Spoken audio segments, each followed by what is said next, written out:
Okay.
Sign into chat. What the fuck does that mean, bro?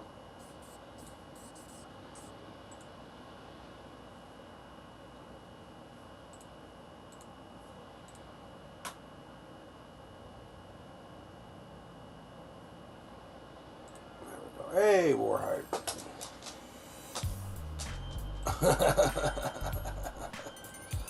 Bro, it is torrential rain. It is torrential rain here in New York.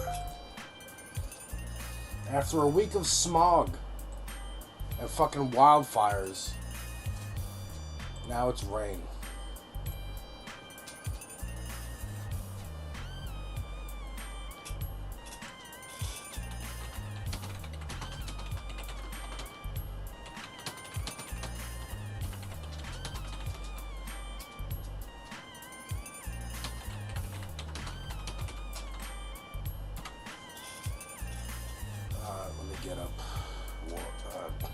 Let me get up YouTube over here. Bro, we were outside getting Rooney a haircut because he needed one. And then all of a sudden, fucking walls of water coming down. Fucking crazy. Fucking crazy. Ooh, I fucked up YouTube over here. Bro. Oh, Tracy. Just popping in to give you a like. I don't do video games. I've tried. I have no hand-eye coordination because of Dick Sprout. No worries. No worries. There's definitely, first of all, there's definitely games you can play. Okay? Not every game is hand-eye coordination. Some games are puzzle games. Some games, all you need to do... I like your new look. Thank you very much. I appreciate that. This was my main look. And then last year, I went to go see Weird Al Yankovic. So I figured, let me grow out my hair a little bit in honor of the legend himself. I even shaved my beard and left the mustache. First time of my life. So I can look like 80s Al. Okay, Mr. Guy. Okay, everybody loves you. Oh my god. Oh my god. There you go. Up. Oh my god.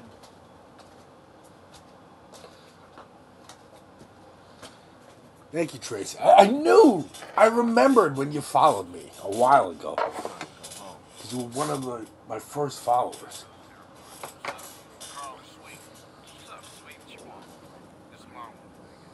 The whitest of nerdy, absolutely. Alright, so we're starting a new game here. I don't know if Gupta's gonna join us, but he's the one who's been, like, begging for this game. Sending love to your cute dog. Sorry. Oh, yeah. Hey, yo, come in. She wants to see you. Yeah, there it is. See, he's all shaven now. His name is Rune. R-U-N-E.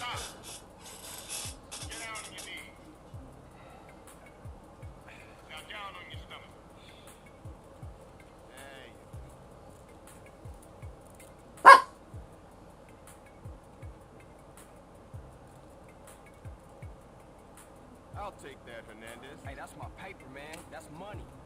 This is drug money. It's my money, man. Hey, don't worry about it. I'll fill it out later. Alright, so this is the opening of the game. Welcome home, Carl. Natch, San Andreas, I clicked immediately. I'm also trying out the new format of YouTube. It's going to be full screen. Twitch, it's going to be vertical. Because I usually get more viewers on YouTube anyway. Watch your head. So I figured you guys shouldn't have to suffer the vertical. Stupid Mexican. Oh, let me switch. Hey, man, my bag.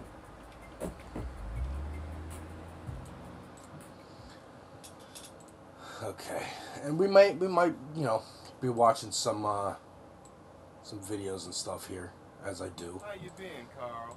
Cause I am, dude. It is straight up like ADD. I cannot not. So what else you got shaking, Carl? Nothing. I live in Liberty City now. I'm clean. Legit. Nah, you ain't never been clean, Carl. I also just joined DSA. What do we got here? Are you admitting you don't like to be vertical anymore? Popping over there. Officer not 10 minutes ago. Officer Pendleton. A fine man, I might add. How's the sound, by the way? Work fast, nigga. You know I just got off the plane. That's a good thing we Grove found you. Street. Retrieved the murder weapon. That ain't my gun. Don't bullshit me, Carl. Yeah, don't bullshit Bro. him, Carl. What the fuck you want? You don't know how excited I was? This was the first GTA game I was allowed to buy with my own money. Try not to gun down here. My parents would threaten to throw out, you know, Vice City or GTA 3 if I bought it. This baller's country. And I thought you we have a said Grove you Street were Carl. like right You in know my that. neighborhood. Car 58. So the way we were walking around with green bandanas and shit, bro, I still have mine. Oh shit. Here we go again. Oh shit. World. Here Rolling we go dice, again. baller country. I ain't represented Grove Street in 5 years, but the ballers won't give a shit.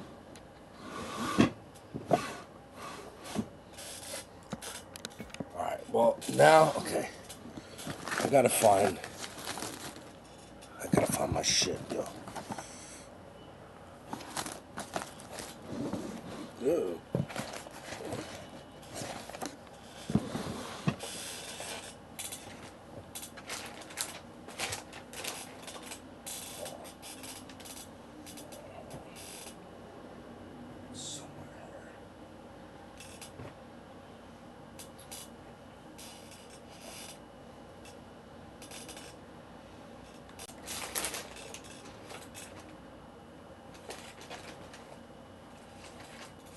I do not know where my bandanas went.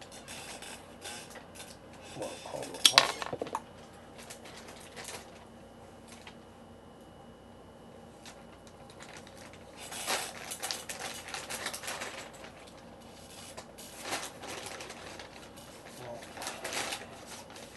I don't know where the bandanas went, but I got my do-rag, so that's close enough for now. I'll find the bandana by next time.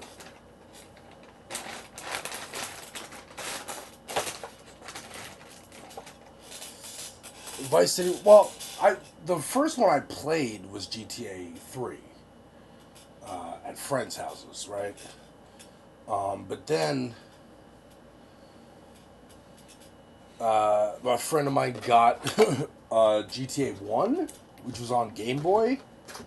Like, I didn't know these were games before. Like, obviously it's called 3, so there must have been other ones, but I didn't know. So he got that for like a plane ride. He was going to visit his grandparents, I think, and he was like, I just got GTA for my Game Boy. And then, so yeah, played 3 for sure. Played Vice City. By the way, Devil, is it me or this whole real-life battle pass system suck? 0 to 10, 10 to 20. Oh, yeah. 36 on August. Yeah, I know. What up, Big Jerry? How you doing? Welcome, welcome. You know, you have any idea how much it warms my fucking heart that I could just turn on streaming and I got people coming in and hanging out before I even like say it on social media. Truly, thank you all for being here. Thank you all so much. War knows. Oh, you super. Thank you so much for the super chat, Tracy. I really appreciate that. Thank you so much. There we go. Okay.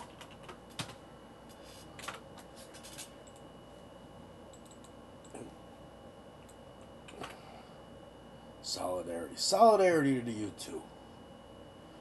What's going on, Jerry? What's going on, Natch? What's going on, Tracy? What's going on, War? Again, so we went to go get Rune a haircut. And it started, and have like, we're going to have a nice brunch. Our plan like 2 weeks ago was we're going to have a brunch. We're going to have we're going to do a little shopping. Then we're going to, errands. Then we're going to go to a graveyard, which we like to do because I have a goth wife. And we're going to read. We're going to read in the graveyard because it's very lovely. It's a very lovely spot to read. I was going to bring her comics. She was going to bring her new book. That's how it was going to be. Then we found out it was going to... Then the fucking wildfire smoke was coming. So it's like, oh, we can't even, be outside. So, whatever. We still have this appointment to do. So we'll just go there. Maybe have some breakfast. Do a little errands. Come home. Watch some movies. Then, today, it's like, oh, it's going to fucking flood rain. Aggressive rain.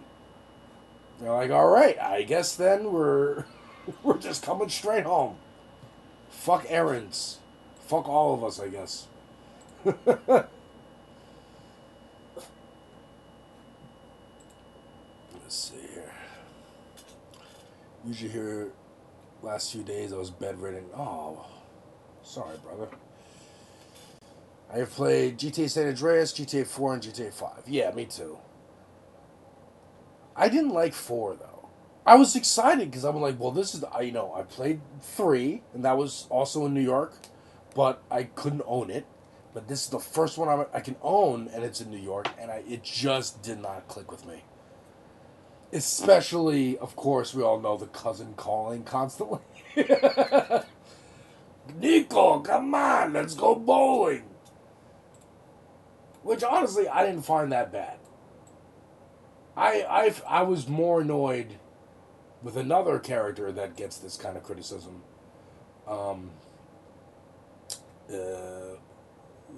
What's it? The dude from Fallout 4? That's like, hey, your base is being attacked. That shit was fucking annoying to me.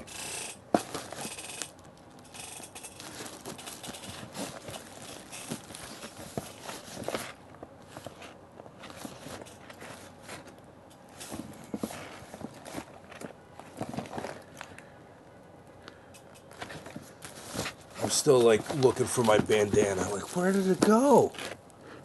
I had my green bandana. This is the perfect moment to use it. That's all right. Hey, listen. Yeah, pretty much. All right, so we posted on Twitter and Blue Sky.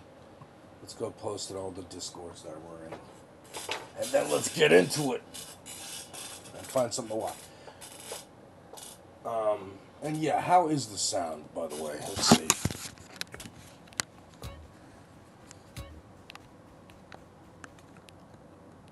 Oh, God. I forgot how to play.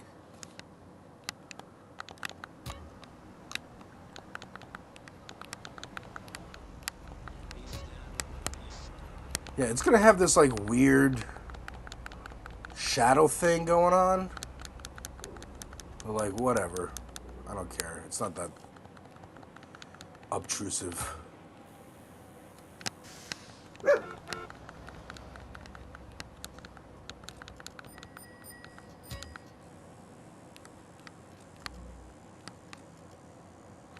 Oh yeah, dude, this had like some of the most detailed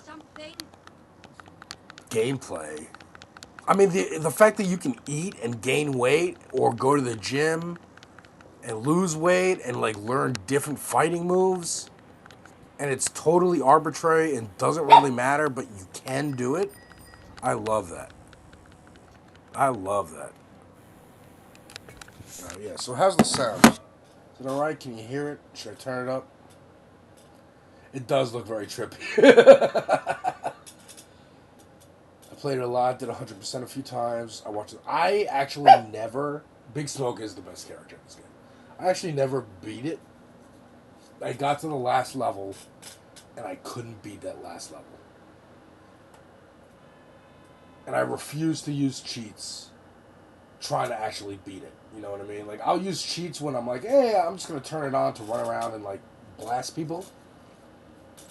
But to actually, like, try and beat it, I'm not going to do that.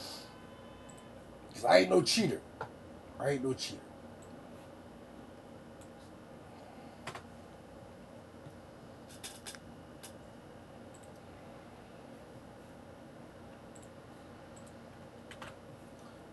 Just post it everywhere. I wish I could just, like, make a post in Discord and be like, post this to everything that I'm in the appropriate channel. But I know that's not how Discord works.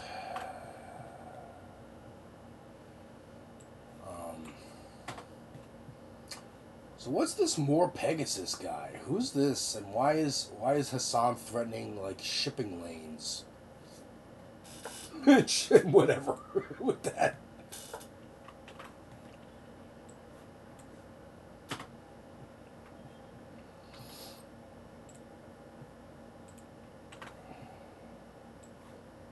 I don't know what's going on with that.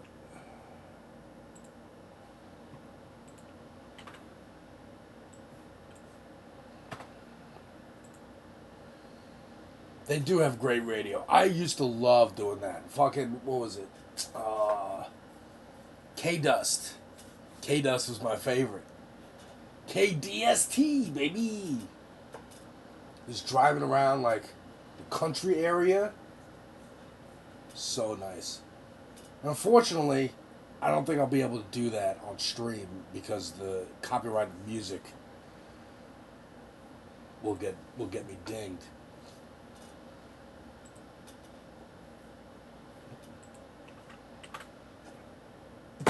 But yes, I do love doing that. One of the best pastimes.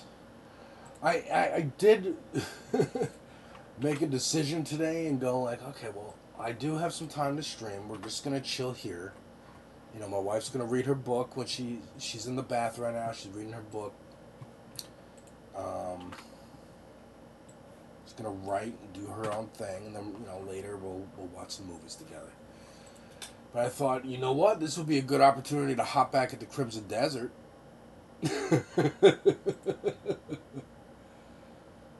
But I was like, you know what, I got some stuff I want to watch. I also want to play a little GTA, see if I can get into this again. So we shall see. We shall see. Because I might get, like, really frustrated. Then fucking rage quit. And then we're playing ball pit again. Let's see here.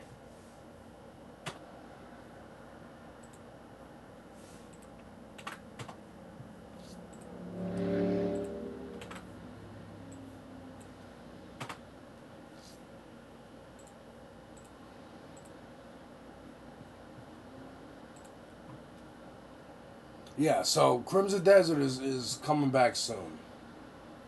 Probably, matter of fact, let me see. What's a good day this week?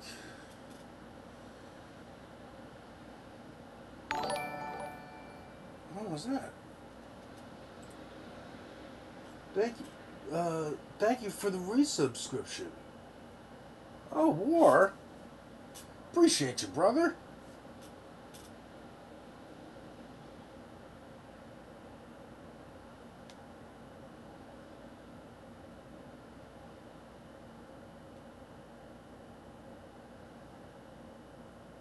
Thank you so much, dude.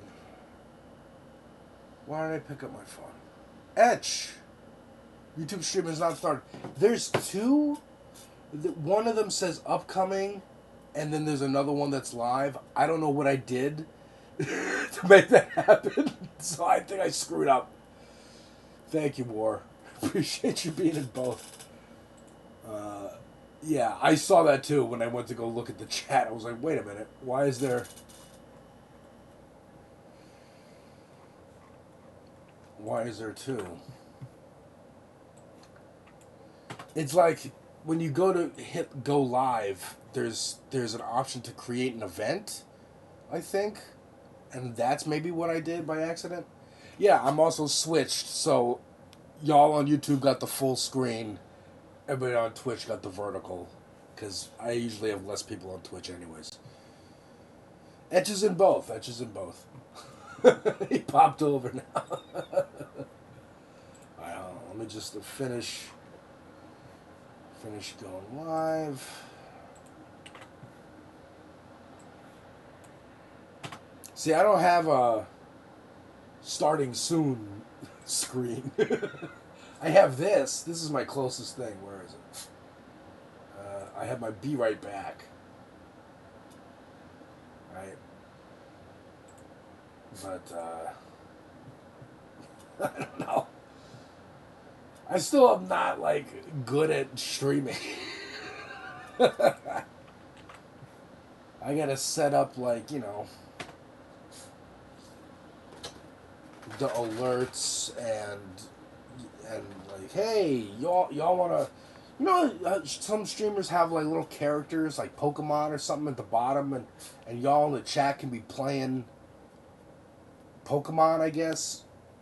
Like, this guy just caught this guy. I don't know how to do any of that. I always come to Warhite when I'm like, yo, we want to do a co-stream of the Game Awards. How do we do this again? We've only been doing it for 4 years. Okay.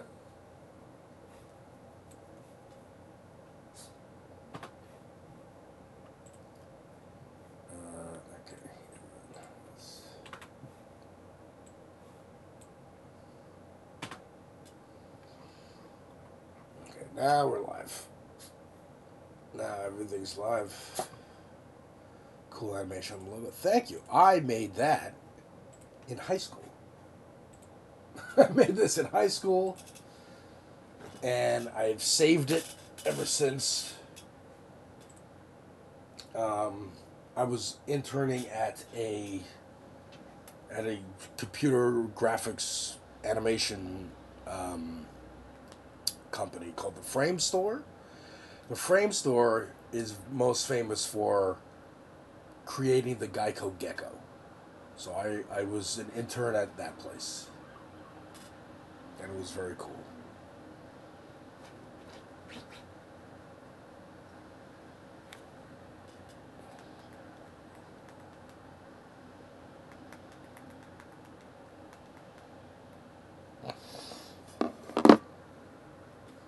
Yeah, 2018, high school. Yep. Yep, I'm that young. Alright, okay, so we're good to go. Perfect. Let's just find a little something to watch.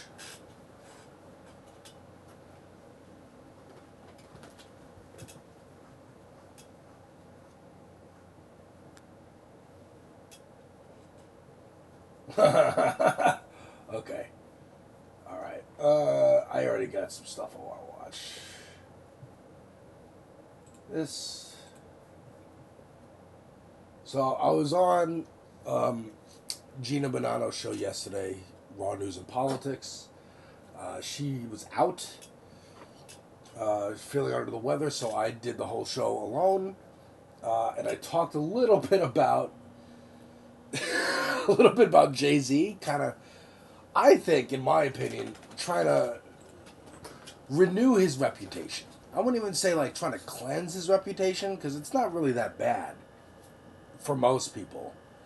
But just in the recent years of everyone talking about how much billionaires suck and all this, and probably people criticizing Beyonce a lot and Taylor Swift. I mean, we've seen other billionaires do it. He came out and did an interview to be like, hey, so I'm like an ethical billionaire. Like, I didn't screw anybody over to make my millions and billion that I made. And, I'm doing this concert at Yankee Stadium for the 30th anniversary of Reasonable Doubt and 25th of Blueprint, so that I can, one, reissue those albums and sell them. Two, make a deal with Target, sell them in Target to help Target get rid of that pesky boycott that's happening from the black community. And three, remind everybody that you love Jay-Z. You love this music. This is connected to your youth. Please don't criticize me. When you're sharpening the guillotines for the billionaires, please don't come for my head. And that, yeah, right. So, we're going to do a left of the box. I want to see her take on the Platter situation. Because I love Sandy. Shout out Sandy. But this is Open Mike Eagle. And I've only heard of Open Mike Eagle on comedy podcasts. Specifically, Doug Loves Movies. I don't know if you remember that or even know what that is. But he's a rapper who I've never listened to. But he's got an album coming out in a couple weeks, I saw. So I'm going to listen to that. And this is his take on... Are we watching the Memphis Bleak thing? Yeah, we are. Alright, so he's going to explain the situation to y'all. But first, this is a story game. So, let's go begin the story. I know, the dog, he's going crazy. Whenever he gets, like, freshly cut, he's running around, he's got energy. He fucking hates it, you know. He was very terrified. When he realized where we were, when we parked, he was starting to get jittery and his heart pumping and shit, so now he's probably just getting, he's getting all. You want a treat? You want a good boy? You a good boy, Poodle. You a good boy, Poodle.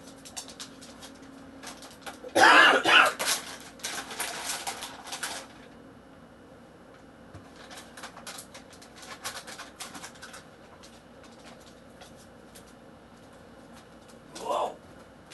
There you go. There you go. Oh, there it is. Yeah. Yeah, there we go. Alright, so. See if I can remember the controls. Grove Street. Whoa! Home. At least it was before I fucked everything up. Oh man, you really do remember all the fucking words. Alright, so. Once again, is the sound okay? No, back. Yo, triangle being back is crazy. Triangle being back is fucking insane. Oh, turn the radio off. Yeah.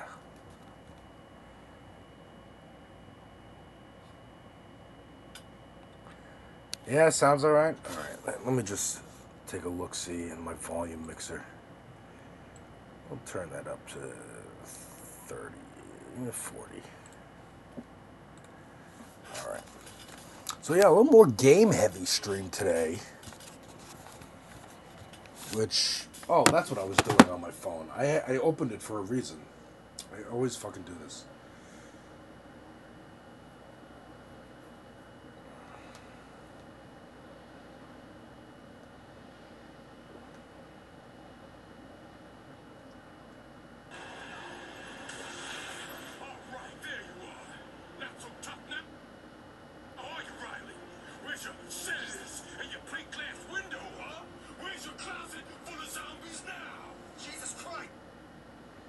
Prototype?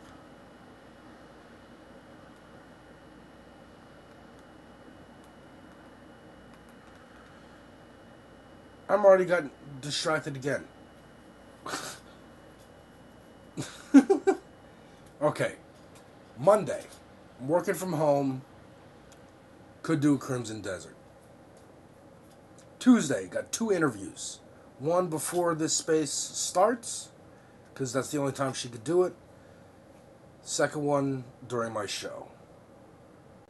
Wednesday also could be a streaming day. Could do both, Monday and Wednesday. So stay tuned. Depends how much we get into this game. Now, I do have GTA 5 on here. I could do that. But let's fucks with 3. I mean, whatever this is. San Andreas. Let's fucks with this for a bit. Believe it or not, the mobile port of San Andreas is really fun to play. Oh, yeah? I forgot they did that. Yo, triangle for back is really gonna fuck me up. What the shit? What the shit? It's cool that you collapse. So I try.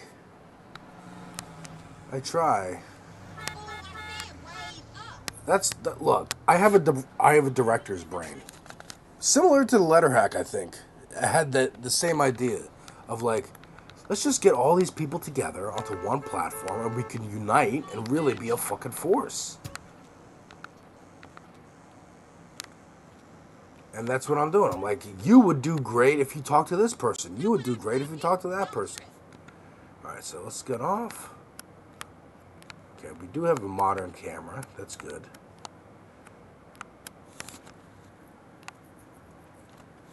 Big smoke.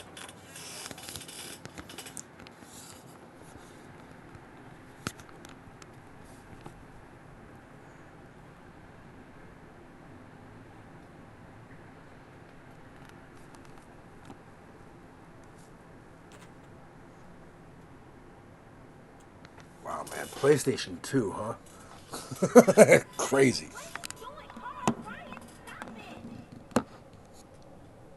Quit it. Moms are here.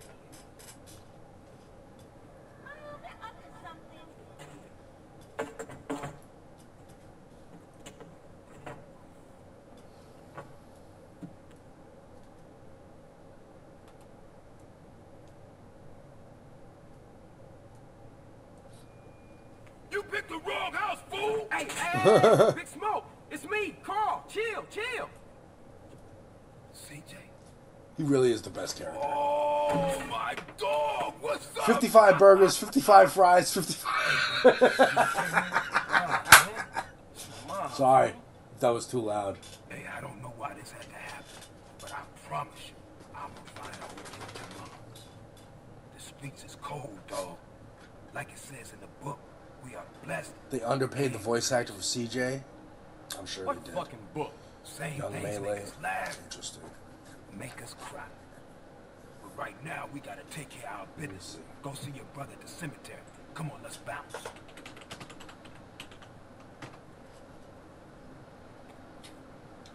Yeah, that's par for the course. At least he's able to do like the You want to drive? convention circuit. Yeah, that's you know? cool.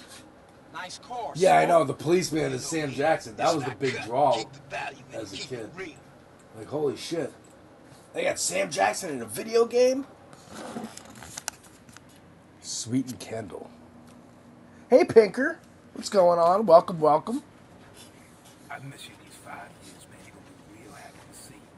We're playing GTA San Andreas. Hey, what's up, y'all? And we're going to watch some videos as well. Carl, hey. Good to see you. But I don't want to interrupt the story, you know?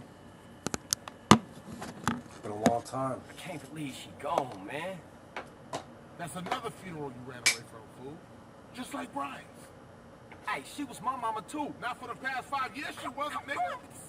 And where the fuck you think you going? What? Get out my face. I'm going to see Cece. The hell you are, girl. You ain't messing with them essays. You know we beefed it. They ain't nothing but a bunch of lowlife. What the fuck are you? Oh, yeah, the head Ray Well, Liotta. I I guess forgot that about makes that. you an upstanding American. Carl, tell him. Carl don't tell me shit, As long kid. as he treat her right, disrespect you, and he Yo, I should hell you download say that that? now. Like I it's have business it. of yours. I have You PS2. sweet Oh, shit. ass. Here we go Let me again. see.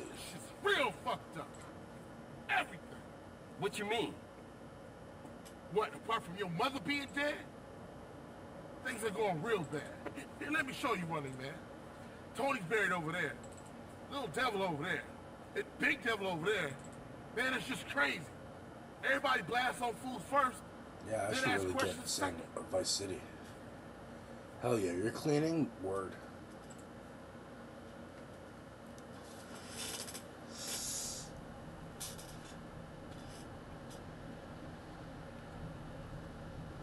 And Snoop is in this, right? He's the Snowder guy. Drive by.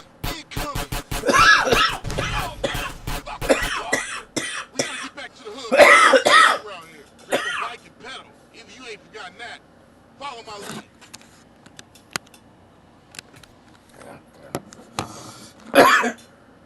You can tell me where the weapon pickups. Damn, you really know this game, huh? This is the dude who looks like Eazy-E is Snoop, isn't it? The guy who's stoned all the time. Hold on. All right.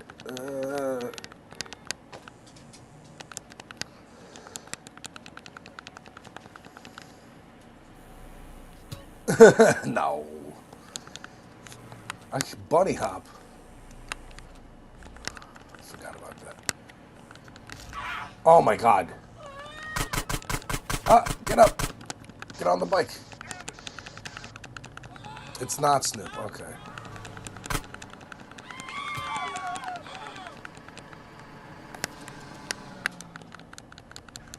Too far away. Yo, when we get to that train mission, you better believe I'm gonna save scum this shit. Fuck!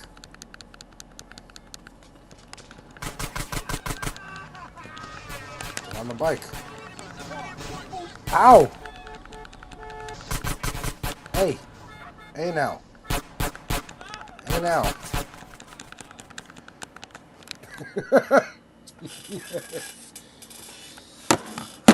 I know, dude. The bicycle was a novelty. Once you max out the bike skill, you can hop over cars. I didn't know that. I remember you can go up and down like a half pipe, like Tony Hawk. Like, this is when this game came out, and I'm like, the next one will integrate all that shit. So you'll be able to, like, get on a skateboard and just be playing Tony Hawk and then get off and run around and shoot. That's what the dream was. I was actually just watching a video yesterday about, like, Tears of the Kingdom, Breath of the Wild. And thinking, like, this does feel very different than other Zeldas and almost cheapens it. Because what was, like, such an important item, like a bomb or a boomerang, in an old Zelda game is now just a thing you pick up in Breath of the Wild. And it's not even, like, it doesn't matter. I remember playing Ocarina of Time and wishing I could crawl all over it. I want to climb the Temple of Time. I want to climb Hyrule Castle. And then Assassin's Creed came out, and I'm like, oh my god, this is what I've been dreaming of. But this many years later, with Breath of the Wild and Tears of the Kingdom, it kind of cheapens it. Like, yeah, you can climb Hyrule Castle, and you can climb every inch of every surface that you can see. And it's cool. It makes my child brain happy. But also it goes, oh, there's no mystery to this anymore. A little bit. Alright. Where are they? There we go. Yeah, I have no idea why there's like this weird coat of like, it's like double exposed film.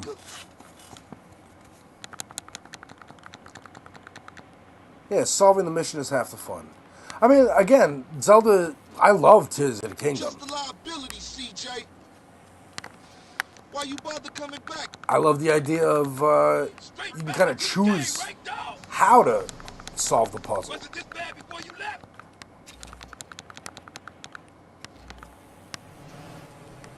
Like, that's cool, but yeah, I do think that maybe this Ocarina of Time remake they're coming out with might might be like an in-between. Oh my god. Yeah, you lose the childlike wonder. And he was saying, like, Elden Ring is kind of the new Ocarina. Like, you first walk out of that training area in Elden Ring, and it really is like, holy shit. I got a whole world to explore and things to find and nooks and crannies. And that's why Crimson Desert is hitting for me like that too, where I'm like, oh, I can do anything I want, pretty much.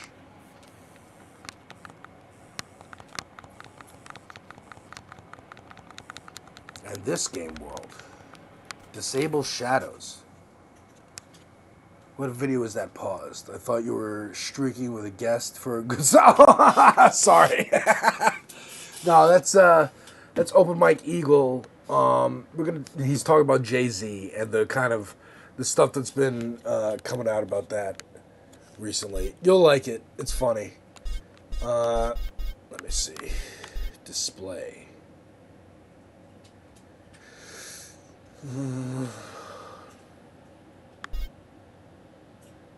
Gallery. You can take pictures in this game.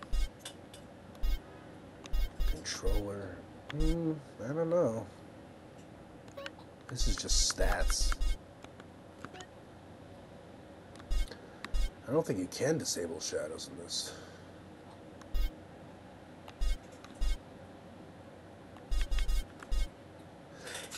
This is one of them games where you had to like, because I'm looking at game here and it says you can load the game, but there's no save option.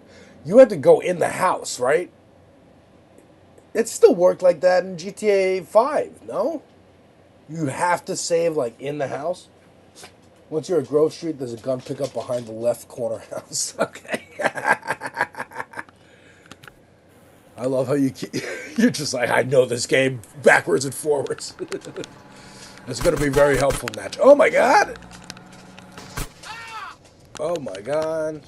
If I even get to Grove Street.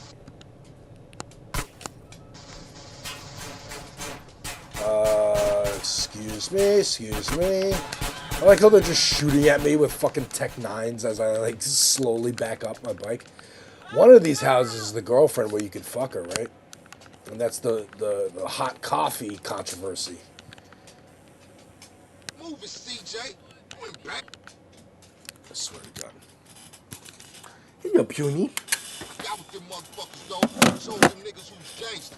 Rider, nigga. So when you leaving, Carl? I ain't sure. Thought I might stay. Things is fucked up. Well, the last thing we need is your help.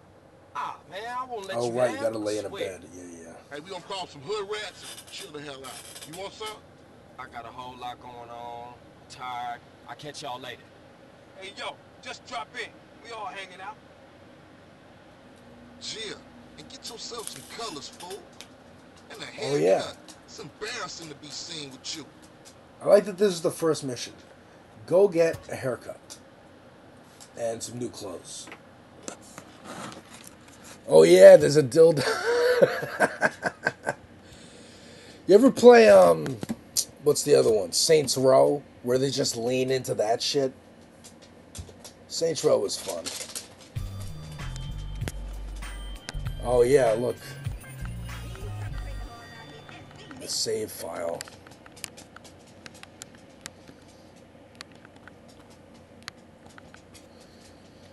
How many people you think even remember what that is a symbol of?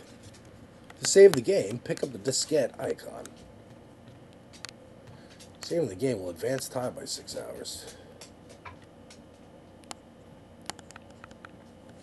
Alright, well, you know what? Let's actually do that first. So you said it's behind the left house? No, that's the next mission. We don't want to do that yet.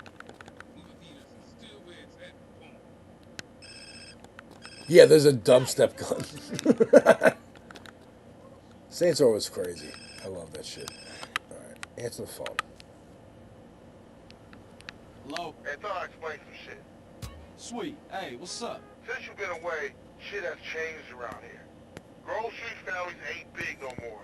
Seville Boulevard families and Triple Drive families are beefing and split with the grove. Now we so busy set tripping ballers and Virgos are taking over. So watch So yourself we out. tried to. Yeah, I hear you. Thanks for the heads up. Don't mention. All right, cool. So this is this the gun you're talking about? And how do I put shit away? Well, good thing there's a controller thing right here. Weapon, handbrake.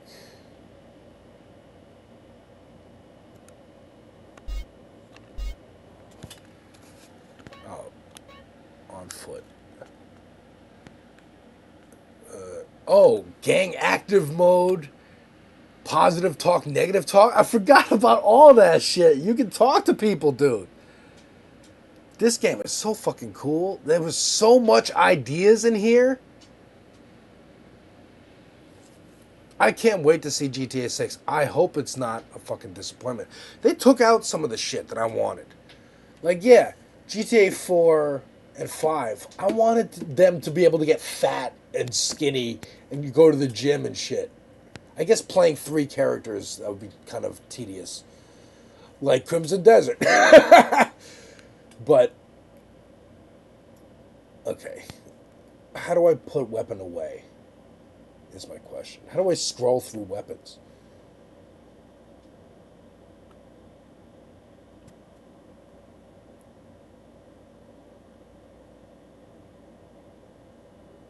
I literally can't find it. It keeps like flipping.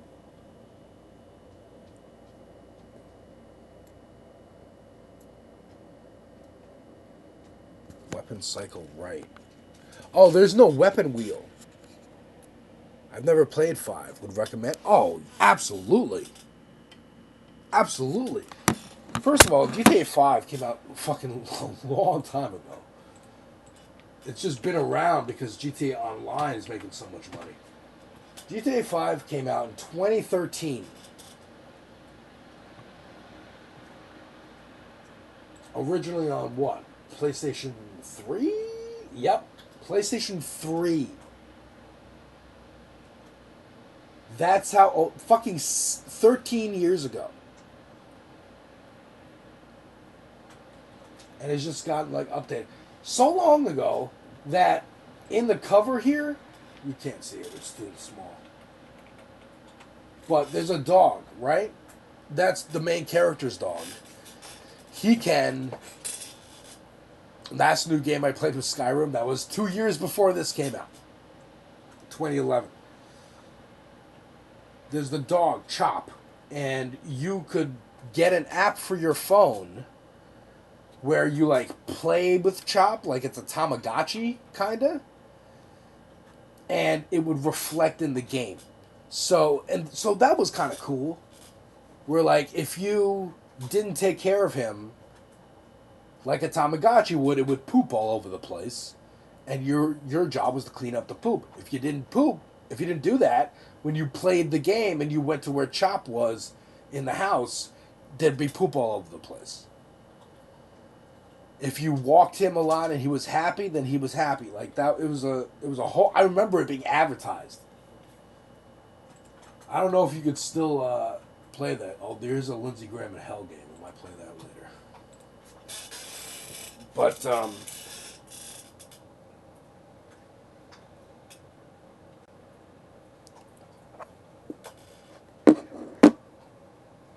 we're officially old. Yeah. I know. But here's the good thing. Unlike previous generations of old, we remember being young because we don't even remember that we're old, right? So we can empathize more. And instead of being like, shut up, you're a kid, you don't know what you're talking about. Be like, no, this kid is smart, he's spitting truth. That's what I hated as a kid, is not being taken seriously when I knew some shit. Okay. There's no weapon wheel, so I just rotate through.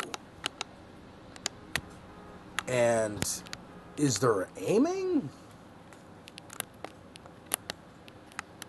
First of all, invert look off, because that's no good.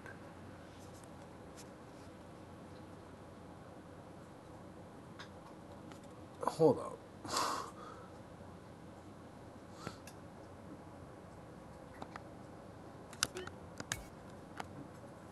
Okay, so you hold R1 to target, and then L1 is shoot. Interesting. Interesting. And you said there's another weapon in the middle house if you can get up on the roof. Right?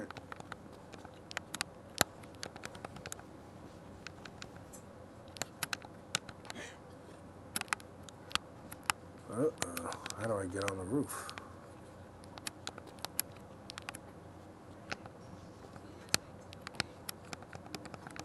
Oh.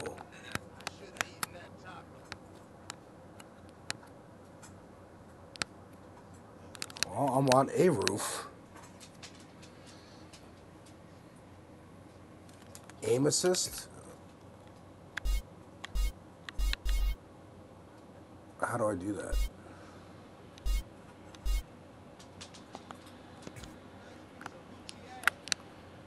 Alright, let me put the gun away before something bad happens.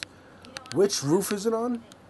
I know. The controls, like, they still have yet to, like, get there and really nail it.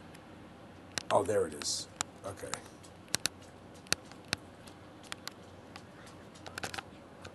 But they were getting closer. They were absolutely getting closer. Matter of fact, I mean, to the point where, like, if other games didn't adopt their control scheme, it would kind of affect if that game was popular or not.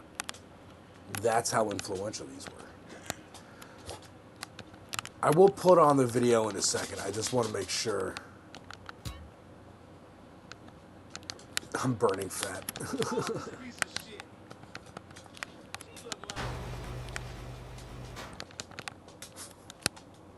I want to see if I can get up there.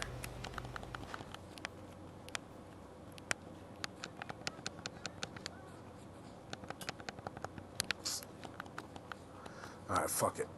Alright, let's go save.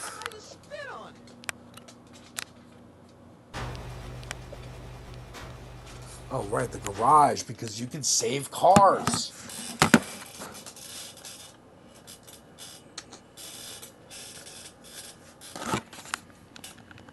Alright, let's go save.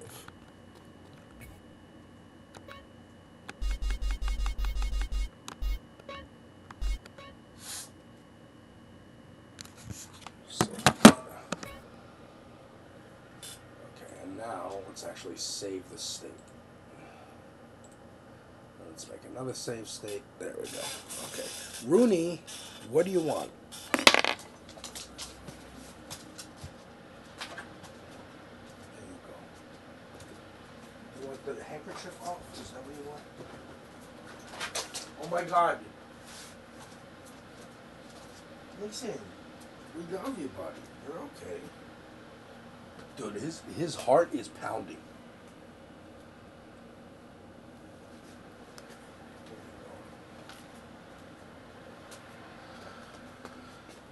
I know, you look like a handsome gentleman with the thing, but you want to be naked. There you go. There you go, little boy. Once you 100% the game, a fighter jet spawns on that roof, really? Holy shit. That's sick. Okay, now, he is very cute. He's so cute. He's a very cute guy. Yes. Everybody loves you, Mr. Guy. Alright, let's go start the next mission, and then we'll start the video.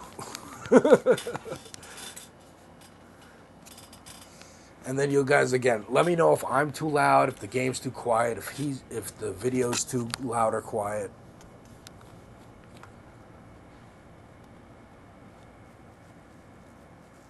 Alright. Ryder. This is the guy I thought was Snoop Dogg, I think. Hey, man, what you want? Seeing my homie. What's up with you? Yeah, homie. Yeah, it's good to see you back. No homie love? No hug? Oh, for sure, my nigga. My bad. What's cracking with you? Hey, man, what you scrap for? Man, some pizza place keeps paying over our hit up, man. Shit is beautiful. teach the owner a lesson. Fucking Grove Street. You down? I'm always down.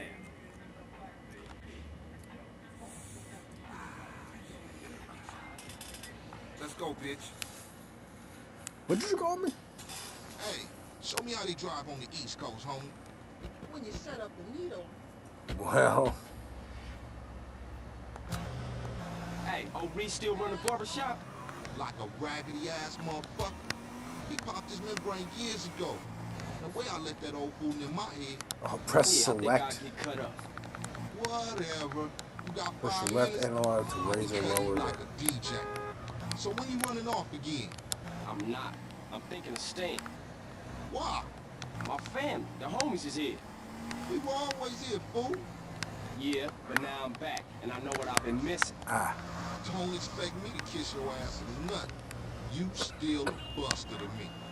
Yeah, okay, thanks, homie. Yeah, don't mention it.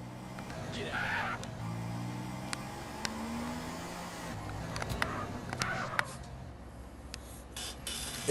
it's straight up Easy E. Isn't that crazy?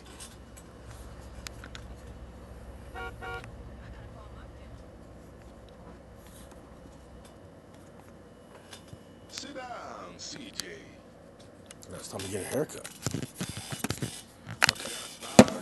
Winnie, listen. Listen to me.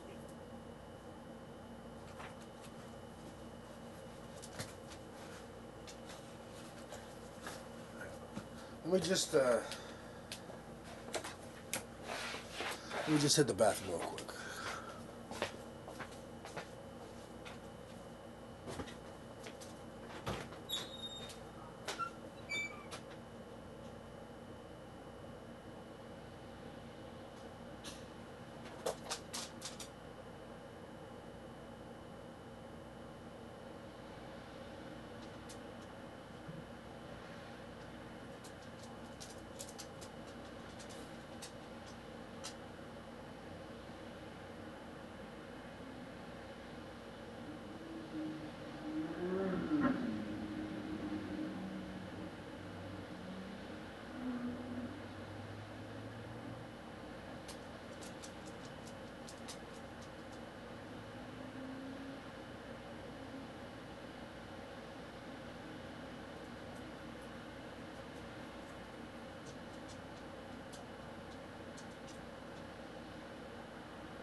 Okay.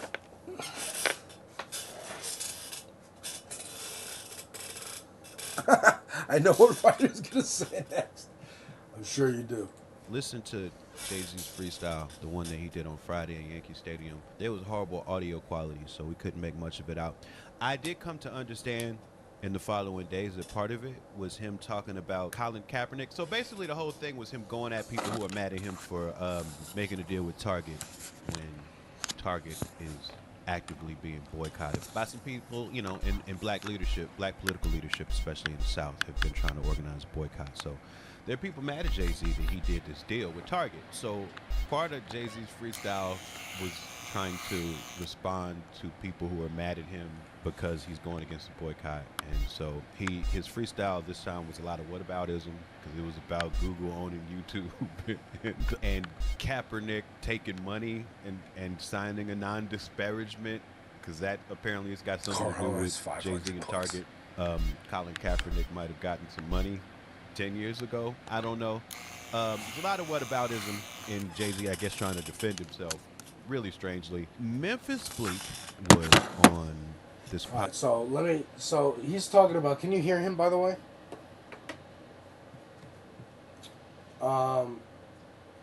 Here's the Jay-Z freestyle.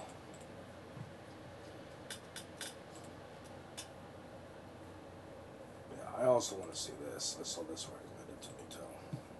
You know, obviously.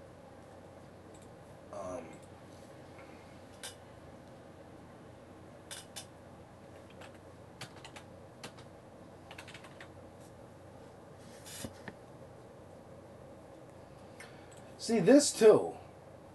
What is this? Gang. Alright, man, we are back with another video, man. Thank y'all for clicking. So, is this like a tease? Like, oh, Kendrick's rumored to be performing at Jay-Z's LA show? I wouldn't be surprised. I wouldn't be surprised. Because, again, I'm trying to make myself likable again. I'm a billionaire. Let me align myself with the most popular rapper right now.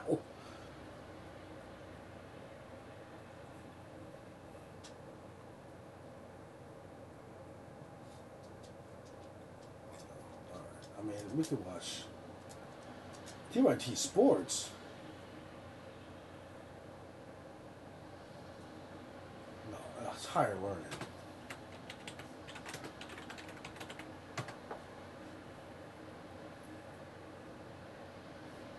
Okay, word. Fucking, where is it? I found it.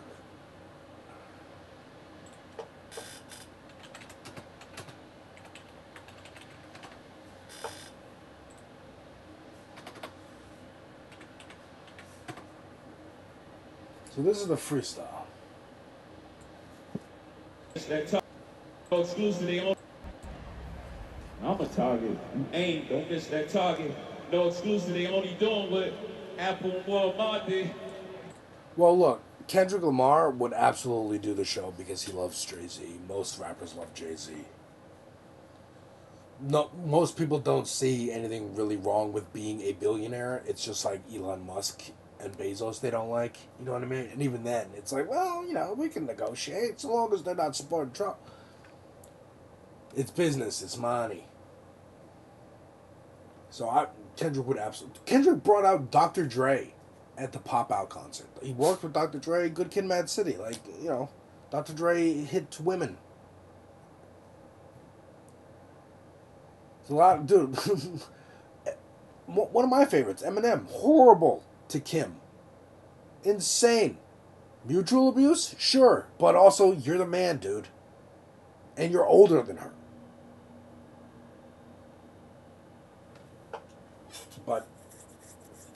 But Jay-Z, and also Jay-Z's the reason Kendrick got the Super Bowl.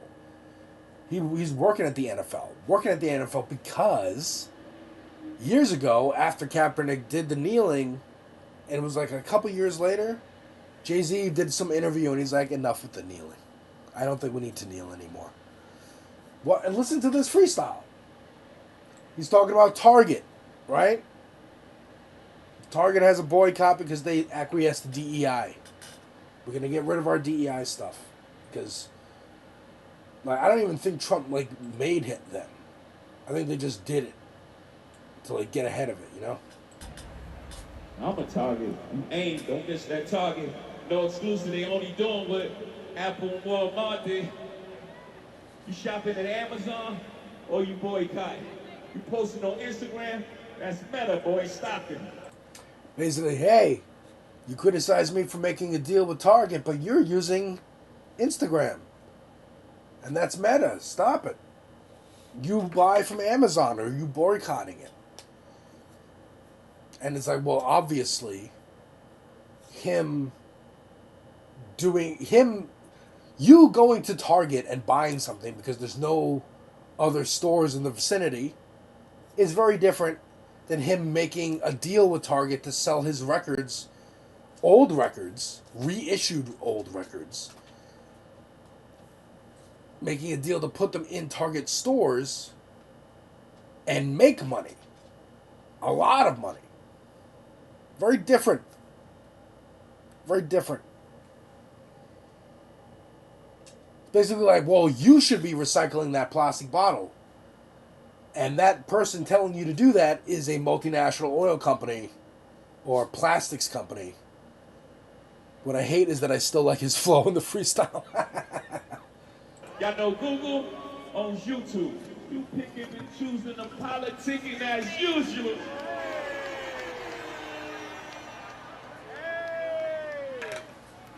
They digging deep, but nowadays it's embarrassing. They run out of characters, had to bring back up Cap again. Buddy took a check, I ain't even mad at him. But along with that check, got a sign of non-disparagement. I'm the one they can't control. Y'all better be glad as him. Kaepernick took a deal, took money, and had to sign an NDA. Except the people who made the documentary about Kaepernick said he never signed an NDA, and the money he took was the settlement in the lawsuit. That's how the NFL settled the lawsuit. Hey, we'll offer you this much money, so that we don't have to admit that we colluded with all the owners of the teams to not let you try out for them.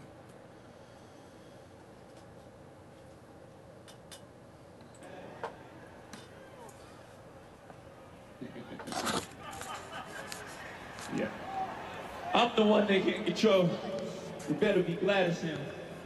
$500 million back in the community. That's just good math for him. I don't listen to Twitter activists. They type and I laugh at them. There's really no comparison. Y'all check my stats again. I'm bringing folks home to their family. Laws get passed with him. You can like it or not. We don't do no ass kissing. He's saying Kaepernick you can control. You can pay him off and get him to sign a non-disclosure, which he did not sign. But I'm the one they can't control. You better be glad it's him. That he was the one protesting you? Because if I protested you, it would be... like, I don't even know what he's saying here. And again, they absolutely have control of you. You work for the NFL. They don't like you, they'll get someone else. They'll get 50 Cent to make the fucking Super Bowl decisions. Or fucking, I don't know, Eminem, Kendrick Lamar, Snoop Dogg. Snoop Dogg's doing the fucking Olympics and shit with Kevin Hart.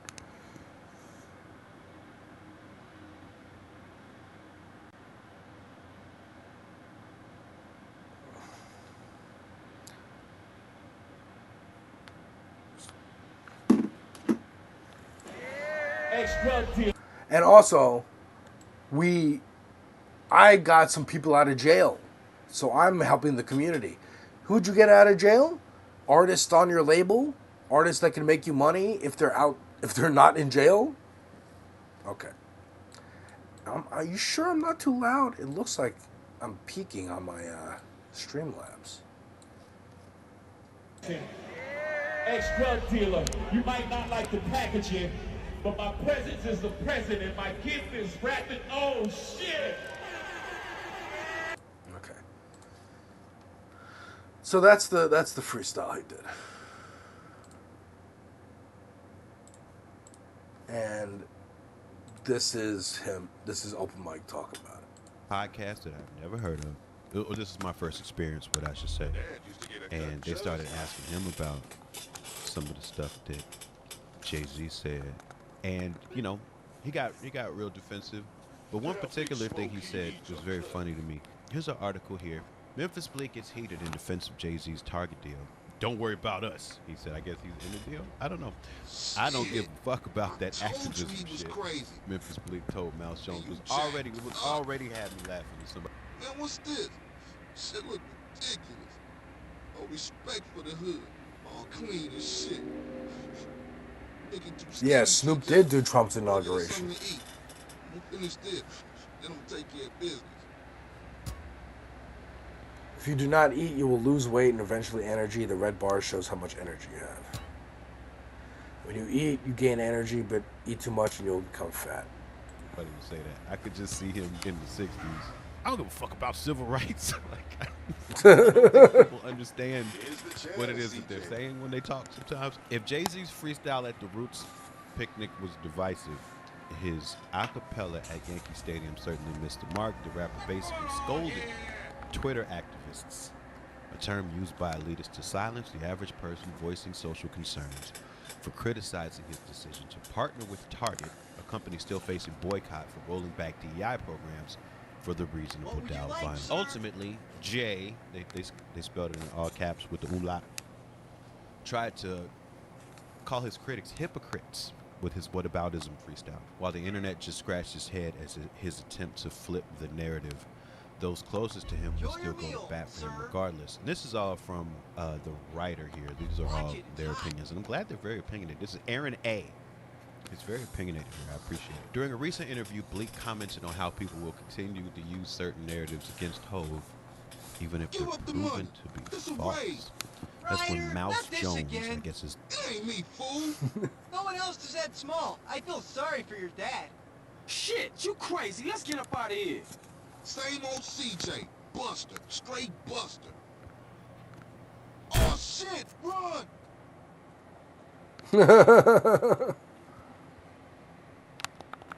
This pizza parlor's no pushover. Playing as Fat CJ is fun because it's the new challenge. That's funny. The host of this podcast tried to bring up the criticism surrounding the Take it back to the Grove, motherfucker. Don't talk to me about that. I don't give a fuck about that activism. Shit. That's enough this week quote. Because these niggas is still in there, my niggas. So don't worry about us. So I guess he's saying that some black people still go to Target, and so then nobody should care if Jay-Z does a deal with Target, even if they're being boycotted. Even if a lot of black people aren't going to Target, just because some are, that means that there shouldn't be any criticism, anything said at all. Here is a little piece of the video. I hope the part that I read that made me laugh is in here. I really do. The lie is more entertaining than the truth, bro. Okay. No matter what you say, man. Like, the truth came out about them fouls and all that. They still run with it. Yo, homie in this and homie in that. It's like, what about the Target? The lawyer shot down. Don't talk to me about that. I don't give a fuck about that activism shit, man. Nigga, like, because these niggas are still in there. Right. Clip volume can be higher. Yeah, I know. It's just he's talking low. You know what? Here's a better explanation. Matter of fact, I like open mic, but Torre speaks up. Oh my god, I hated that. About Target and Colin Kaepernick is infuriating. I love Hove, but that doesn't mean I love everything he does, and I see a problem developing. Right now, there is this hot debate going on social media about Jay-Z. Hove's a billionaire in a time where there's increasing class consciousness and economic consciousness, by which I mean, nowadays a lot of people know there are no ethical billionaires, and being a billionaire is inherently problematic. It doesn't mean that you are a bad person. It is emblematic that the system is fucked, because to be a billionaire is to be exploitive, period. It doesn't mean I did really well at selling a product. It means I am hoarding more money than I could ever spend after getting poor people to do a ton of cheap labor for me, or after manipulating the market and the politics of it all, because I control. Actually, you know what? Sorry to keep going back and forth. So we tried to listen to Jay-Z's freestyle, the one that he did on Friday at Yankee Stadium. They would be laughing. All right, so I'm gonna just like play the clip and then we'll get back to the game, because I need breaks between missions anyway. Mission pass music never gets old. So yeah, let's just watch this clip and then we'll get back to the game. It's in here, I really do. The lie is more entertaining than the truth, bro. Okay. No matter what you say, man. Like, the truth came out about them fouls and all that. They still run with it. Yo, homie in this and homie in that. It's like, what about the Target? The lawyer shot down. Don't talk to me about I don't give a fuck about that activism shit, man. Wow. I don't give a fuck about the activism shit. Nigga, like, because these niggas are still in there, right, my nigga. Right. So don't worry about us. Look, the Target deal is important because I hit up both of these dudes when that episode came. I said, oh, y'all gotta look selective at. But look, rage. But look, No, not at all. Everybody album is available Right. vinyl So in why Target. wouldn't Hope say, hey, I don't have He control don't of that. have to. He don't owe y'all niggas no explanation, my nigga. That's where we split ways. Well, that's gonna forever be that, my nigga. Y'all sounded like the old lady in the window. Why y'all? Oh, that's his chat. I was like, wait a minute, why can't I grab that chat? Never mind. Outside 3 in the morning loud. We gotta tell. Is that a bad thing to ask people not to make noise at 3 in the morning? Is that bad? Oh, how we selling drugs, bitch? Oh, that's why. But that's not. I love this pause. This pause face, and I mean pause in the technical sense, not in the homophobic joke sense. He said we're selling drugs, like that's a good thing. He's saying it like it's a good thing, and it's like, yo, we're not talking down on nobody's lifestyle and understand all of the systemic forces or whatever, but we out here dealing drugs. It's not a moral position. It's not a moral position. It's not like the conversation doesn't end there. Like it's not a solid retort to criticism. Is, you know, like if the lady in the window, I mean, obviously you must have woke her up. You're selling drugs loudly at 3 in the morning. You must have woke this lady up out of sleep, and that's why she's like, hey, can y'all keep it down? And then for you to be like, we're selling drugs, like that's not the answer. Yeah, I know. Natch. I saw someone I know might be on Netflix soon because of their Instagram account. You know what I mean? Like we're in a hell world where no one cares if you spent months and months, years writing a movie, getting your friends together, renting a camera, finding locations, costumes, performing it, making it really good, making it as good as you possibly can. Because once you post that to YouTube, it's as important as a video of a gopher going like this. It's as important as a video of a guy getting kicked in the nuts. It is a piece of content on YouTube, the website. But YouTubers are making movies now. Now, you can get your friends together, make a movie. Maybe A24 is like, hey, we don't have any ideas, so let's scrape YouTube. Oh, someone made this popular thing that we don't really know what it is, called the Backrooms. We don't know what a creepypasta is, but we've had success with David Sandberg. We've had success with... Did Mike Flanagan start out on YouTube too? We've had success with others. Let's grab them. Now you can get AI to do it. There'll be 1 million AI creators. And then movie studios will go, we don't need actors. We'll give you Star Wars episode 10, 11, and 12. And then the next 3 every week. Because we can just AI generate what happens next.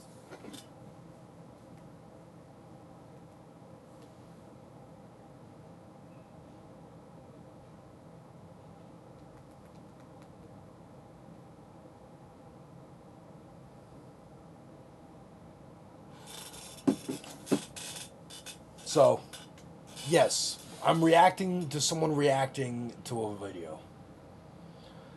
A video that is a video element of a radio show. So radio, there's the legitimate art form, I don't know, that we're kind of centering this content on.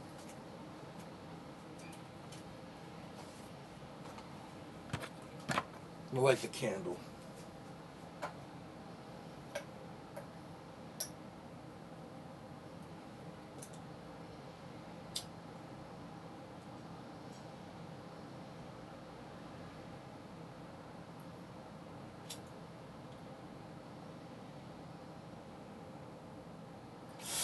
Oof. Wax.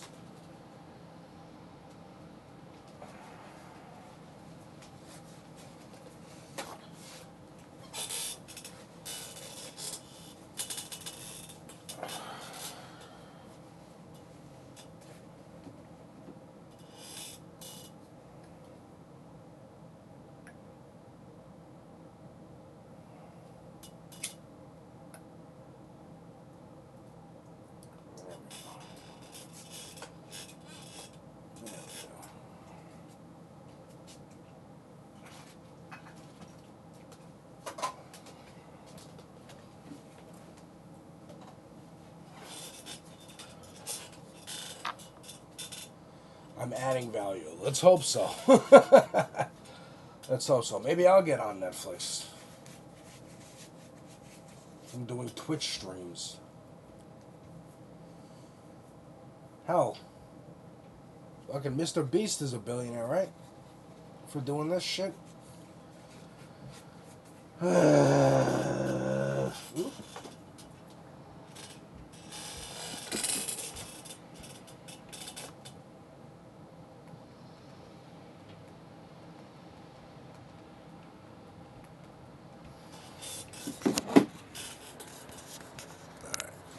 That logic is hilarious to me, but that's still not even the funny part. No, I don't. The fuck? I don't get the Come on, I don't get the man. correlation there. Yeah, I love that. I don't get the correlation. Hey, this guy's a good host. You want to know why we outside late doing what we do? You want to know why he did what he did? I know none of y'all know explanation. No, we selling drugs, no. bitch. The difference is you didn't, unless you paying that old lady rent or whatever the case may be. He not paying your rent. Right. The community at large, support a whole. Is he drunk? Oh yeah, he's got a bottle of liquor right there in front of him. Because this is classic drunk sort of debate. Because he's not really listening. He's not trying. He's just like seizing on points and being very defensive at every turn. Right. The community at large You're support a not whole. paying his rent. Again, the community at large. But nobody said that they're paying his rent. His rent. Supported Hove. Hove gets to wage that because the community First supported of all, him. the community know about money right now because of Hove. This is the part that was really This is funny crazy. to me. This is crazy. Mr. Beast first got viral for... Yeah, I know. And I think about that. I think about that a lot. You know, whenever I'm walking with somebody and we see a like Mr. Beast chocolate bar or something, I'm like, this motherfucker is just like, I'm gonna count to 100,000. And it's just, I'm gonna like David Blaine myself. That's what he is. David Blaine with less talent than David Blaine. He was like, oh, I'm just gonna stand in this really cold room for like 24 hours. Why? Because endurance. Isn't that magic? Kinda? Like Houdini?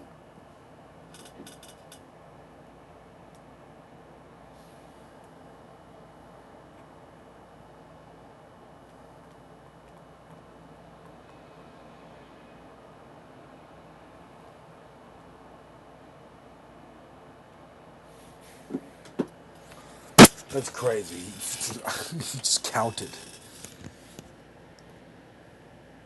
Yeah, at least bladed cartridge. But it's so funny of like, he's just like, I'm going to sit here on stream for a long time and count. And then people are going to tell their friends, oh my God, check out this guy counting. Isn't that crazy? Did I just fuck up my camera? I did. Whatever. It'll fix itself. Community knows about money because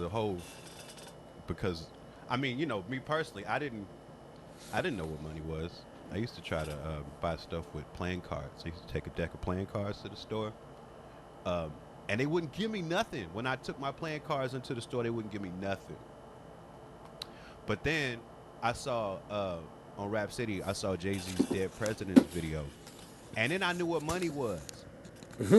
And I realized that's what I needed to get stuff from the store, because before that, I don't know how food was getting in my house. I don't know how it was happening. I didn't understand transactions. I didn't understand currency. But then I saw Jay-Z's video. And now I know what money is now. Thank you, Jay-Z. Right, y'all niggas would still be running around picking boogers, wiping them on the camera screen if it wasn't for Hov and B. But how would you afford the cameras if you didn't know what money was? IG. Let's clear it up, man. New York was not talking no money until Big and Hov came out. From a rap perspective. Yes. So you want to talk about money? You got them chains on. You know platinum because of Hov, nigga. That doesn't help the community. Yeah. It does. Because nobody knew what chains were. Nobody knew what jewelry was. Isn't this a crazy argument? This is how I feel whenever I see a clip of Mark Lamont Hill on the Joe Budden podcast. I'm like, how can you tolerate this? Like, admirable to try and be a voice in the room that maybe some of the audience, the listeners, are like, you know what? Mark kind of is the only one making sense. Maybe I should listen to Mark Lamont a little bit more. Like, maybe, hopefully. But these are, I could never. I would get so angry. Oh, Open Mike's sarcasm is hilarious. He's so fucking funny. That's what I mean. Like, I only knew him from Doug Loves Movies podcast. If you don't know what Doug Loves Movies. Is he still doing it? I wonder. Doug Benson. Yes, he is. Remember Doug Benson, folks? Is he even still doing stand-up anymore? Maybe.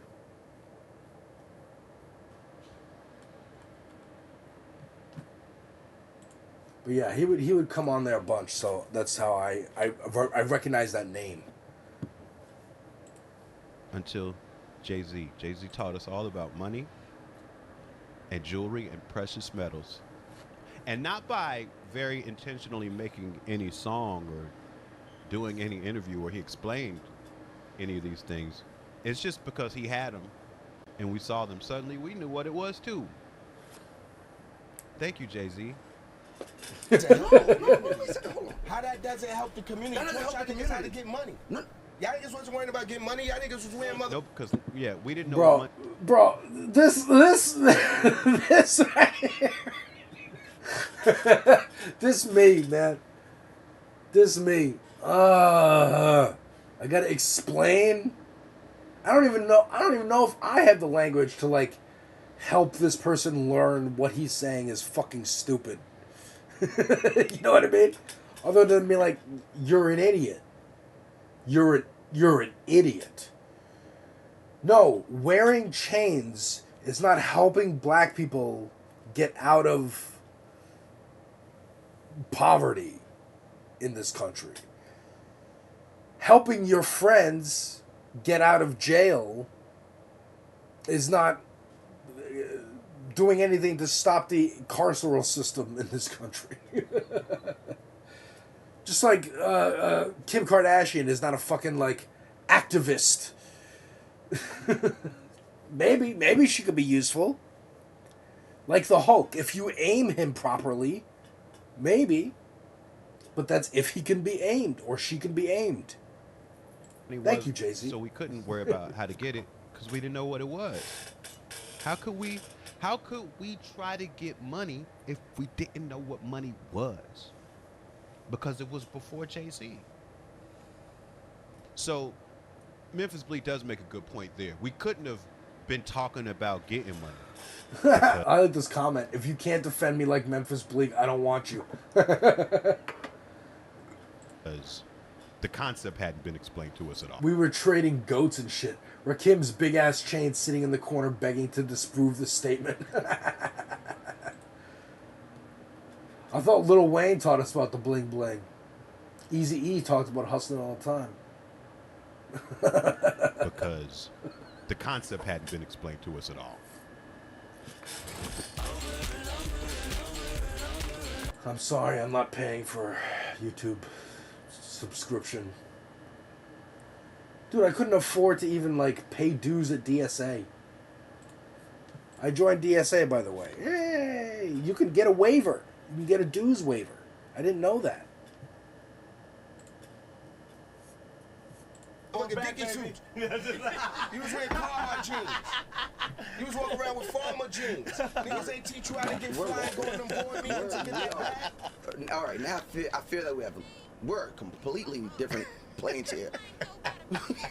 Yo, yes. Hope didn't teach a demographic in the community how to get money and boss up. Answer me that. How to yes get or fly? no? How to get money and boss up. Yes or no? I'm gonna say no. Okay. I'm so glad that Memphis Bleak went on that show to remind us all how much we owe J Umlaut Z. J Umlaut Z. That's fucking hilarious. I forgot he did that. Check out my reaction for Reasonable Doubt. In the very beginning, I'm like, I completely forgot he had an umlaut over the Y for no reason. Just to be like, hey, it'll stand out. It'll make people go, huh. Jay-Z, never heard that before, but also, what is that accent mark? Do I pronounce it Jay-Z or is it Jaw-Z? Like, I don't know what that means. I don't know how to do that. It makes me think about him more. Makes me maybe want to buy that album. Maybe he'll explain it to me. Bro, I am glad Memphis Bleak did that too, because the way Jay-Z been talking, slick. He's slick. Right? Even the freestyle, like, you hear the audience. That's an audience who paid money to come see Jay-Z live. They are thrilled. They're agreeing with everything he's saying. He's got a captive audience. That is the point. That is why he's doing these concerts, I believe. It's like Motorhead. Yeah. And then he goes, but, you know, he's doing interviews. He's doing interviews to, like, explain, hey, you know, you can be a billionaire and it's okay. But then you got Memphis Bleak out here actually saying, like, the stupid version, the more blunt version. It's like, you know, the difference between, it was between, like, Stephen Miller and Steve Bannon. Steve Bannon's like plausible deniability. Or Dick Cheney. That's a better example. Between like Ronald Reagan and Donald Trump. Like everything's more blunt and stupid and in your face and not covert at all. And still the people are like, I don't know, are they racist? You think he's racist? So it's like Memphis Bleak is just like the id, Jay-Z's id. Yeah, we have Jay-Z at home. I mean, it's like his translator, his anger translator. Remember that? From Jordan, Key and Peele?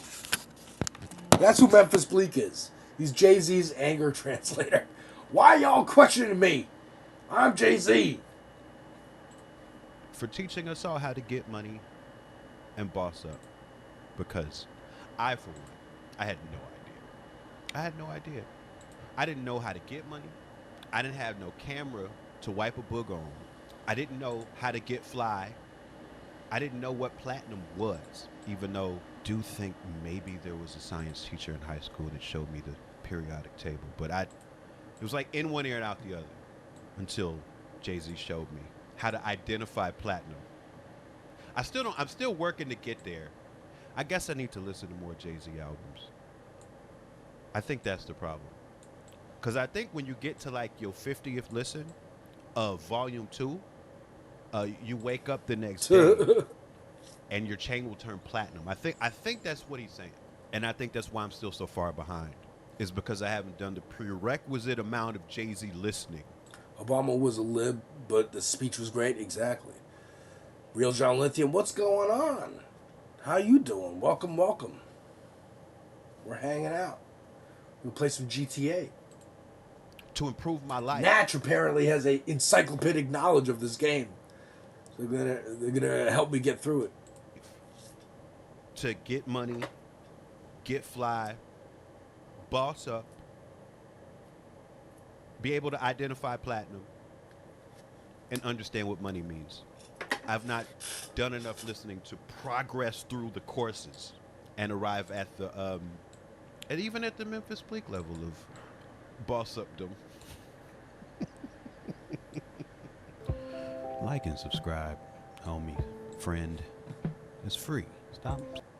Yeah. Alright. Shout out Open Mike Eagle. We're gonna get to some of this platter shit again. But Foist.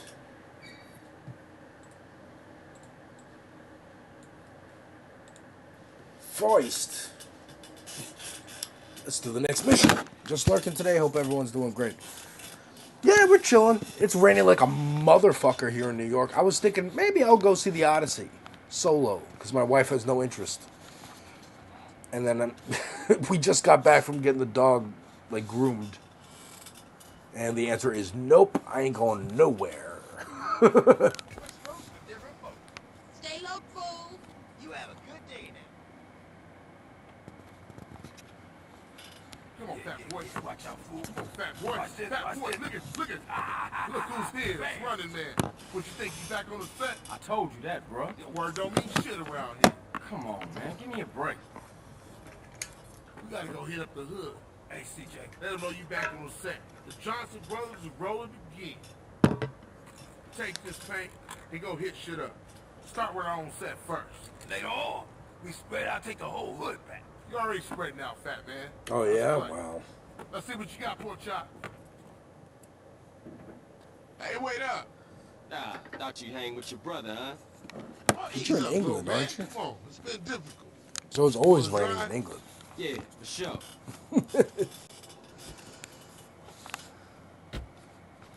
What up? See, here's the thing about story games, though.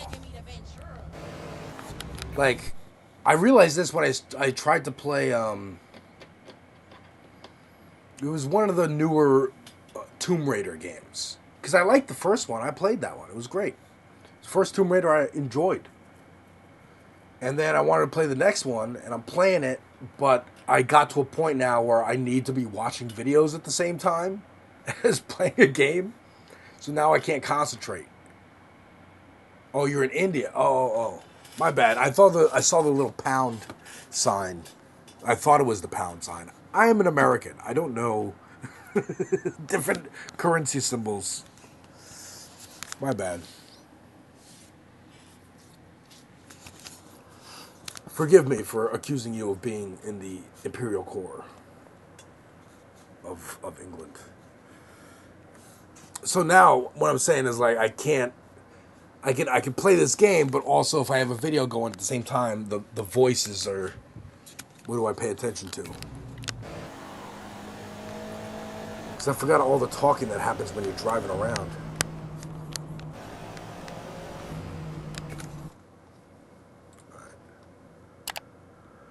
What did Sandy have to say about Platter? Hello, welcome to Left of the Box. Bonjour, bienvenue. I'm Sandy. Okay, so I thought I was done with the Plattner shitstorm after talking about it on this space. But holy hell, the point was missed so badly, it might as well have been a tachyon.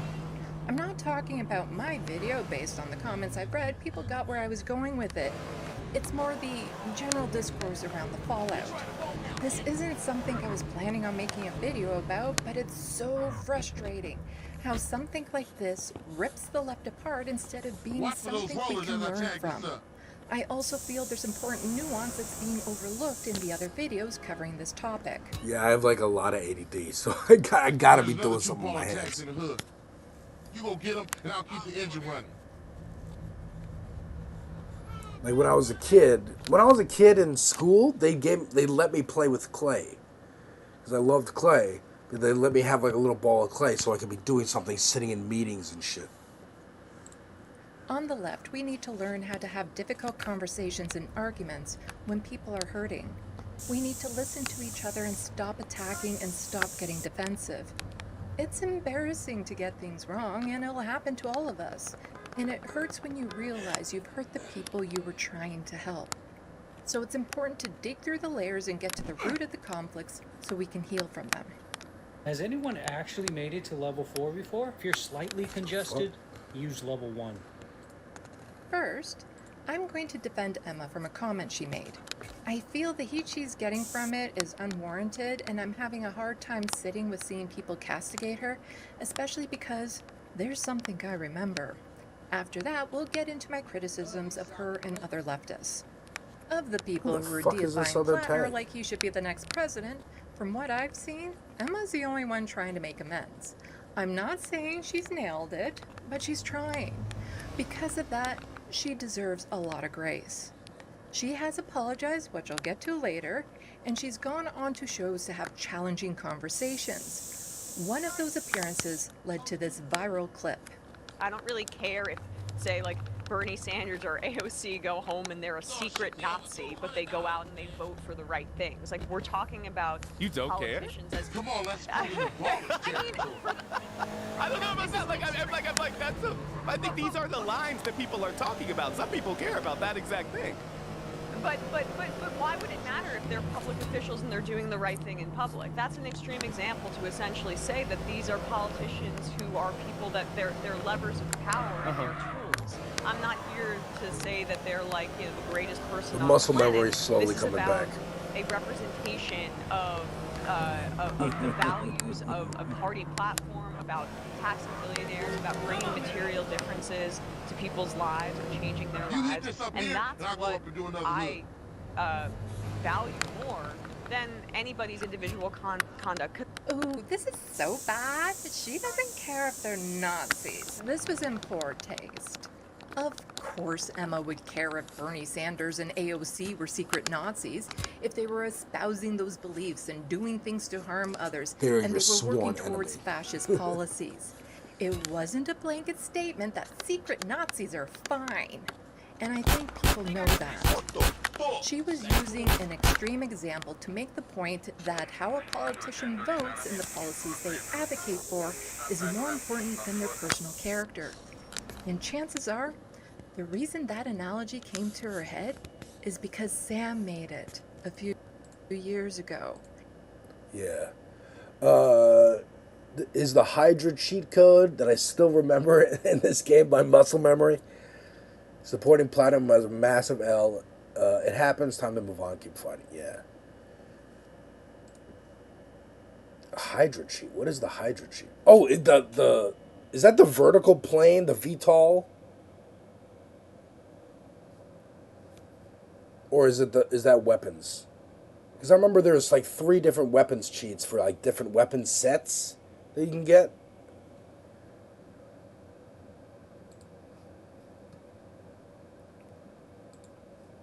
Well, first of all, let me just, because I am on the computer, let me remember that I can have save states and I can do whatever I want. Because if I had save states, I would have beat this game back in the day. But that last mission, boy, is fucking hard. I beat David Cross's fucking remote control helicopter missions. Remember those? Can't wait to get to those in San Francisco. The fighter jet. Okay, word. Yeah, I know. My CJ needs some muscle.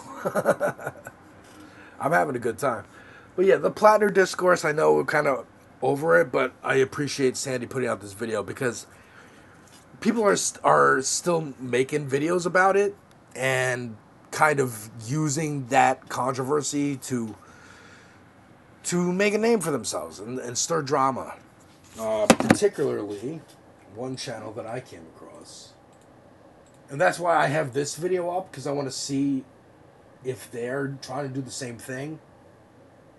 Because they have 249 subscribers. This video came out 2 days ago, has 3,000 views. That's good views for someone with that few subscribers. So maybe this is someone trying to make a name for themselves by coming at them. You know what I mean? Let me also open this.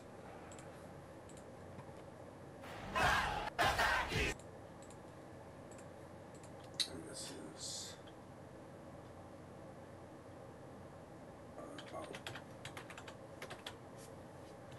So, Tabitha Speaks is someone I just came across recently. I didn't know she had fucking almost 500,000 subscribers. But yeah, she's been going at this is the video that made me go, I think she sucks. I think she's like a centrist grifter. Maybe not grifter, like true believer, but she's a centrist. Because she's been criticizing Kyle Kalinske as well as the other white leftist, fine, that's fair. Absolutely fair. But then 2 days ago puts out this video where she's like, don't you be criticizing Hakeem Jeffries just because Track APAC said he's getting this much money. Track APAC had to put out a statement about how they calculated their money and blah, blah, blah. And I'm like, well, they did that because APAC's being tricksy. APAC's opening, like, different shell corporations. Now I'm like, you're a centrist, and you're using this opportunity to just kind of come at, again, why the switch up? Hassan Piker speaking truth. This is all the Plattner shit, right? Like, there's a lot. And kind of lumping them in with TYT and being like, the white leftists, like Emma Vigeland, Majority Report, TYT, Anna Kasparian, Hassan Piker, grouping them all together. And I'm like, either you don't know that they're different or they're not, like, aligned, or you do know that and you don't care and you're just kind of trying to... So, that's why I'm like, let me check out some of these other channels and see. But, and that's why I appreciate Sandy making this video.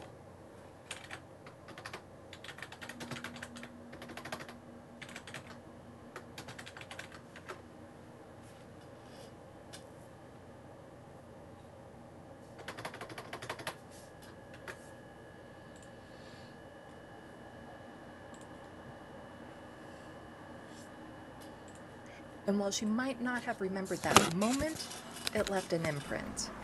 You are judged by what you put out there. Period, end of story. Doesn't matter what's in your heart. I don't care. As far as I'm concerned, I could be the most right-wing guy in the world. I could, if I go home and I have like a Hitler closet that I go into and pray every night, but I come out and I say things that are anti-fascist during the day, I'll take that versus the guy who's going to go back and say it like, pure of heart, but coming out and like, because of nuances, Hitler had some good ideas. Trains ran on time and people were happy with the efficiency. Like, that's not the way it works. What you put out is what you get judged on. Not what's in your heart. None of that. Not what you're maybe capable of. Not what you're capable. I think this clip is probably, I don't know if it's like Susan Collins, but it's that kind of idea. Like, I don't care, Susan Collins, that you like feel bad about what Trump said about Rob Reiner or whatever the fuck it is. You keep voting for his shit. So it doesn't matter if you disagree inside. What you put out into the world, when you do this, that's what you get judged on. Period. We are two-dimensional. No one accused Sam of having poor taste for saying that. In fact, people thought it was poignant. Granted, the way Emma phrased it was clumsy, but the point remains the same. A point I agree with. I do not care what a politician says or thinks in their private life. I care about their actions and the policies they put in place that affects others. There's also no GPS in this game. Danielle Smith was pro-LGBTQI+, but was pressured to make anti-trans laws by her supporters. She made the laws, and trans children in Alberta will suffer because of them. I could care less if Zora Mandami hates cats, has a dark heart, and thinks Val Kilmer was the best Batman. He's implemented affordable childcare, rent freezes, and public grocery stores. So, while there's a lot to good faith critique Emma on, this ain't it. And it feels like people are looking for reasons to hate. I'm kind of shocked, Crash took all my paper, man. Left me with nothing but small change. Hey, get yourself a beer or something. Alright, let's go get some new clothes. We gotta represent. I'm representing more than CJ right now. On her.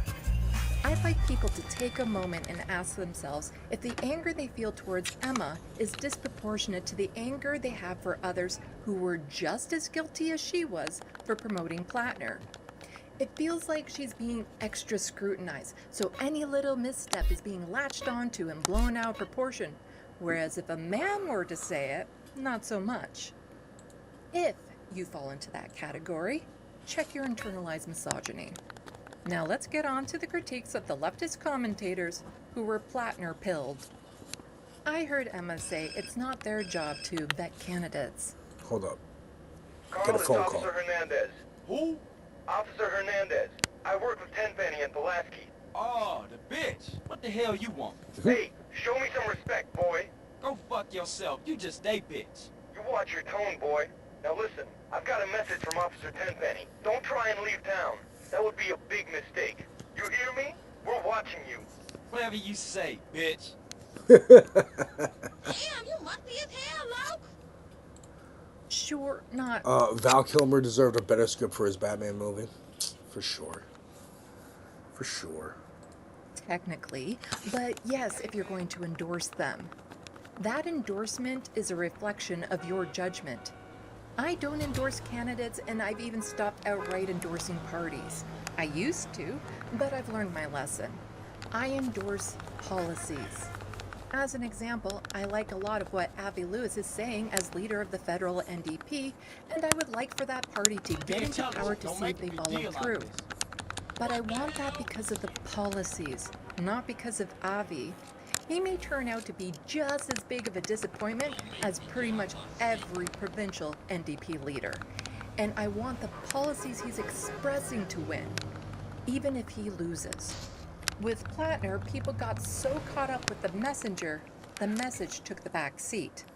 No amount of backtracking will erase how Plattner was the focus. His message, his presentation, how he was a regular guy, he was relatable, he was strong and a fighter. He made mistakes, but he needs to be given a chance to prove he's changed. He can beat his opponent. He was drawing in the crowds. He could unite people because he was a work. There's a Knuckles pickup under the bridge to my left. Well, also guide me to a clothing store. Working class white man in a predominantly white state who spoke like a real person. He could be the next president. It was all about him. Alright guys, next up is this 97 watermelon Fendi. The new strawberry watermelon refresher made with strawberries and a whole lot of whimsy. Now, I'm not saying that about the voters in Maine who voted for a change candidate. This is specifically about how he was covered by leftists. They had a bias towards him and gave him far more oxygen than other candidates with similar platforms. Granted, a lot of that oxygen came from trying to put out the fires around him. On to the apologies. A few people have apologized for unabashedly supporting Plattner. Some have mocked the idea of apologizing. Others have just stayed quiet. Of those who apologized, a lot of them fell flat. Yeah. It feels like they're apologizing out of reflex and because they feel bad for getting it wrong, not because they understand why people are upset with them. The apology was selfish. But because they've apologized, it's like they want to brush their hands of it and move on and are getting annoyed people aren't letting it go. Kind of like how they would defend Plattner by saying he apologized for his past posts and act like that's all he needed to do to be forgiven. To those leftists, people are getting upset with you not because you put your faith in someone and he betrayed you. They're not upset that you wanted to see the best in someone and believe they had a redemption arc.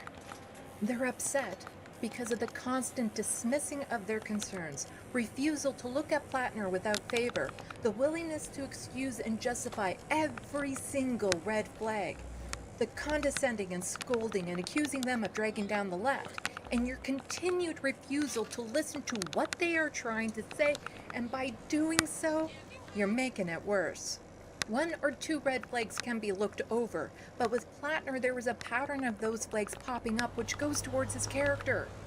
And what some of you dismissed as red flags were hard lines for progressives who are looking at him objectively, and they should have been hard lines for you too.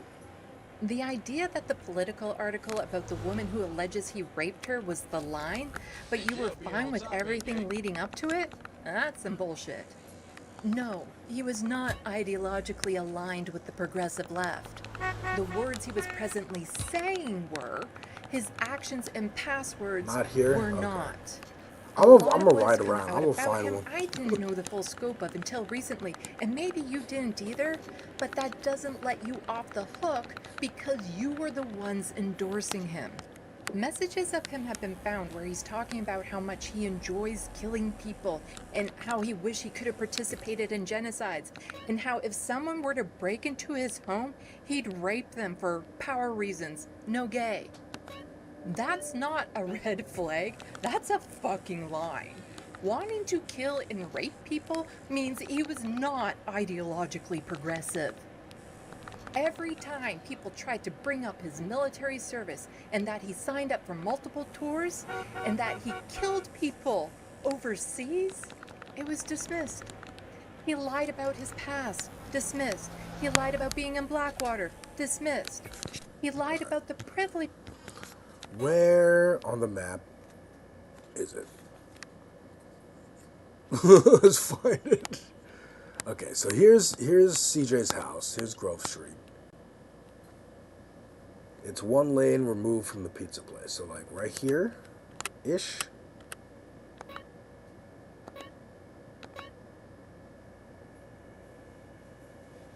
Or like down.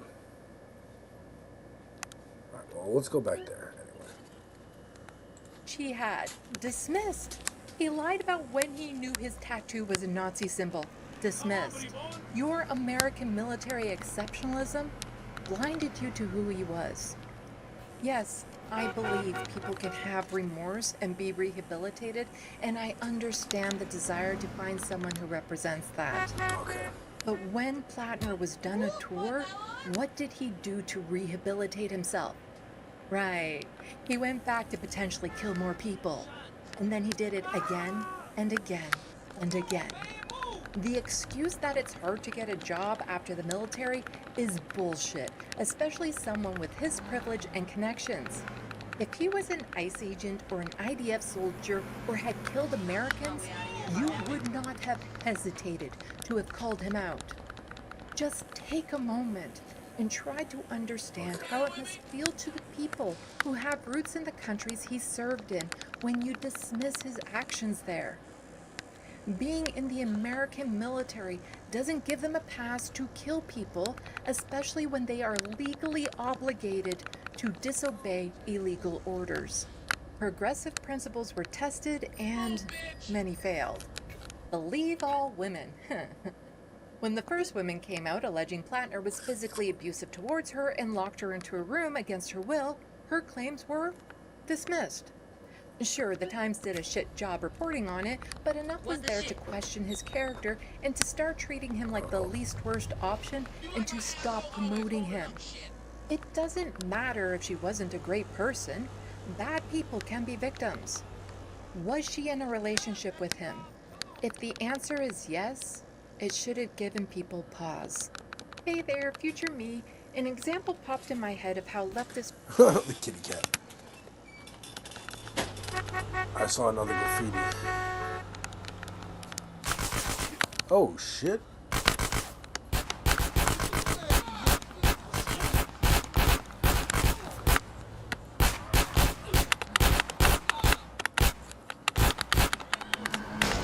Oh, shit.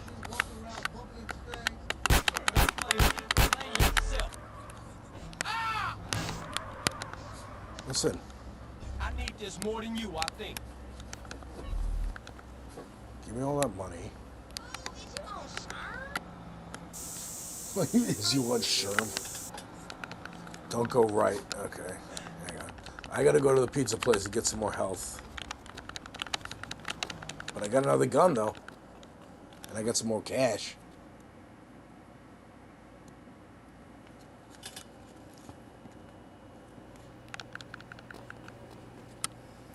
would Sir like?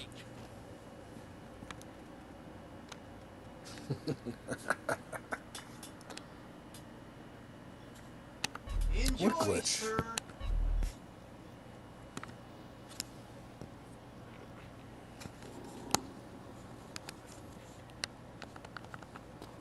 Oh. My God. The camera. Alright. Glad I got the classic GTA trilogy before they released the AI enhanced. Yeah. Yeah, those suck. Your girl's got no nose. Alright, we got the barber, the tattoo. Where is the Binkos?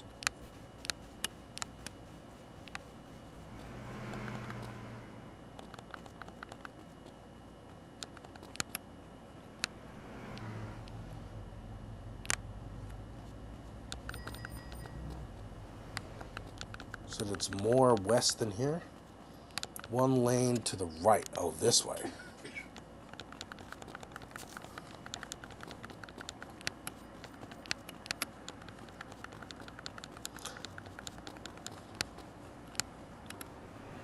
No.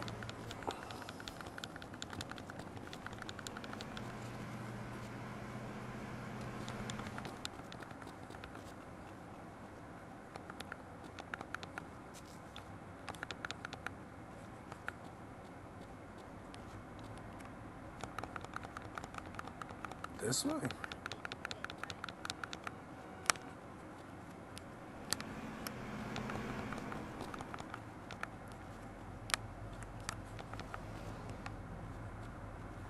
I know it's hard through chat. I'm sorry. Here. Because there's a delay. Alright, so tell me, I'm going to leave the cursor right here. Tell me where to move the cursor. Regularly stick to the principles when tested. When a right-winger is cracked down on, banned, or canceled for speech, often leftists speak out in support of that person's right to free speech, even if it's from someone they loathe who says grotesque things. So why is it so much more difficult to stick to a principle when it's a right-wing woman claiming abuse? I vape, but I don't like me to vape, you know? I only do it when my friends do it. Or on the weekends. I don't.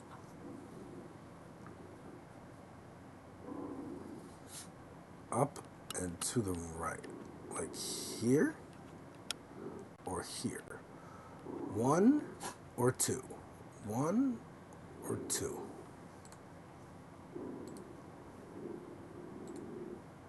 Why is it so much more difficult to stick to a principle when it's a right-wing woman claiming abuse? And just to go back to something, if Plattner was ideologically progressive, I have a hard time believing he would be in a relationship with an ardent right-winger involved with the Heritage Foundation. However, her being a Republican operative does not mean her claim should be dismissed away. When people were questioned why they didn't take that woman's claims as seriously as the recent account, they said, well, they weren't as bad. She wasn't claiming sexual assault. So what? Because she wasn't saying she was raped, she doesn't have to be believed? He roughed her up bad enough to leave marks. That's abuse. He locked her in a room and wouldn't let her leave. That's kidnapping. How does that not make you question who he was? Again, yes, people can be rehabilitated, but did he do anything to be held accountable for those actions? I heard people say, well, he was suffering from PTSD. So? We don't know her state of mind. Maybe he was locking her away for her own good. Fuck no. And here's where we get into something that was really, really bothering me. Having PTSD is not an excuse for his actions, and it was really pissing me off no one was addressing this. I need that shit you By brought. using PTSD as a way to brush off his bad or violent behavior adds to the stigma of people with mental health issues as being violent and abusive. Lots of people dealing with PTSD do not abuse others. And again, where did he get that PTSD? Right. choosing to go back overseas hoping to have a chance to kill people. At least when a woman who was ideologically aligned with the left alleged Plattner had raped her, leftist holdouts finally said, "That's the line." For my thoughts on that story, check out my other video. But Ryan Grimm, I'd say he should remove the silver spoon from his ass, but I'm afraid it might be the only thing holding his spine together. Since my other video, Ryan has received no real pushback from fellow commentators for putting on blast that Politico didn't mention that the woman had sent him a text saying she could use a glute massage. Ryan spent a lot of time on why this detail was so important to reveal, even though it doesn't change the fact that Plattner allegedly raped her. All it is a salacious detail that puts some of the blame on her. Like, he wouldn't have been there to rape her had he not felt like she invited it. Ryan also skips over the importance of Plattner being blackout I think because drunk it's driving. nighttime. It I'm gonna does save not it and it'll be matter if she daytime. invited him, he shouldn't have been drunk driving. If he had killed someone on the way there, unintentionally that is, Yeah. would it still be important to point out that he felt invited out somewhere? That maybe if she hadn't have invited him over, he wouldn't have killed that person. Instead, Ryan uses it as an excuse as to why Plattner may not have seen her text telling him not to come over. Well, that's on Plattner for not checking his phone while he was drunk driving. And yes, Ryan argues that it's important that all the details be presented so people can adjudicate whether she should be believed. Okay, so that's not what Ryan said, but it's what he said. Sure, maybe mentioning that detail was missing in passing is fine, but then mention Now I'm what was she confused. wearing when he arrived? Or did she say something that might have... You know what it is? It's probably the mission. I probably have to do like a mission that shows me how to do this. That's my guess. Alright, so let's just go do the next sweet mission. But we found it. Thank you very much for your help. Let him on? The door being unlocked, that's an invitation, right? What other things did she do to change the scenario? And it's not so much that Ryan felt it important to get that detail out there, it's how he presented it as some major oversight that could change the legitimacy of her claim. It doesn't matter that Ryan later said her giving this detail made her more credible. Hey, you gotta keep it real, man. Ain't nobody give a shit about the hood. I do. All they do is sell gay and ruin the place. No crack ever made a gang type. I don't know, man. What's up, y'all? What's up, CJ? What's crack? Man, all they care about is smoking and money. You can't knock the homies' hustle. Even marks ain't soldiers.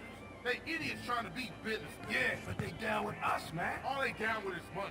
CJ, go down there and show these fools you mean business. These chumps on the ballers are sweating the homies. Go put pressure on them. Let's do it. We've been putting time in the hood, but we gotta get the homies back together.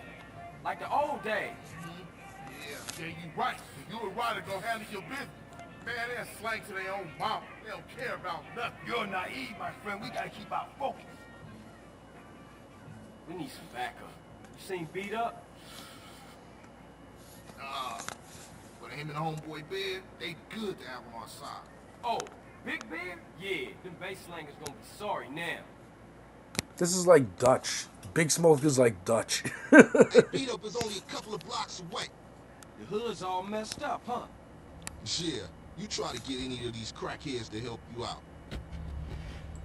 Because of course. One of the A families ain't woman up has on to it. prove to a man she's worth Smoke, listening to. Sweet, Emma touched know on this yours when truly. Ryan was on the... Grove Street don't bang no more. Yeah, just get blown. For sure. The worst in these games is like you're turning a corner driving and you accidentally hit a cop. You're like, God damn it, I gotta run away now. Make the stars go away. Just like that. God damn it. It's spoken into existence.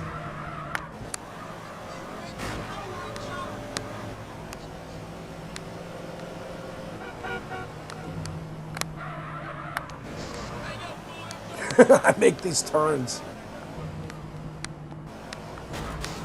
Uh-oh. You know, you say this mission will be easy. But You don't know how not good at games I can. Where I think I'm going I'm making a shortcut, but I'm making it way harder on myself.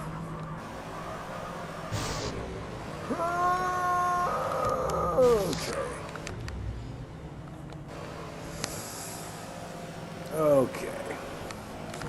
Let's put Sandy back Majority on. report that sensationalizing this one detail could lead people to question the woman's story or to even blame her.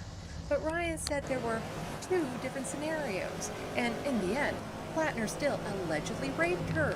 People would get that. Really?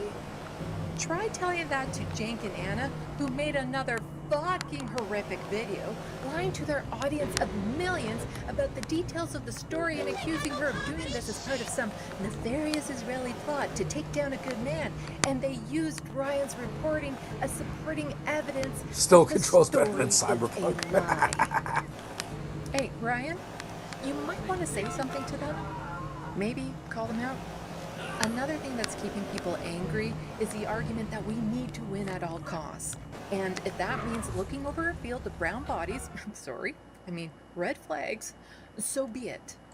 Hey, slow down, fool. You don't even know what store it is. He's making a lot of good points. This is right here. Love Sandy. Open up. You sure he still live here? Fool, I told you this is. Open up! Who the fuck is it? CJ, the fuck you want? Get the fuck out of here. Wait, hold Yo, this is gonna man. make me want to get a cigar to make a blunt. The only thing that matters is the hood, homie. But you'll never understand what getting this money is like. You know what, man? Get the fuck out of here for you be laying on your back. Big Bear, come check this fool. Hey, Bear? Big Bear, that's you? Hey, you still from the hood, homie, or Nah, what? the only thing Bear give a fuck about is smoking and keeping my house clean. Ain't that right, Big Bear? Hell yeah. Hell yeah what? Hell yes, sir. Now go make that motherfucking toilet spark. Oh, man. Bear, come on. Everyone likes to party sometimes, CJ. I'll see you around. Stay the fuck from around here, punk. Hey, nigga, fuck you.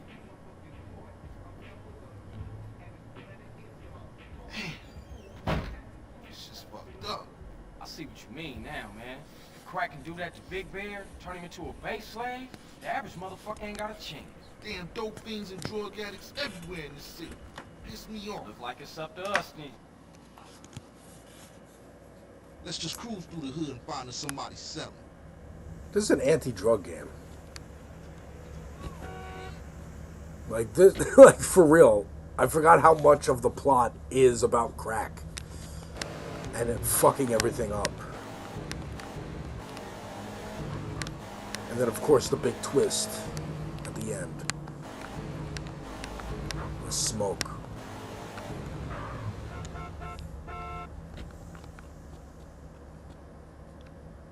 What? Oh. Who you think you touching, homeboy? Hey, partner, I'm working, man. What you need? What you need, dog? Dog, I got quality shit. What's your problem now? It's me.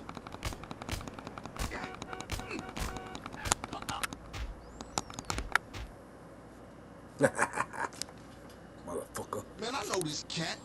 He a punk used to run with a front yard baller OG from Idlewood. I know his place. It's just across the tracks there. Let's check it out. Hey, ain't that front yard turf? Man, are you a buster?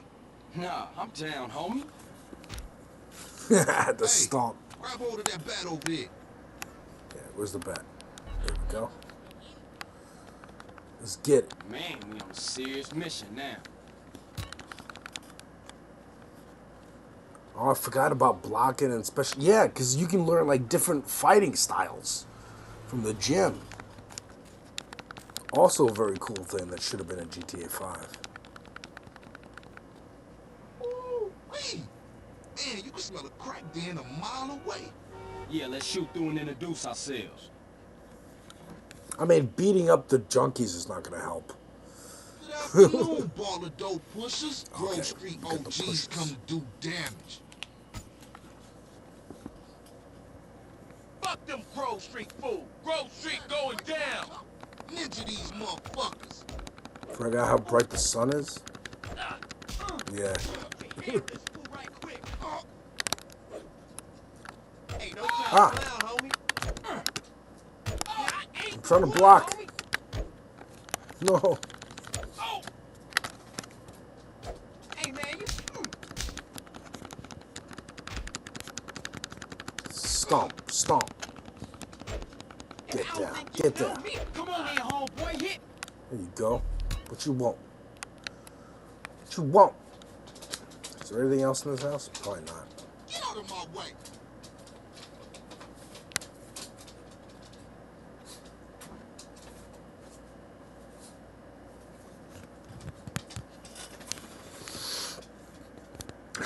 Now Ballers know Grove Street families on their way back up. For sure, homie. And what's more, you don't even run out on me. Times change. Get the fuck up out my car, man. What you doing in here? What you doing in here? Get the fuck up out my car. Oh, man, they gonna be God damn it. Like, what the like every time. You just start the car, and then the camera swings around. It's like, oh, you didn't know a cop was there? Maybe because the camera wasn't pointing that way. Our bad. Oh, you just killed the cop. Oh, good.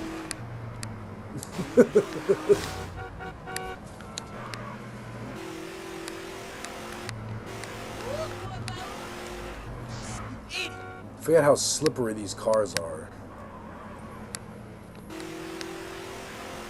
I barely touched it.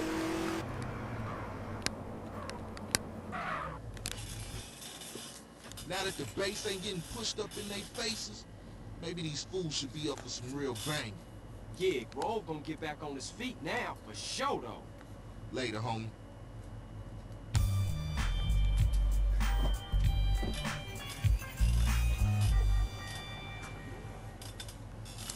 Alright, you know what I'm gonna do? We're gonna keep playing this. Don't worry. But because I'm excited, I'm gonna re-download GTA 5. So we have that just in case we wanna do parallel GTA playthroughs.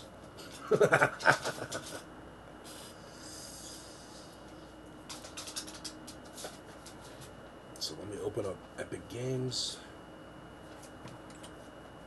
Yeah, well, Jank was saying that when he was throwing trans people under the bus. How'd that turn out? We don't move forward by leaving people behind. I get we are desperate for wins, and I get we want to believe people can be reformed. We are looking for examples of strong progressives. But did it have to be Plattner? It's like we're drowning and we see a log float by, so we grab it before checking if it was an alligator. I see commentators who feel betrayed by Plattner talk to each other. Yes, Emma is the exception, and to her credit, she has gone on to other shows. But she really needs to bring someone onto the Majority Report who saw Plattner for who he was to talk about this. Sam, Matt, and the Majority Report audience needs to be a part of this discussion. I get it. It won't be me.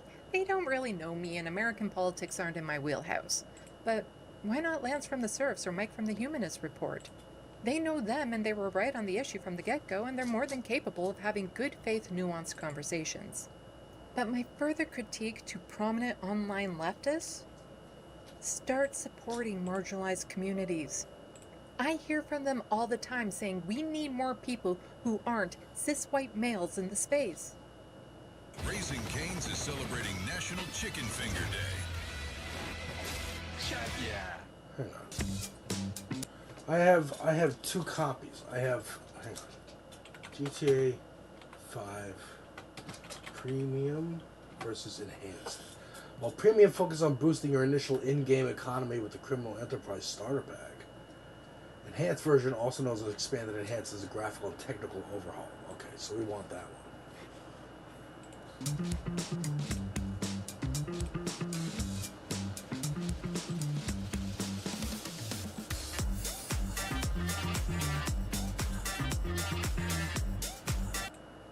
I'm right here. As a queer, non-binary, femme-presenting person... Oh, I'm going to get it on release. I want a disc. I want a physical disc so that Sony can't take it away from me. Talking leftist politics and Canadian, it's almost impossible for me to break through the algorithms without support from others. And it's not just me.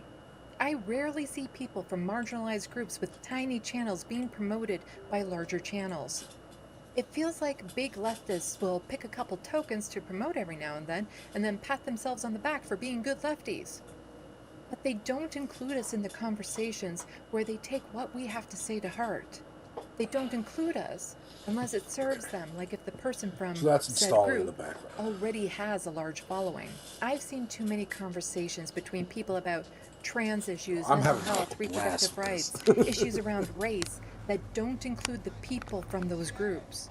And it has to be more than to bring us on to talk about the one issue as if we can't contribute to other subjects. I've seen too many fantastic people excluded because their setup isn't fancy enough, or their audience is too small, or they're not part of a leftist clique. And for the viewers of the shows, if someone pushes back or points out something uncomfortable, don't attack. Allow for these conversations to happen. People questioning Plattner early on were ripped apart. Why? Why not just hear what they have to say, politely counter it with something, or say nothing?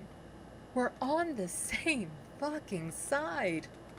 Not everyone will agree, and that's normal, and nuanced conversation should be encouraged, not shut down.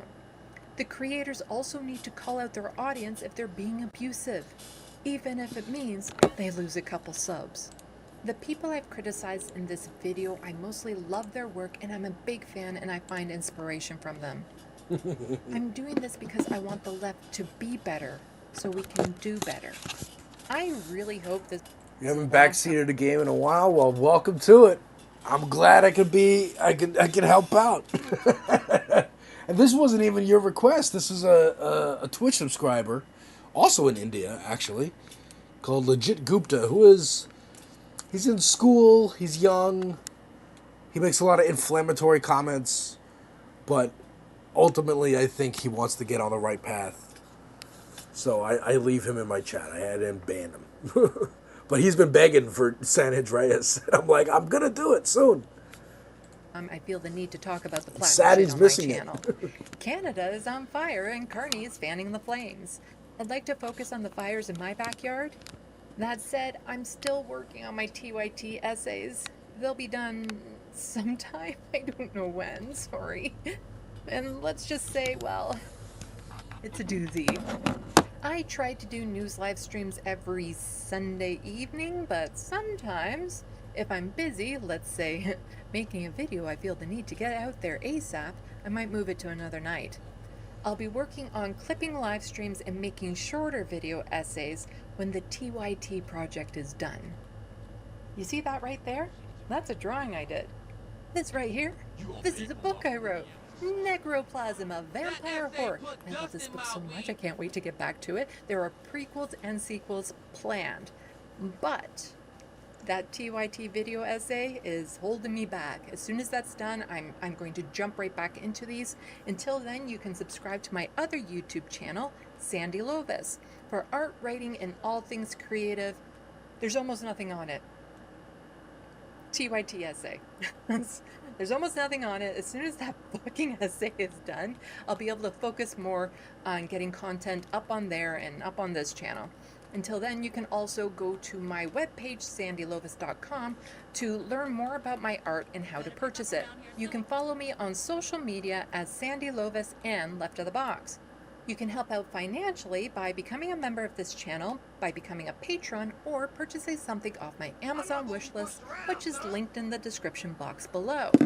Every little bit helps, but please only contribute if you have the money to spare. Check Love that. out this space.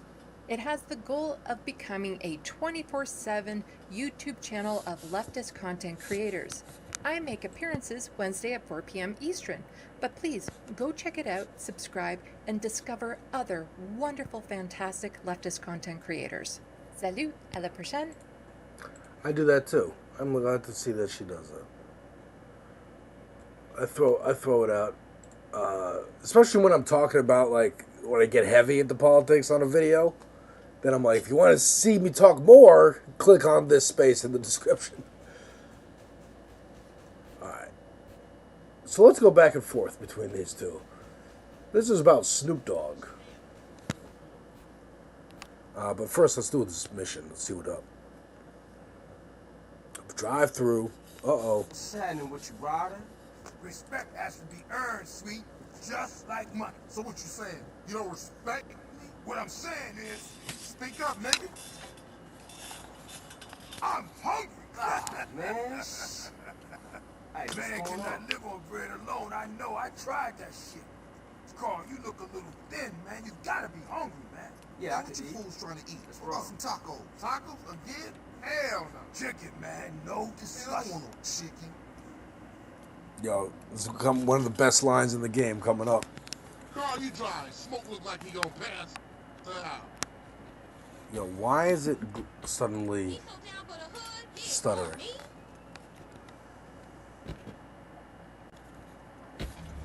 Me too. I really hope so. That this space gets big. We gotta talk about it. Now, Natch, can you recite Big Smoke's order from memory? That's the real test. They was going for sweet. How you supposed to know that? You know what people are like. Say they have love for you, but won't say a word. Too damn scared. Some people say they saw a green saber doing the work. Then speeding away. Yeah, but people like to talk, don't they? Anyway, that's half of Santos you talking about.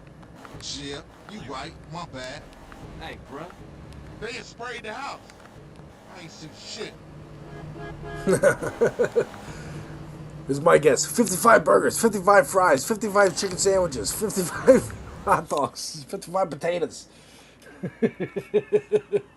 I think You Should Leave is so funny, dude. Such a good show. Can I take your order, please? Carl, what do you want? You gotta eat to keep your strength up, man. Hey, I'll take a number 9. Fat boy. Give me a number 9, just like his. A number 9. Number 6 with extra dip. I'll have 2 number 9s, a number 9 large, a number 6 with extra dip, a number 7, 2 number 45s, 1 with cheese, and a large soda.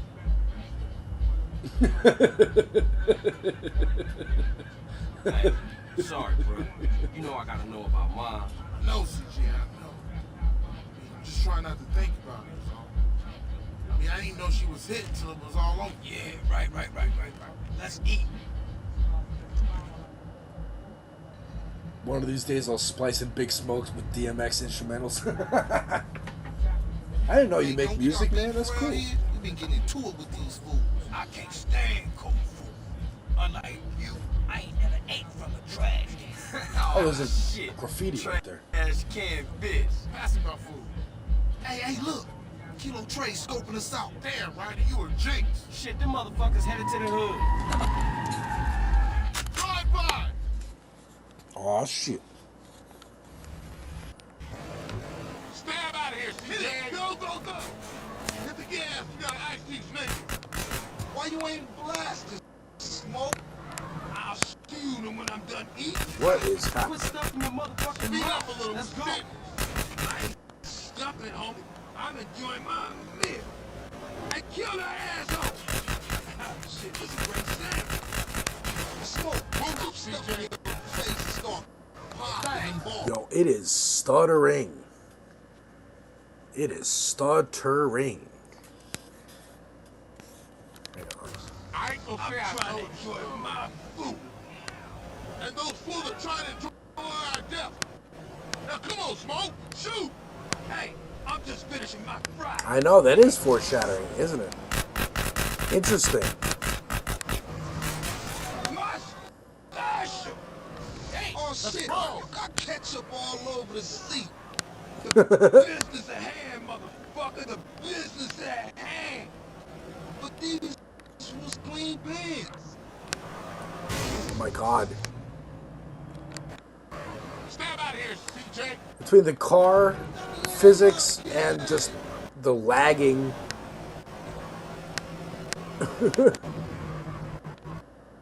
Uh-oh.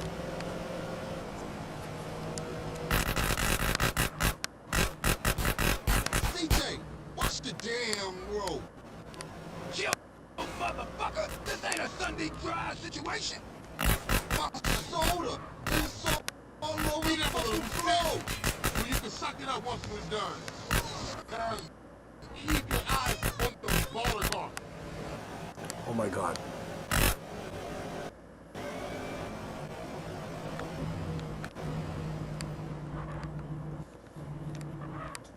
There we go.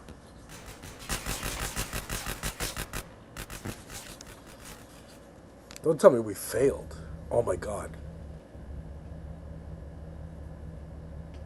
I failed to protect the homies.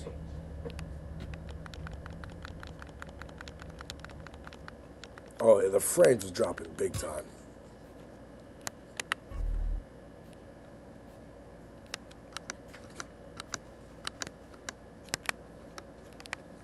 Which is like, let's see if it happens just running around. Yeah, something's going on. Maybe it's clicking between the two different applications is what's doing it. I don't know. Alright, before we try that again, let's watch some of this video. Hey, it's good to see you. Good to be safe. Come on now, dawg. Good to be safe. Come on, man. We gotta be honest about Uncle Snoop, man. He been moving funny for a very long time now. Usually, I don't like to beat up on the legends as much as the next person because the legends live long enough to see themselves become a villain. But the way Snoop has been moving recently has really got me looking at him with a side eye. Now, if you don't know, Snoop recently performed in Long Beach and he got the key to the city, but the one thing that was weird is that he did this. Hey, it's good to see you. Good to be safe. Man, proud of you, dog. You doing everything we talked about 30 years ago. You're helping out the community.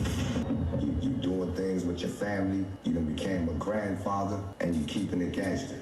Dude, I saw this AI angel of Tupac.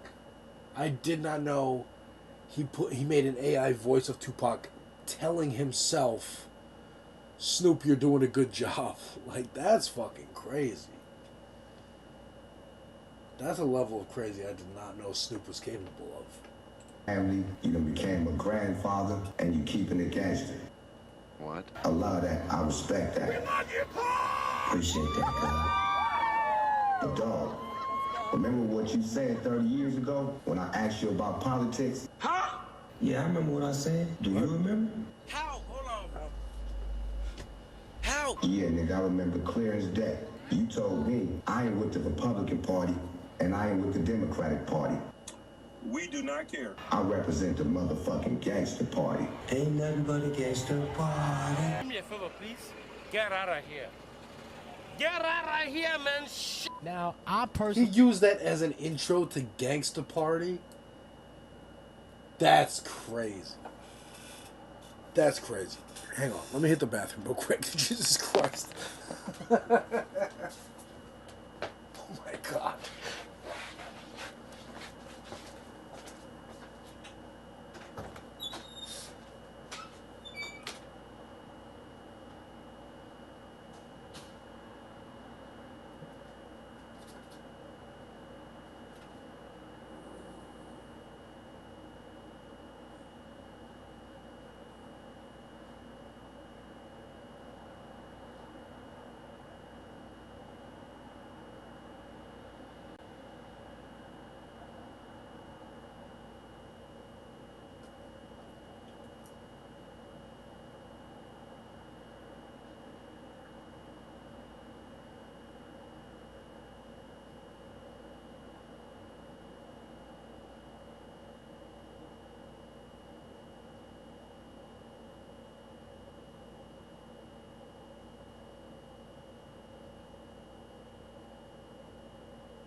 This is crazy.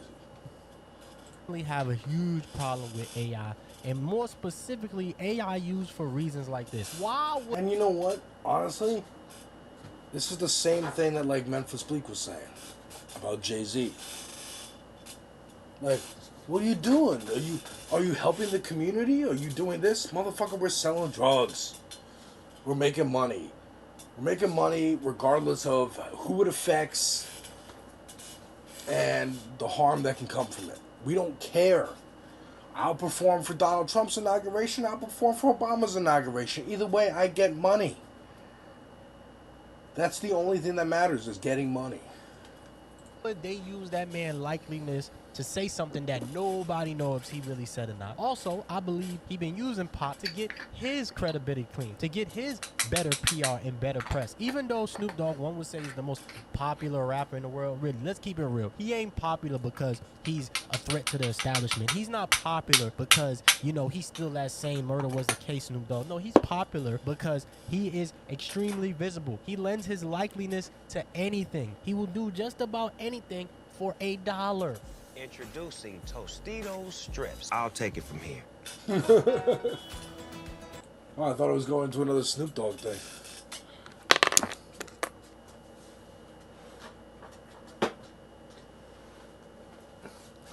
That was an actual YouTube ad.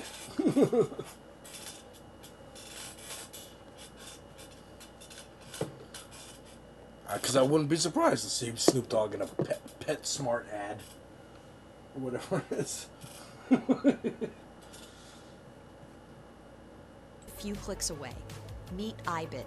No wallets, no keys, no crypto exchanges. You trade it just like a stock in your brokerage account. The next wave of Bitcoin investing. Oh, I hate that. I hate that. $1. Introducing Tostitos strips. I'll take it from here.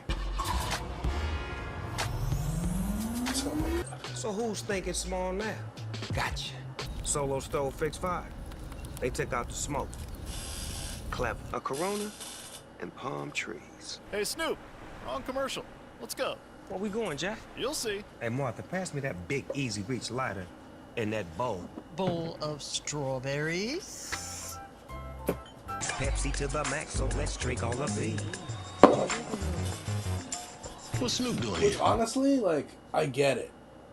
It'd be funny if actual Snoop Dogg ad shows up. Dude, I get it. Like, he was 19. I before I started making videos, reaction videos, I was getting into rap, right, in 2024. And I listened to The Chronic for the first time. Like, actually all the way through and have it now. And looking up how old he was 19 years old on that. When Dr. Dre was like, hey man, I left NWA, come be part of this thing I'm starting. He's a 19-year-old fucking stoner from Inglewood. Or whatever, no, Long Beach. Who's just like, yeah man, you tell me, like, I like rapping and this is fun for me, and you tell me I can, like, make music and get bitches and more, I could get money for more weed, is what you're saying to me. And then he just does that. And he's just been passive. Like, when the whole beef went down with Tupac in the West Coast, East Coast, he's like, staying out of it, I don't want to be part of it. Because he doesn't want to be part of it because he's a stoner, man. You ever see Dazed and Confused? Hang on.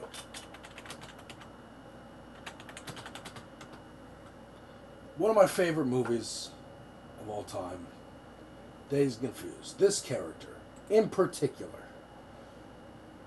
this character is like hey man, like, people are being like roughhousing around him, and he's like, come on, vibes, dude.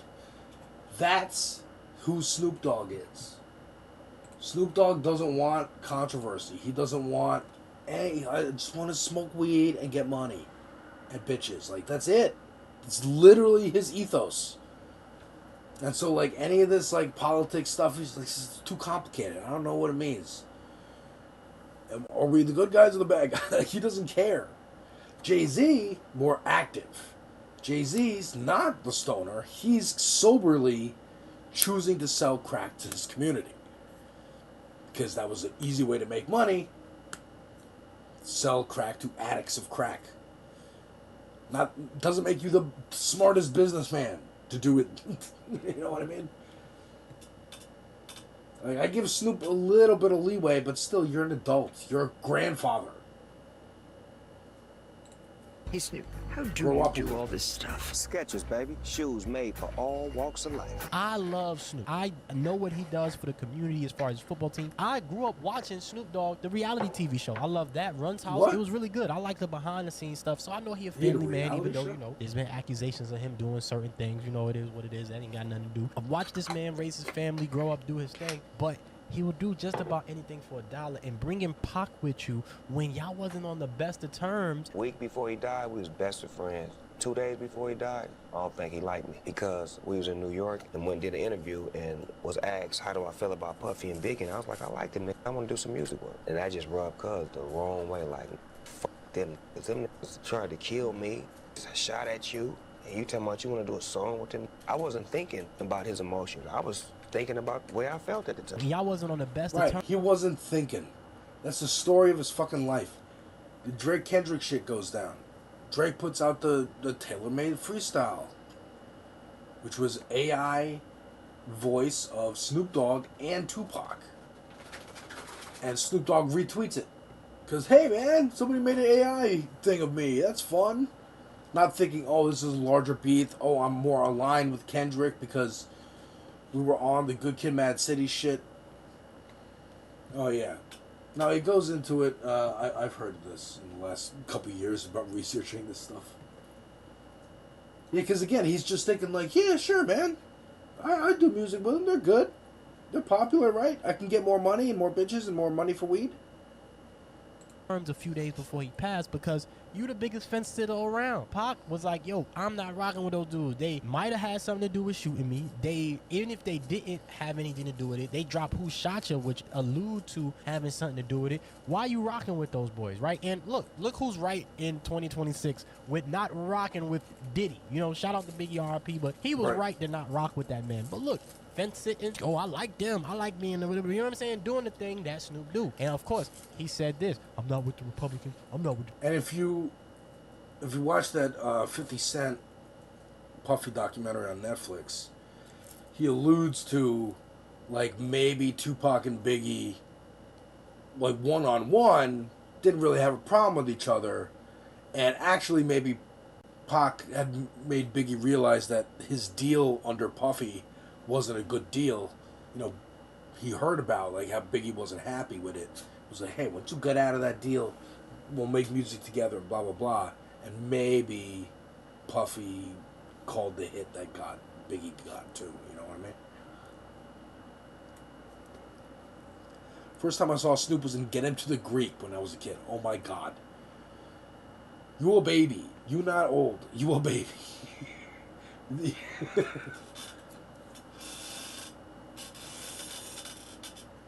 Democrats, I'm the gangster party, right?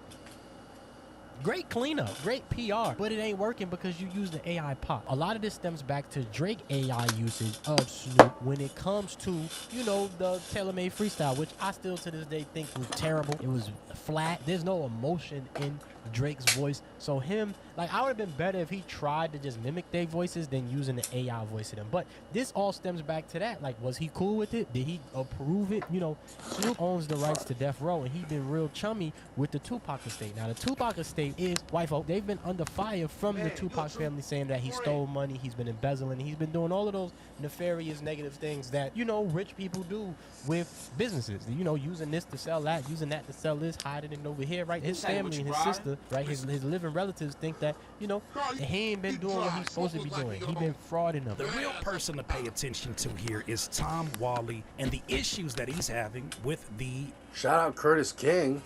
Been a while since I watched Curtis King. Love him. Matter of fact, on my channel, if you type in Curtis King,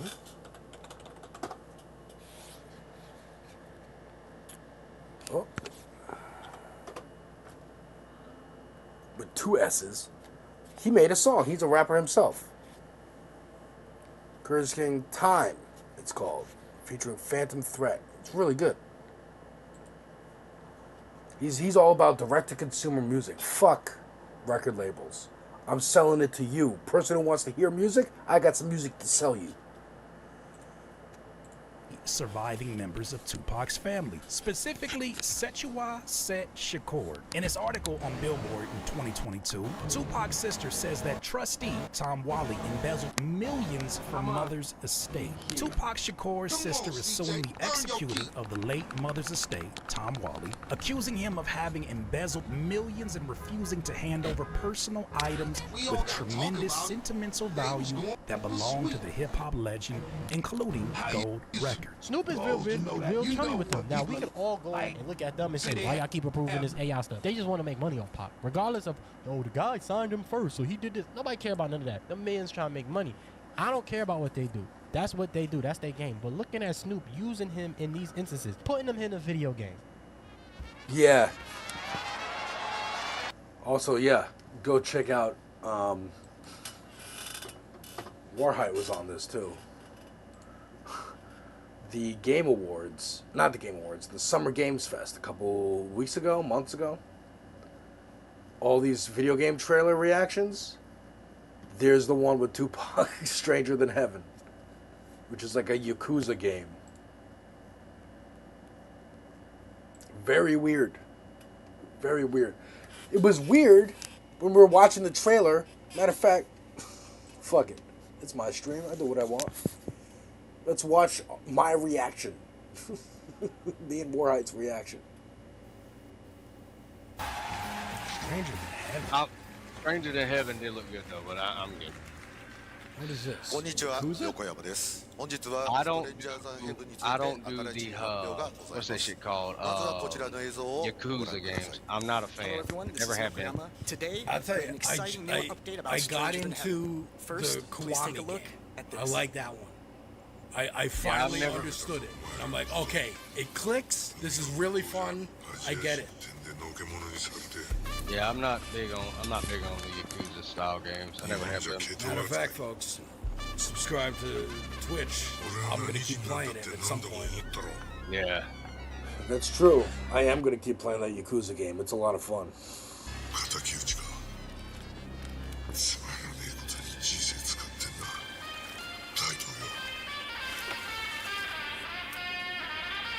Oh, they're great because it has like a story that you do care about, but then also you can just go play poker. Ooh, we got like a 50s one? Snoop Dogg, that was Snoop Dogg. Yeah. Yeah, Snoop. So that's me. I didn't even see it on the screen already, but I saw it here. There he is. There's Snoop. Who's the guy? I don't know, but he's got crazy hair. You should probably get a haircut. So there's Snoop, and I'm like, that blows me away. Why is Snoop Dogg in this, like, 50s style Yakuza game? That's weird.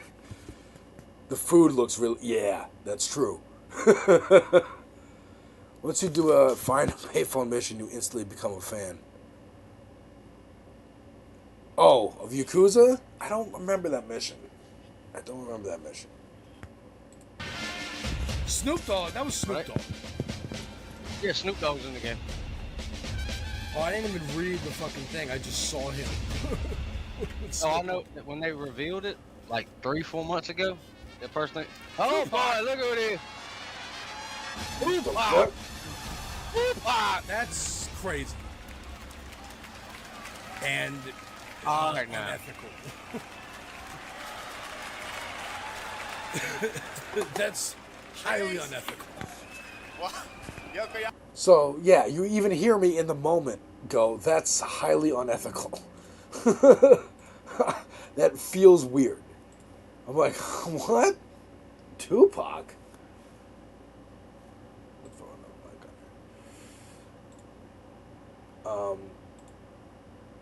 So, yeah.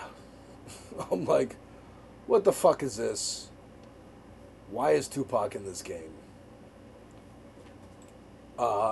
And, you know, I'm putting out all those videos, and I see that one's getting traction. Because clearly, a lot of other people noticed that too, and it was like, what the fuck? Now, Warhite, shout out Warhite, who was in the chat. I don't know if he's still watching. He was like, "Oh no, it's cool. Like they're making, like the family's making money," and I'm like, "Oh, okay." And if that's the case, then fine. You know, I got no problem with Carrie Fisher's family doing that. You know, Michael Jackson, whoever. Because if that's like how you're living, he's the one who's the breadwinner. You know, fine. Patrice O'Neal benefit that Bill Burr puts on every year. I've gone twice. You know, Patrice O'Neal's family, he was the breadwinner. But, as this dude is saying, read my soul, which I appreciate him. I watched his Vince Staples review, instantly became a fan. The estate is like, oh, Snoop's actually like robbing us. Snoop's doing like unethical shit. It was in Yakuza 0, the other games might have one. Literally just says, find a payphone, you find one, and it's like, mission complete. Oh, that's funny. Yeah, I love that, like, kind of, that silly humor. Sometimes even fourth wall breaking humor. I'm playing Kiwami, I think. That it's like a remake of the first one. Where you're saving your... You know, you took the fall for the mob boss getting killed and blah, blah, blah. You went to jail for like 15 years. There's a little girl you're trying to save. Find her mom. So, I'm seeing if this game will keep working, because it's chugging.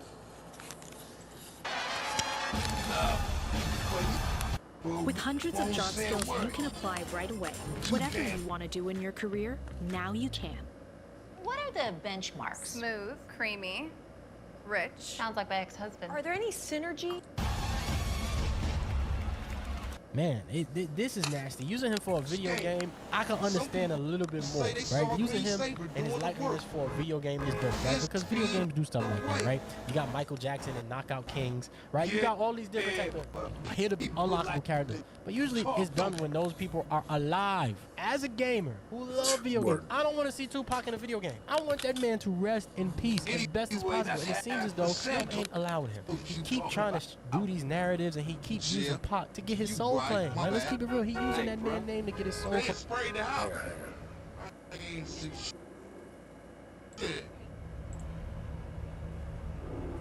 Alright. I want to see if... a different game will work. Yeah.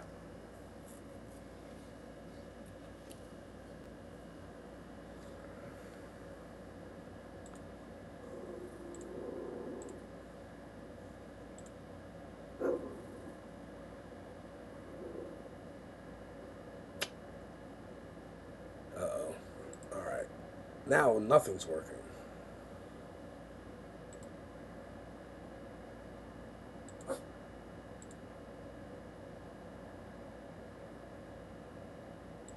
Oh, okay.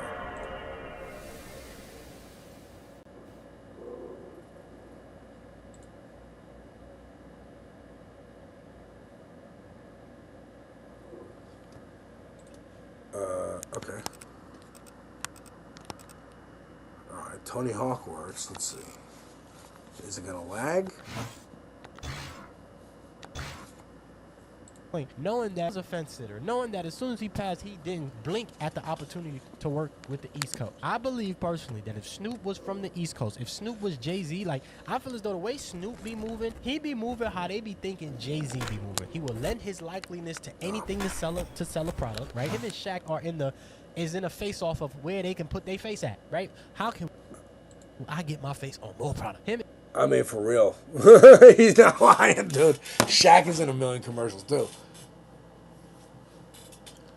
So yeah, it's the program. Let me quit out and try to load again. Maybe it's because I'm also downloading GTA 5 in the background, and that's taking up energy.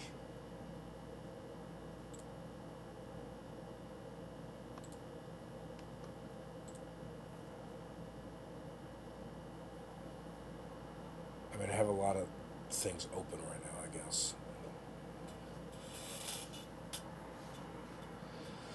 Because, yeah, even opening, like, whatever it is, file looker at her.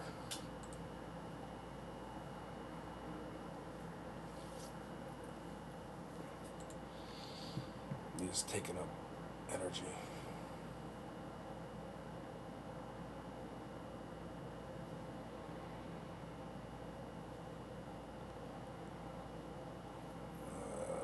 Stuck at 85%. Paused, 99% play.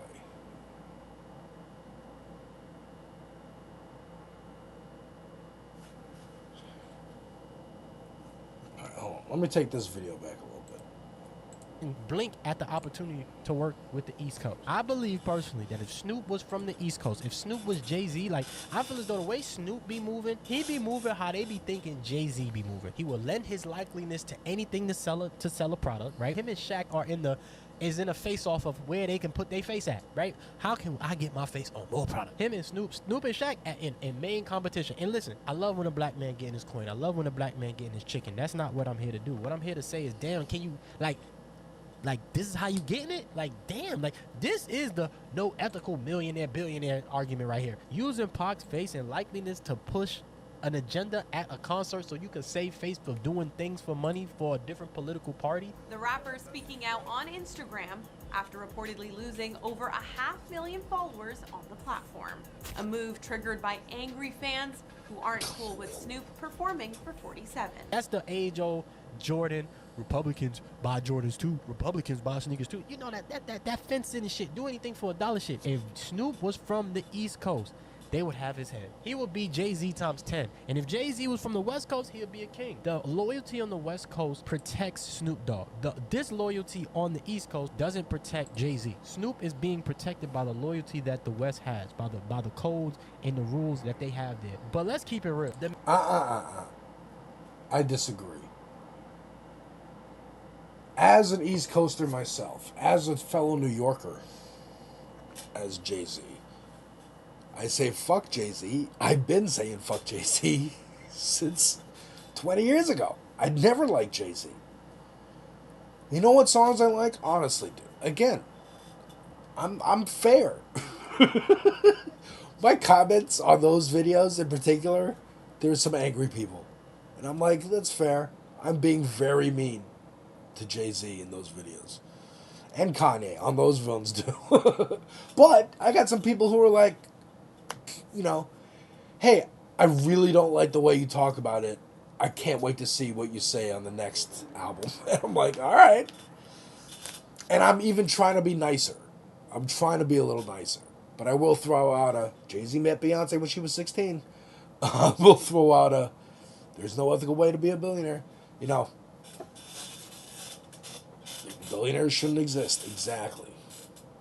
Hearing the rap history is interesting. Yeah, me too. I like it. It's very...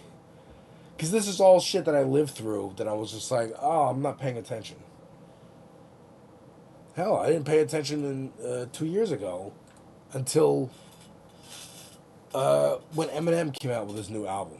Then I was like, ooh, I'm going to get this album. And then I found out that music reaction channels existed. And I'm like, that's fun. And so I'm watching all those.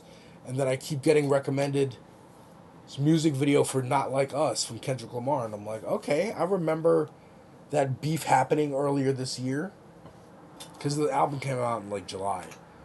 So I remember that happening earlier this year. I remember rooting for Kendrick. I wonder how it went.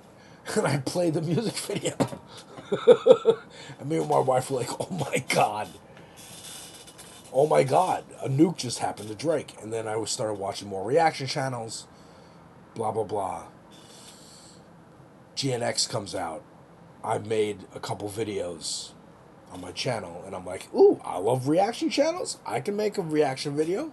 So GNX is the first reaction video I made. Okay, so GTA 5 is verifying right now. So I am going to open up the PlayStation emulator again.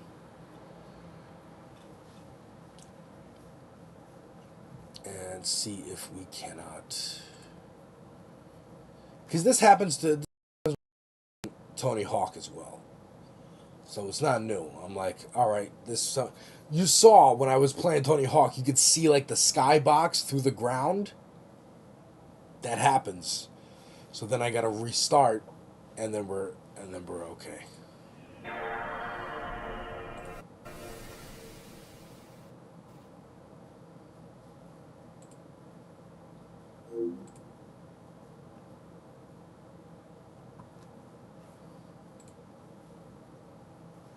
All right. First of all, let me pop this back up. But yeah, it's also because the GTA thing is eating up computer energy.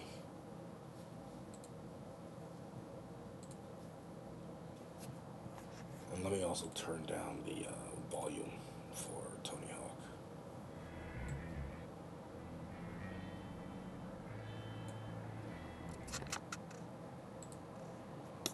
I'm guessing old games aren't optimized. Well, these are emulators that you can get on your computer, and then you can download ROMs of these games. They will lag like the old games. It's not like a smoother version. I'm sure there are mods. There are mods that you can get where it does smooth out everything, but I don't know how to use mods.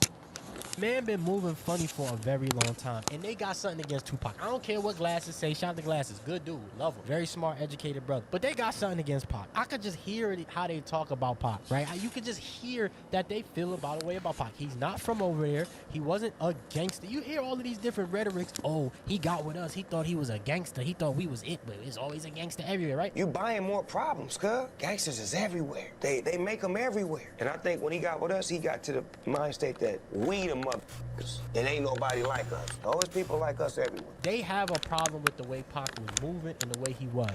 And the main reason why I think that was is because Pac was on our community ass about unity, uniting, and all of this. But then just like every other brother, he had made mistakes. He fought, and he was a product of it. So it's hard to be a prophet and be who Pac was and still be in it and be a product of it, knowing that your own people try to get you up out of here, right? Of course, Snoop has ties to the people that were in that car, right? Keefy D, the cousins. That's neither here nor there, right? I personally believe, Snoop, no matter what he tried to do, he feels some type of way about Pac, which he has the right to because he knew the man. I ain't know the man. But I feel as though he feels the type of way about Pac. And the Crips, even though Community Revolution in Progress, shout out to the Crips, they feel some type of way about Pac, right? They do. Everybody, come on, man. Is that what Crips stands for?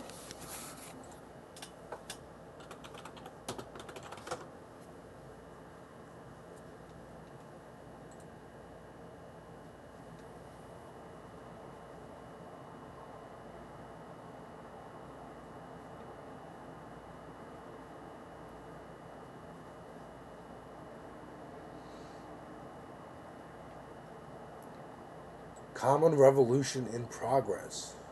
Community Reform Inter-Party Service. Community Revolutionary Inter-Party Service. Interesting. A backronym. So they came up with Crips first. And then they were like, what if it stands for something? Interesting.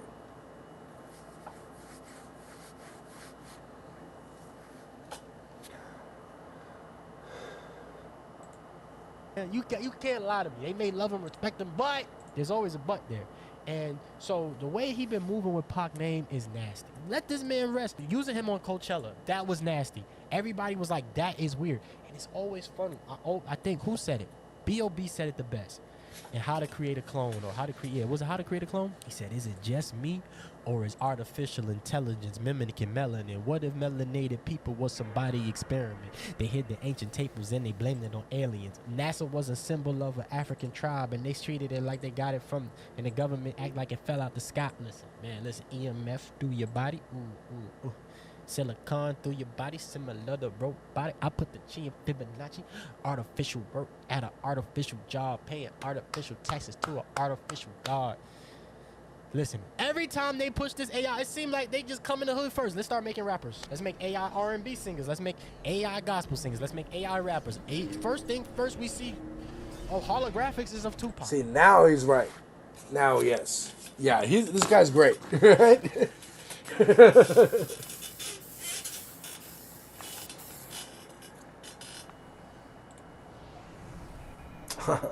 Remember the Neversoft logo? But see, it's still lagging and shit. I really think it's because I'm downloading GTA 5. I'm sorry. I know we're having a good time with San Andreas. But give me, I don't know, 20 minutes. Let's just watch some videos for a little bit. And then we'll play GTA 5. Or we'll go back to San Andreas. We'll flip between the two. But for right now, it's just videos. Sorry. Always come to us first and try to pass they shit off. Thanks, and then and also thank you all for hanging with me. Always appreciate it. You have no idea. It might be just 2 of you watching, or at least 2 of you chatting, because it says there's 6 people watching on my Streamlabs, but I don't care. The fact that anybody's watching at all, that's what means something to me. Thank you. Anyways. they just come in the hood first. Let's start making rappers. Let's make AI R&B singers. Let's make AI gospel singers. Let's make AI rappers.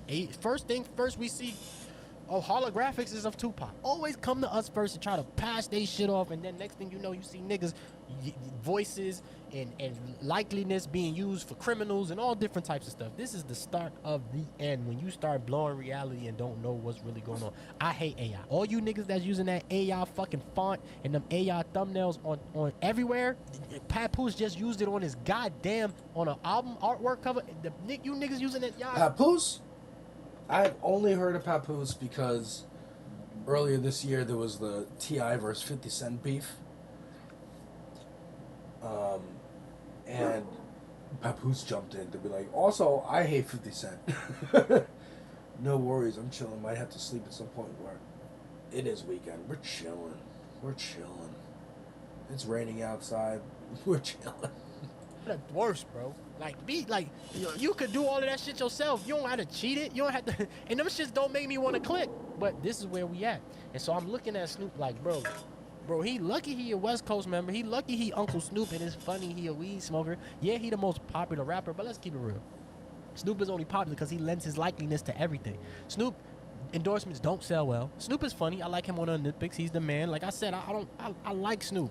I love what he is, but we got to talk about that other side. That other side of Snoop is just nasty, bro. Right? Like, he's the most popular rapper. But come on, bro. The reason why people say Snoop, the reason why he's popular is because white people say Snoop Dogg, and they probably talking about fucking 50 Cent, or they probably talking about Dr. Dre, or they might be even talking about Kendrick Lamar or Wiz Khalifa. White people just know Snoop because it's easy to know Snoop. It ain't. Felt bad for not sharing the stream this time, but I've been multitasking myself. No problemo. No problemo. I don't want to read into it. I don't know what you're talking about. It doesn't matter. I appreciate every time you share the stream that anybody does that. Like, that's, you take it upon yourself. You know, Johnny too. Or Joker. He had several names. But just being like, hey, here's what's going on. Like, I appreciate that. Thank you. Because his music is, oh my God, it's so well, right? He going through it with Daz Dillinger, right? Over the rights of getting paid and different things like that, right? There's a lot of issues with Unc Snoop. Snoop is the guy that everybody think Jay-Z is. Snoop is the one that get on phone with DJ Academics just to break bread. Oh yeah, we're gonna break bread, cuz we're gonna do. Sitting right next to Snoop's flavor of Happy Dad, the Death Row flavor. It's right next to me. This is right here. Yes, sir. Yes, sir. Yes, sir. They great. Stay great. Come on, actually, let me say this, man. This is what we need. Like, too many times we always have people of power not want to see people together. We gotta talk about it. If Snoop would have been from anywhere else, they would have had his head. If Snoop. Word. Shout out Nick, Johnny, and Jet. They really do a lot. Hell yeah, man. Hell yeah. Again, like, all because you for the love of the game. That's why I'm doing it. And maybe together, we'll get to a place where we build something together. We have a foundation. And now we can fucking build upon it. Be reaching out to content creators that you guys watch and be like, hey, you want to join this like collective? And just let, you know, me or Andrea or Ben know. Be like, hey, you know, bring them to us if you want, because I've been reaching out to people too. Because why not? We should all be doing that. Like, I don't know. What the fuck is he talking about? Sometimes I feel, but I also feel like, uh-oh, am I being Snoop Dogg right now? Am I, like, constantly reaching out to people and they're getting annoyed and like, who are you? What the fuck? Brandon Sutton would be great. Yeah. That is a good point, because then he's early on. You can have him early. Dude, every time I wake up, he's the first one live. Because he lives in England now, right? Anywhere else, they would have had his head. If Snoop was Master P, they'd have his head. Snoop has said a lot of things that's just like, I have a friend with benefits. 5% cashback rewards on gas, Shaq. groceries, Credit One Bank for what's ahead. If you use Zyme, We didn't get a Snoop ad, but we got a Shaq ad. They're competing. They're competing. and this is what this fight is about. This is what it's always been about at the end of the day. And this is my biggest problem with Snoop, is that our fight is deeper than just making money. Oh, we need the economic. It's really for our soul, right? They want to make a world where they have everything but don't have the real soul to it. They want Tupac music. They want to buy and own all of the music, but they don't want none of the people. This is why AI and these things are being created, to cut out the real artists and the real, to just do anything for money. There is a lawsuit between the estate and Setua, Tupac's sister, and a lot of it is about how they handle her and the children, how they handle the business and the brand of Tupac, and how they handle people that worked very hard to create that. How does her opinion not matter?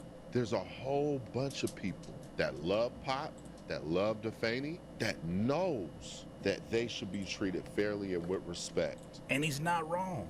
But these same people are not even treating Tupac's legacy with the respect that it deserved. Do not call yourself a friend of mine if you and I had issues and I unfortunately pass away and you using my name to not only mend fences, but to come to your defense in the process. Bitch, I'm still mad. We didn't resolve that. You don't get to make that decision for me. Let me rest in peace. And you just gotta say, damn it, I hope I see you in the afterlife. If the estate is not letting the family be involved in this decision making, you must question the decision making of the estate. Who does it ultimately serve? But no offense, you are an employee. Yeah. You're not getting statements, there's money missing. While you sitting here, if Tupac was here right now, how would he expect you to treat them? It seems like all this family has been asking for is transparency and respect. And for whatever reason, they continue to water down the legacy of Tupac with these questionable decisions that keep putting words in his mouth that he himself never had the opportunity to say. It can't be nothing but money to motivate someone to believe that making Tupac appearances in the form of video games, AI videos with AI voices that damn near don't even sound like Pac. Oh, let's just do this for money. Take the time, make the thumbnail. It ain't that difficult. It ain't that difficult to take the time to make the thumbnail, but everybody want to find a cheat code to get to some money, to get to some bag, to get to this, to get to that. Nobody wants to take the long route, and that is how we sell our soul, legitly. They're going to own your likeliness, own your IP, own your intellectual property in perpetuity throughout the universe. And so, even though you own the rights to Tupac and his face, which is like, sound like slavery to me, don't mean you gotta put him in a game. Don't mean you gotta put him on the stage and say, remember what you told me? Remember this? Come on, bro. Just to save your narrative is corny. And so that's what I mean, man. That's why I'm like, huh. Jay-Z is just trying to do it himself. He's not trying to evoke like Biggie, right? Could you imagine at the Yankee Stadium thing if he had Biggie, like AI Biggie, on the song that they did together? Maybe because Jay-Z's smarter than that. Jay-Z's smarter than Snoop. Jay-Z's smarter than Snoop. Oh shit. Am I still streaming? Are we good? I blinked out there for a second.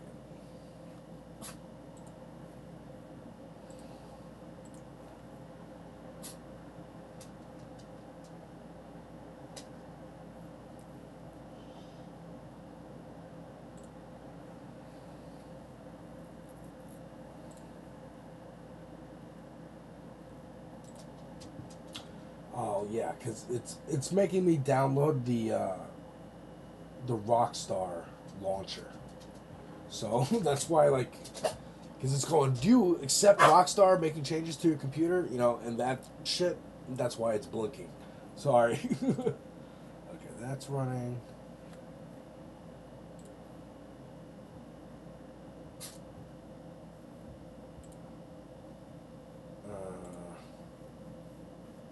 Well, where's my launcher? Rockstar. Open. There we go. Okay. Looking at all this Tupac stuff, I watched the Curtis King video where he really broke it down even a lot better than me. Shout out to Curtis King. Love his content. Great video. I've been wanting to say this for a minute, but it was like, you know, I don't like being up on the legends. That's just, I like to, you know, if they come out with some art, right? Like the Missionary album was terrible. Y'all remember that? Y'all remember Snoop? I got that album. I got the Missionary album. I thought it was fun when I made it. It was one of my first reactions. Go back and check that out, folks.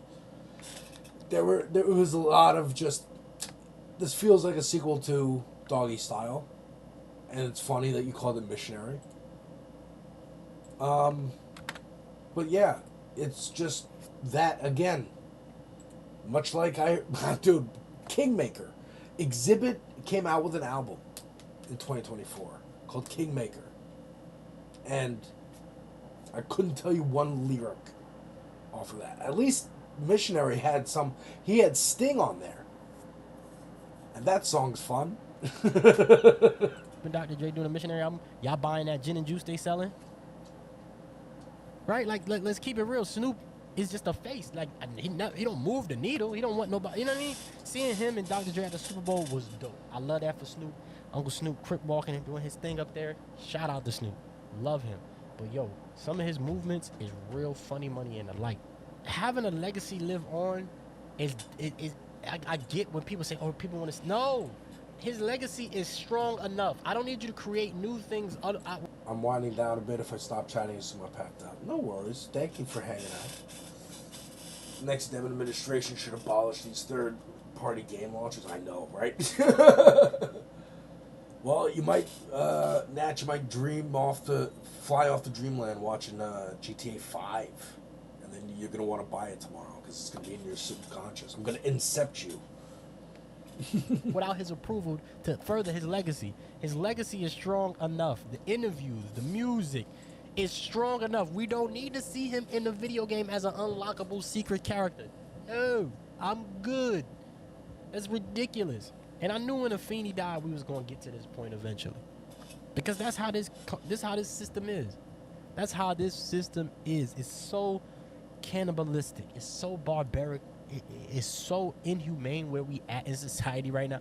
It don't surprise me. And that's why Snoop is popular. His legacy is not a threat to the hierarchy. His legacy isn't, his music isn't a threat. Missionary, yeah, buy some Snoop and some juice and gin. Love them. Oh, great. They got money. They millionaires. Oh, they be at the Olympics. But these niggas not a threat to society. They're not a threat. You know what I mean? But again, this is just me ranting and getting some off because it's just like, in today's time, this makes sense. I'm gonna just keep saying this. All of this shit that we experiencing makes sense. When I look at how people are moving for the bag, how people are doing anything for money, how people worship laziness, which people like, I like going on vacation and that. People worship doing nothing. This makes sense. So let me know how you feel about. Oh, hang on.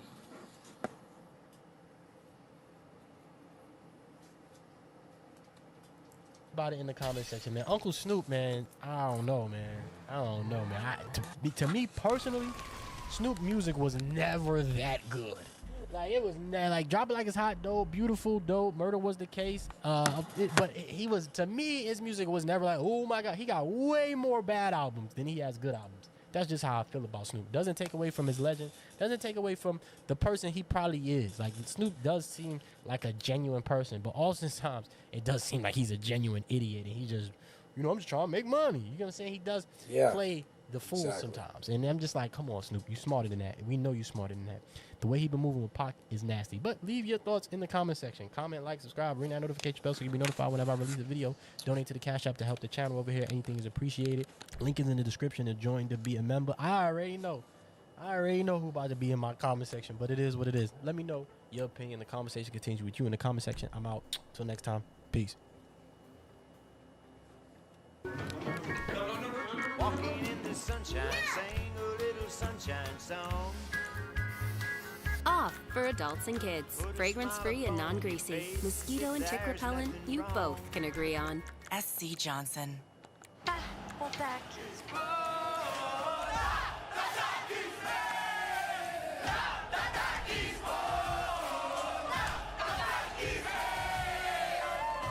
Takis, the snack of the most intense.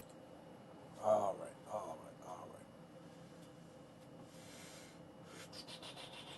Speaking of great conversations, you want to take a look at this one that happened on the Majority Report? Yeah. There's a Vanguard clip. Okay. So let's check out this guy's video. Obviously, we believed in. So yeah, I just opened up GTA 5. Here we go.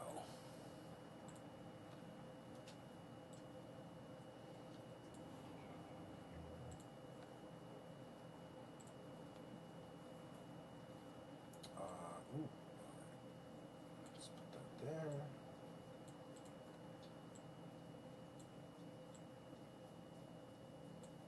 Just fixing my layout here.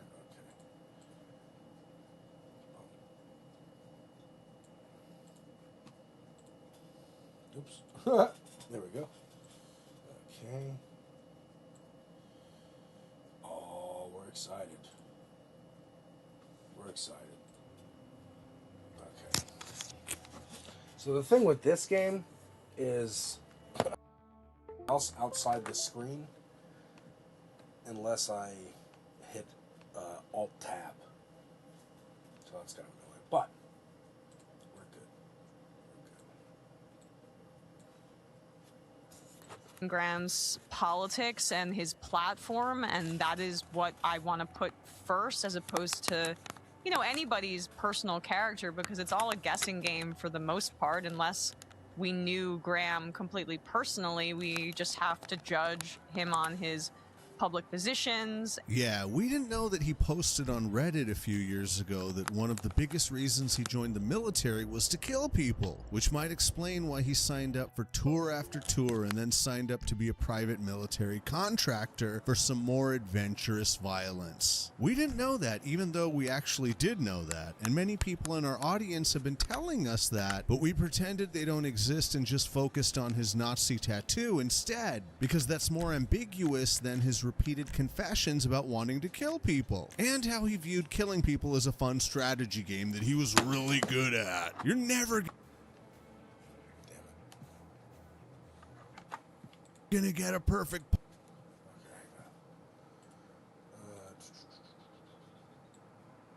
How loud is the GTA game? It doesn't sound that loud in my headphones.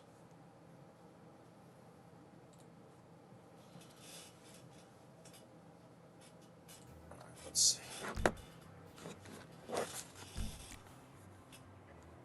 Alright, resume story. Did I start playing this?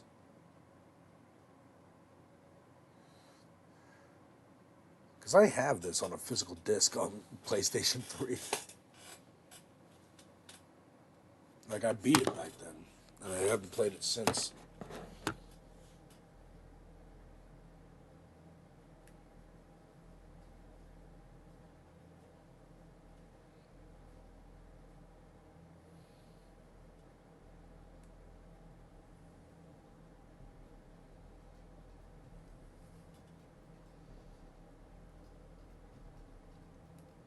It sounds very quiet on my headphones. I mean, I guess it is. It's a loading screen. Oh, this is the beginning. Get down there! All right, everybody pays attention. No one gets hurt. Go! Open the door! They'll get worse than hurt! Hey! Hey! Ah! Come on! Finally! Let's go! Shut up! Shut the fuck up! Come on! In the back! Hands right back! Come on, mister. We're giving you everything you want. Don't even think about it. I'll do it. Okay. Get in there! Sit tight! I'll handle the blasting! Don't blow yourself up! Listen up! What's he doing? In the back! Come on! Listen here! Leave us alone! We didn't do shit to you! You know what? I wonder. So I'm pretty sure I also had GTA on the actual Rockstar launcher. No. I can't look at it right now. Okay.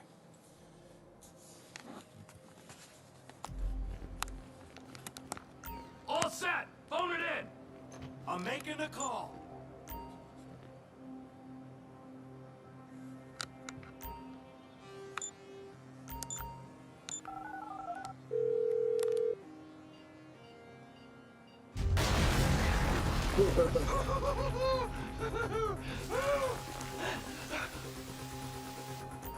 All right, we can do this? Show me the money! Slow and steady, T. Slow and steady. Walk back here. Oops. Wrong way. That's the score. Remember, just... there's enough here for us all to enjoy. Depends on how you look at it. What's the holdup? Coming out, B! Let's go. Give it up! I got him! Ah.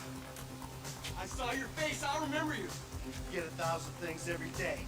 How about you make sure this is one of them? I've seen his eyes! He's crazy! No one's crazy. Right thing. Be cool. That's right, pal! I'm stuck! You're crazy!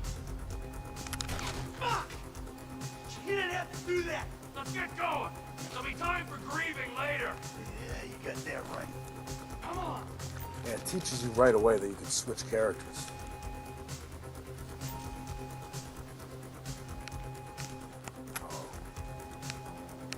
What are you doing? Find some cover! I'm setting the charges!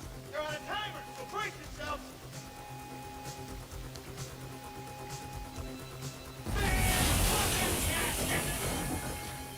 Oh, fuck, you hear that?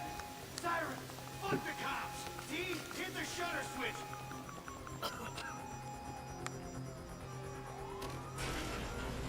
Get out of here! Get out of the way or suffer the consequence! We keep going forward! Who's snitch? Don't be as dumb as you look! Move! Move! Get down! Whoop, I died. In the opening mission.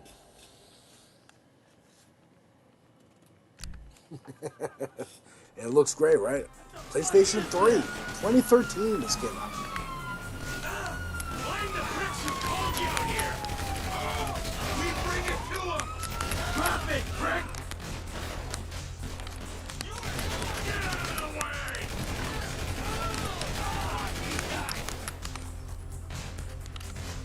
We're coming through! Wrong profession! Press forward! Don't be an idiot! You shouldn't have been a cop!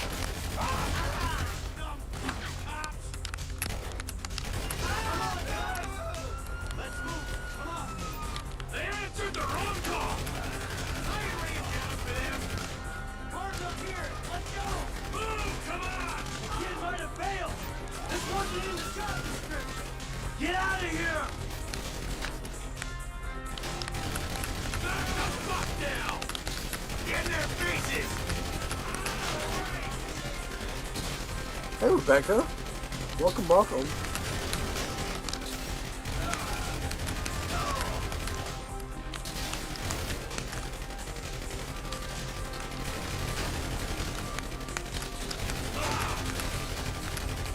Holy cow! Get to the driver! He better be there! By the way, Rebecca, thank you so much on Thursday, I believe. You sent a $10 super chat. I don't remember. Did you send it to this space? Because if so, I don't know. You know, I think Andreas is in control of the account itself, and I don't think we're doing any money things yet. I don't know. But if you send it to me, thank you very much, and I appreciate that a lot.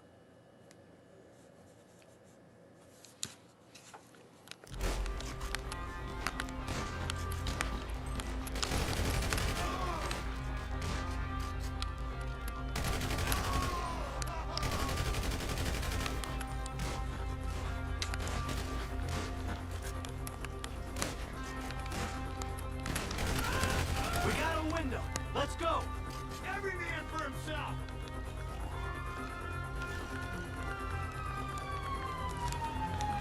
Oh, you did? Thank you so much. Really appreciate that.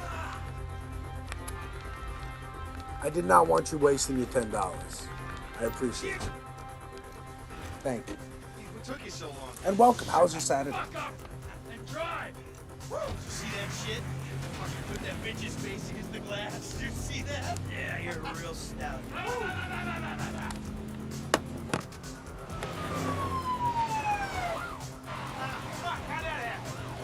Because when I'm streaming, I have like, I'm streaming to multiple channels. So I'm like, I don't know which one it went to.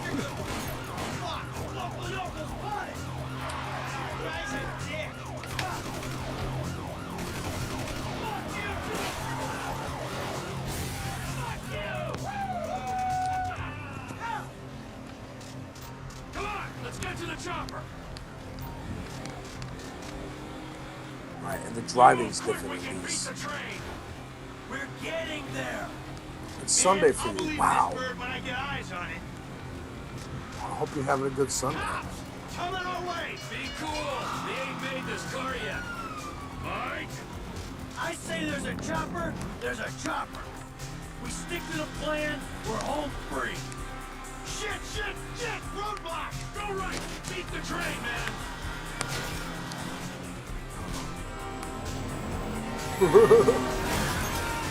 Well, we did it.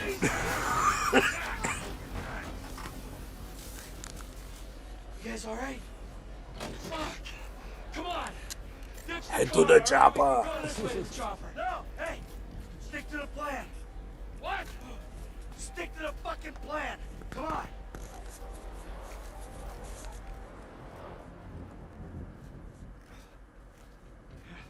Where the fuck's the chopper? Fuck. Stick around back. Ah! Oh, the fucking bed! Someone must have fucking talk! Alright, Brad's gonna be fine. We gotta get this fuck out of here. I'm hit! Oh, Jesus! T, you gotta get out of here! I'm gonna leave you, Mikey! Go! God, I'm not gonna be fucking gonna bleed out! Go! No! Fucking die! All of you!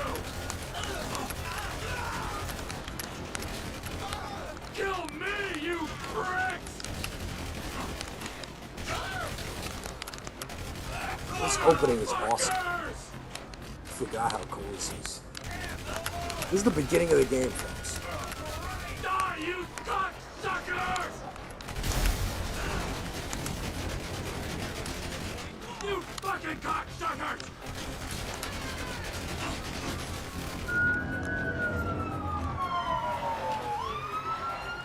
Hey, you, hey! Where's the chopper? Fucking stay back! You come near me, she's fucking dead!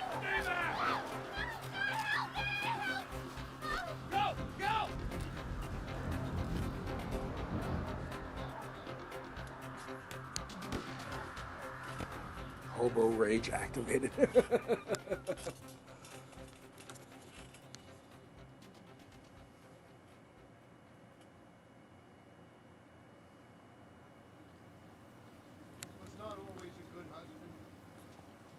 Not always a good citizen. He did not die a hero's death, but he was a man. Our Lord was crucified with 2 thieves. So perhaps we should not judge. We are born in sin and we die in sin. And in this, Fake funeral. Bum, bum, bum, bum, bum, bum, bum, bum. but we know that you will show mercy to our friends.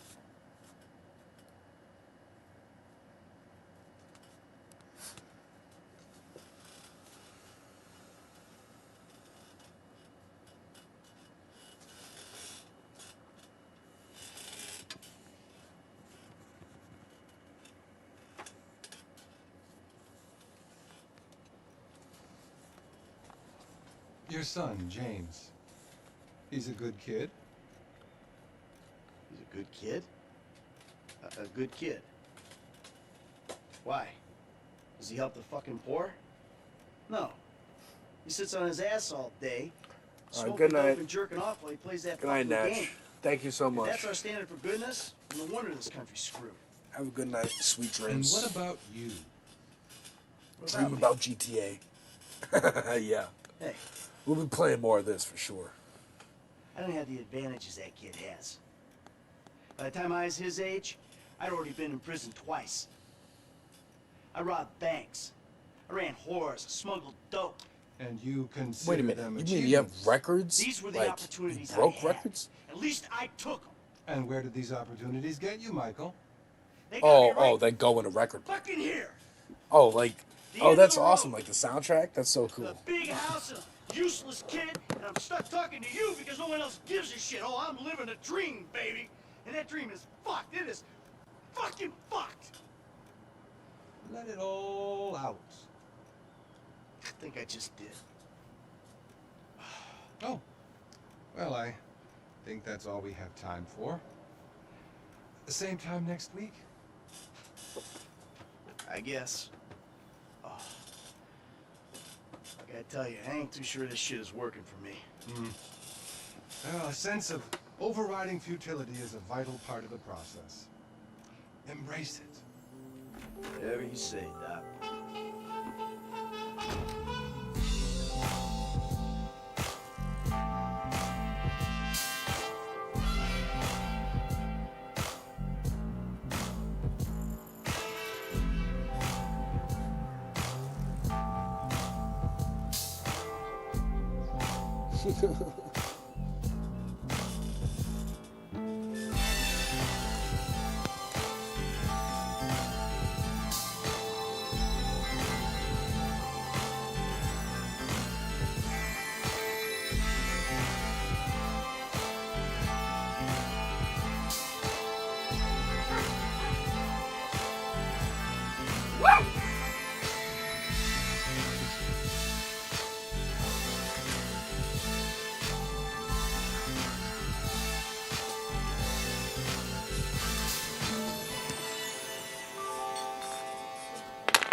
I know just how you feel. Man, this shit gotta be around here somewhere. Unless they buried it under the sand, fool. Another Bray Lamar Davis production. Fuck you. Hey, excuse me, homie. Can you tell me where Berto Beach House is? No, homie, I cannot. Man, would you come on? Actually, yeah. It's that house right there, with yellow stairs. Yeah. Good luck now, homie. Appreciate it. Man, get your stupid ass on. Damn, why don't you ask him if he knows the fucking owner? Or better yet, do some skywriting that reads there's a couple of niggas here about to boost some cars in case somebody didn't realize. See, what you don't realize is we ain't boosting. This shit is legit business. Legit? Oh yeah, I forgot, huh? 401ks, tax returns and all? Yeah, right. You the one all pumped up on doing this lick, nigga. I'm getting my money in the hood. I'm straight, fool.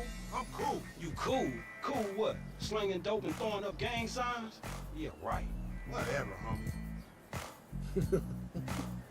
Yeah, homie. This This game's is spin knot right here. Your boy Simeon wasn't bullshit. Man, get your ass in there. Man, bring your ass, fool. Always trying to boss somebody. Come on. Let's switch back to, now we got it installed and everything.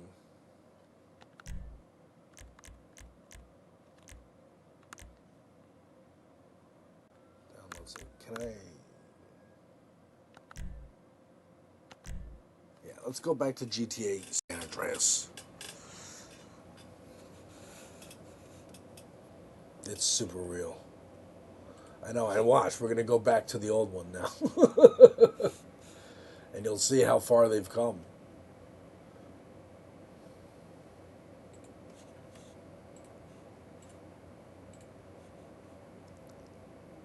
Alright, now.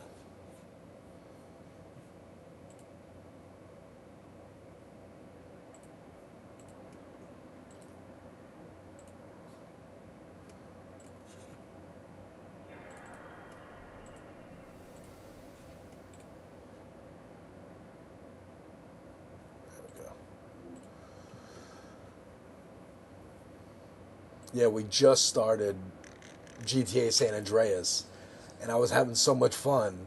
I was like, ooh, let me download GTA 5, just so I have it installed. Maybe I can play some online. Because I know online is crazy now. That's what's been making them so much money for 13 years, that they haven't made GTA 6. And the only reason I stopped playing it is because it was lagging. Because I was downloading 5. So yeah, here we go.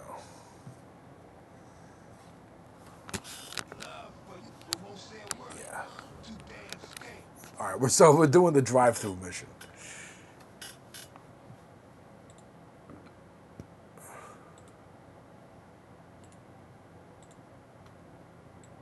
All right, let me turn it up to like 30. There we go. All right, now I also want to watch this video and see. People are trying to. It's got 3,000 views. Subscribers of this person is 249. And so I'm wondering if people are trying to make content out of like the Grant Platter situation.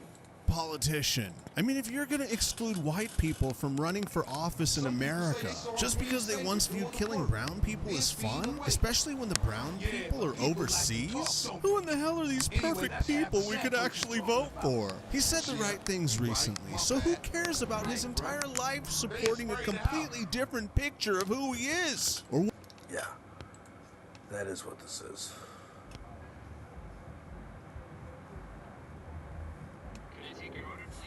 Cole, what do you want? You gotta eat to keep your strength up, man. Hey, I'll take a number 9. Fat boy. Give me a number 9 just like his. Let me get a number 6 with extra dip. I'll have 2 number 9s, a number 9 large, a number 6 with extra dip, a number 7, 2 number 45s, 1 with cheese, and a large soda.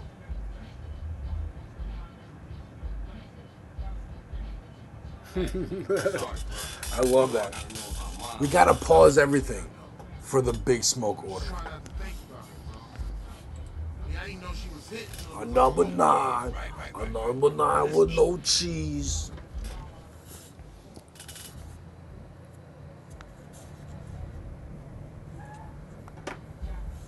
Hey, don't we got people around here? We been getting into it with these fools. I can't stand cold food. Unlike you, I ain't never ate from a trash can. Oh, shit. Trash can bitch. Pass me my food. Hey, look. Kilo Trey scoping us out. Damn, Ryder, you were Jinx. Shit, them motherfuckers headed Yeah, to the doggy. Just got a haircut today. It was pouring outside. Let's roll.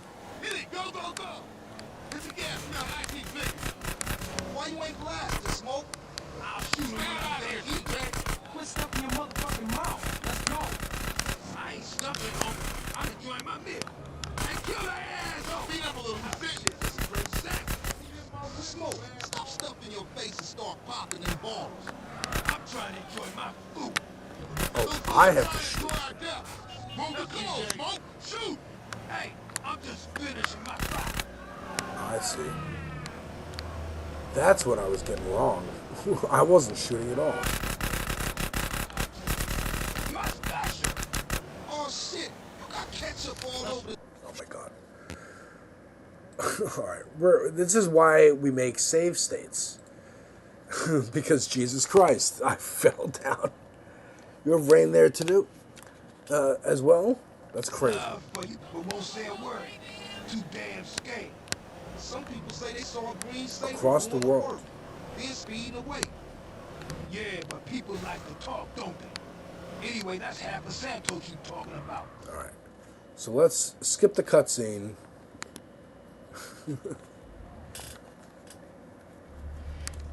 Let's roll. Alright, now let's make a save state. Boom. Okay. I'm having a good time with this.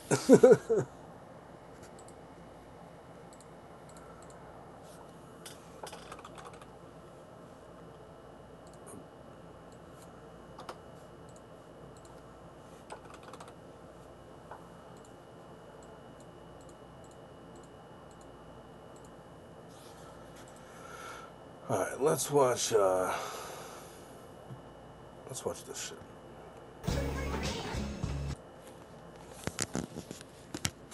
And let me know if the audio is okay for you.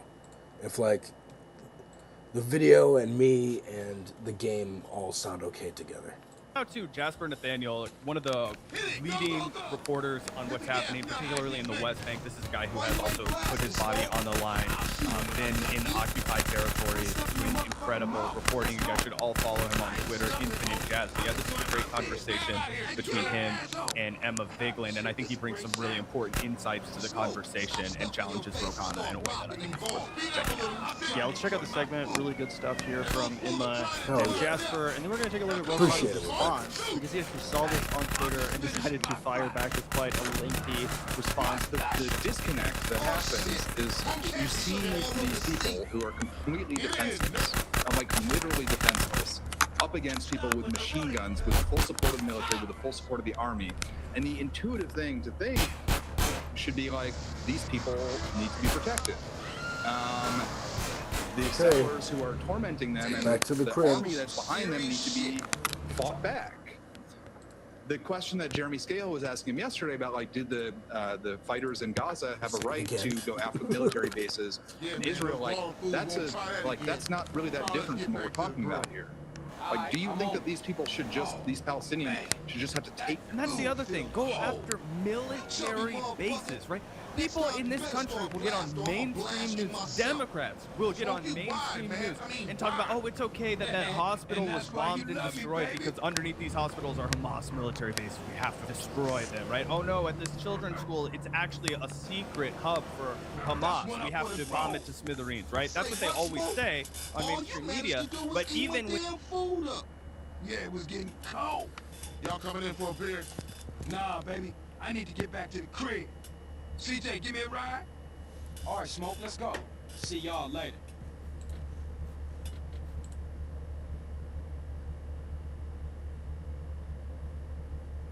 I just slapped your bitch ass. Hell yeah. What was with you back there, Smoke? Man, if you can eat your food while everybody else is losing theirs and blaming you, you straight, homie. What? Nothing. Just some poetry I read. Hey, Smoke, tell me why you moved out the Grove. Man, got some money from my aunt. I mean, it's a nice place and all, but the Grove is in my heart, baby. It's where my dogs is at. Yeah, okay, homie. Big Smoke moved out the crib. He's living over here now. He said his aunt lent him some money. Hey, thanks, Carl. Okay. I miss having you around, baby. Thanks, man. I wish Sweet thought like that. He don't mean it, CJ. He's still real tore up about your moms, man. Here, get yourself a little smoky smoke on smoke and relax, homie.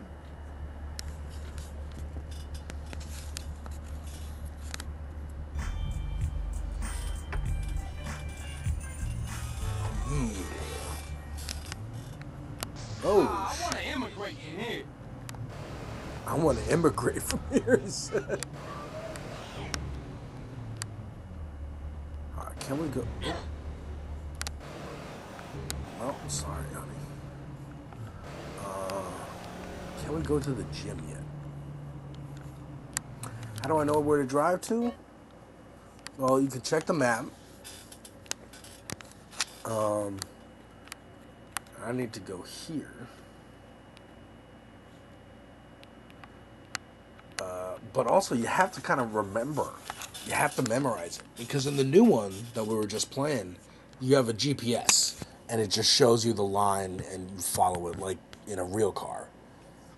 But in the old one, you kind of have to memorize the streets.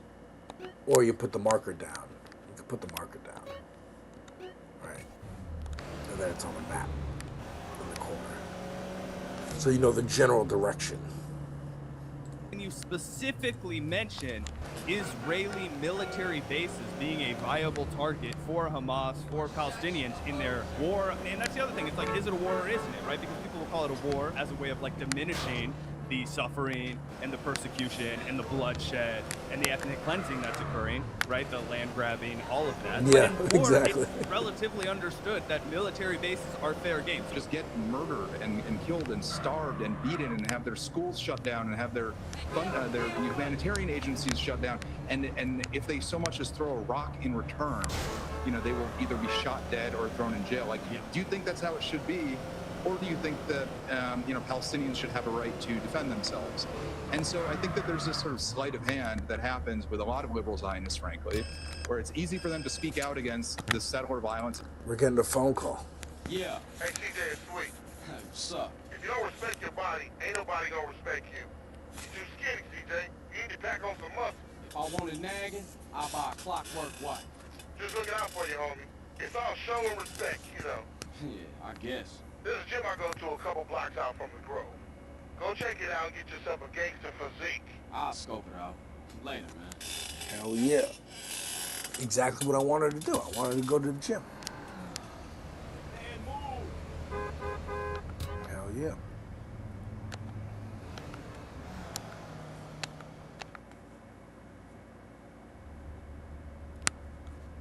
Hell yeah.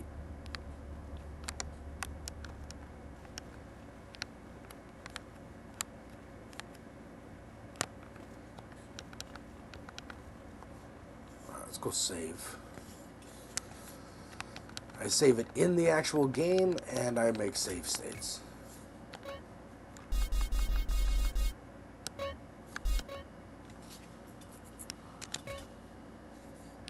But also, let's make another save state in this. Just in case. Just in case. You can never have too many save files. Especially when it's against one of these like really vulnerable Bedouin communities where there's no armed resistance. But you take it one step further and it's like, what needs to happen for the Palestinians here to be able to have a chance to survive? And the idea that like they would possibly, you know, take up arms, or that Israel shouldn't be able to, you know, do these things and have an Iron Dome to make sure they could never face a counterattack, that's just out of the question. And I think it just shows that like even when you have somebody evolving on this issue, we're so far from any mainstream Democrat saying something like Palestinians have a right to defend themselves. Palestinians have a right to have their own military.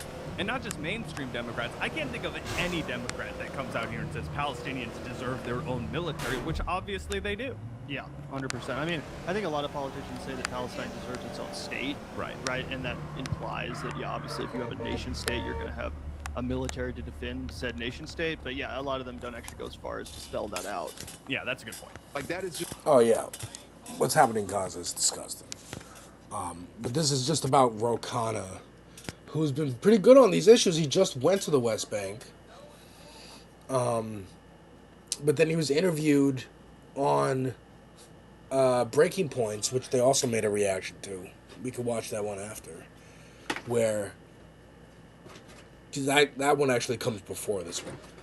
Where he's like, yeah, but, you know, Israelis, it's a both sides thing. He kind of both sides that a little bit. Still, even having gone there and seen the IDF, like getting arrested by the IDF. So, you know, they're just kind of being like, hey man, what the fuck? Why are you still hedging? You were there. You saw the abuse. You were abused.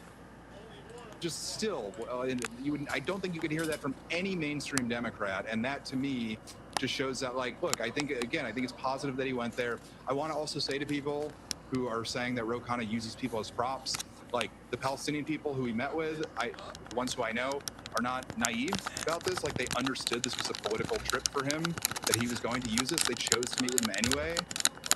They thought that it was worth telling their story. So I just want to, like, caution people against just acting as if... Yeah, don't slam any of the people that met with Ro Khanna. I think that goes without saying. That would be really fucking gross to do. These people are fucking desperate. You see an American congressman that comes out to the West Bank. Yeah, you're going to share your story with them. You're going to share your plight with them. It would be absolutely ridiculous to be critical of anyone under that horrifying circumstance for, you know, choosing who they share their story with. Anybody with a platform. I mean, they're going to be rushing to, you know, share... Yeah, I used to, like, I found it disgusting when Sandy Hook happened and the Democrats brought the parents, the grieving parents of their little children, to Congress to, like, use as props in front of the Republicans.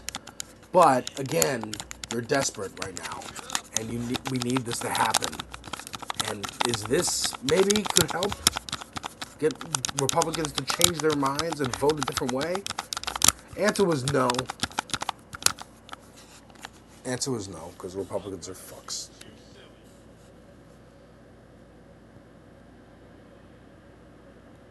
See his little dance? I love his little dance of, like, I just got stronger.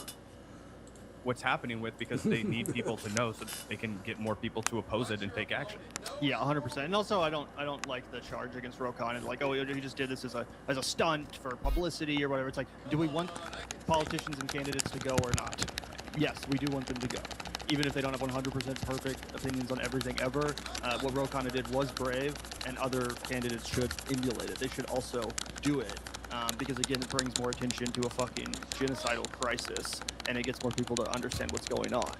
So, yeah, I don't like that charge. Oh, this is, you know, Ro Khanna's just looking for attention. It's like, no, we want people to do what Ro Khanna did. We should applaud him for doing it, even though we can also then criticize him for not being fully there when it comes to some of this other stuff. You know, these people have no agency whatsoever. Like, a lot of them know who Ro Khanna is. They follow American politics.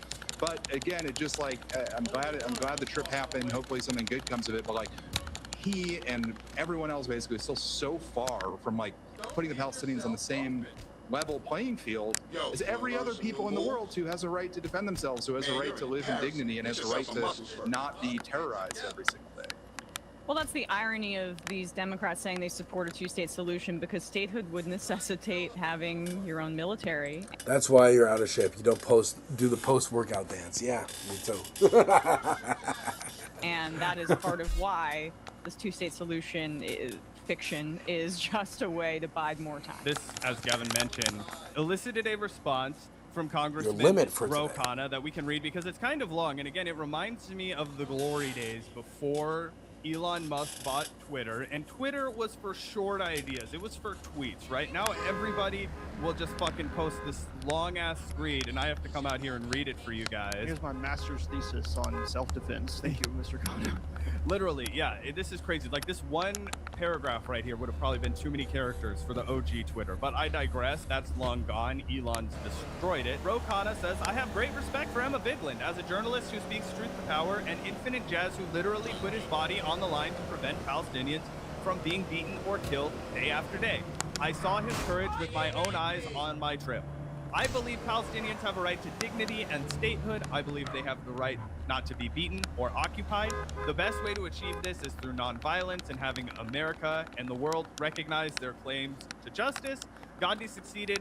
My grandfather spent 4 years in jail in that movement. King succeeded, and it is cool that his grandfather spent 4 years, I mean, not cool. It sucks that his grandfather was in jail, but it is, admirable that he comes from a lineage of people who are dedicated to this. I think that's a point for Roe. My grandfather spent 4 years in jail in that movement. King succeeded. I believe with a new generation of young people in America seeing the moral stakes of this issue, Palestinians will finally see justice. Yesterday, we passed the Massey Amendment to zero out aid to Israel. 2 members said to me that their yes vote was partially because of what they saw happen during my trip to the occupied West Bank. Anybody who thinks you have to go out of your way to get held up by a gang of extremists with M4s has no idea what is actually going on in the West Bank. I hope that in the weeks ahead, people will focus on the facts on the ground. We will be putting out videos and op-eds with Palestinians telling their own stories. I plan to tell their stories wherever I go in my district and country. Gavin, what's your reaction to that long response from Rokana?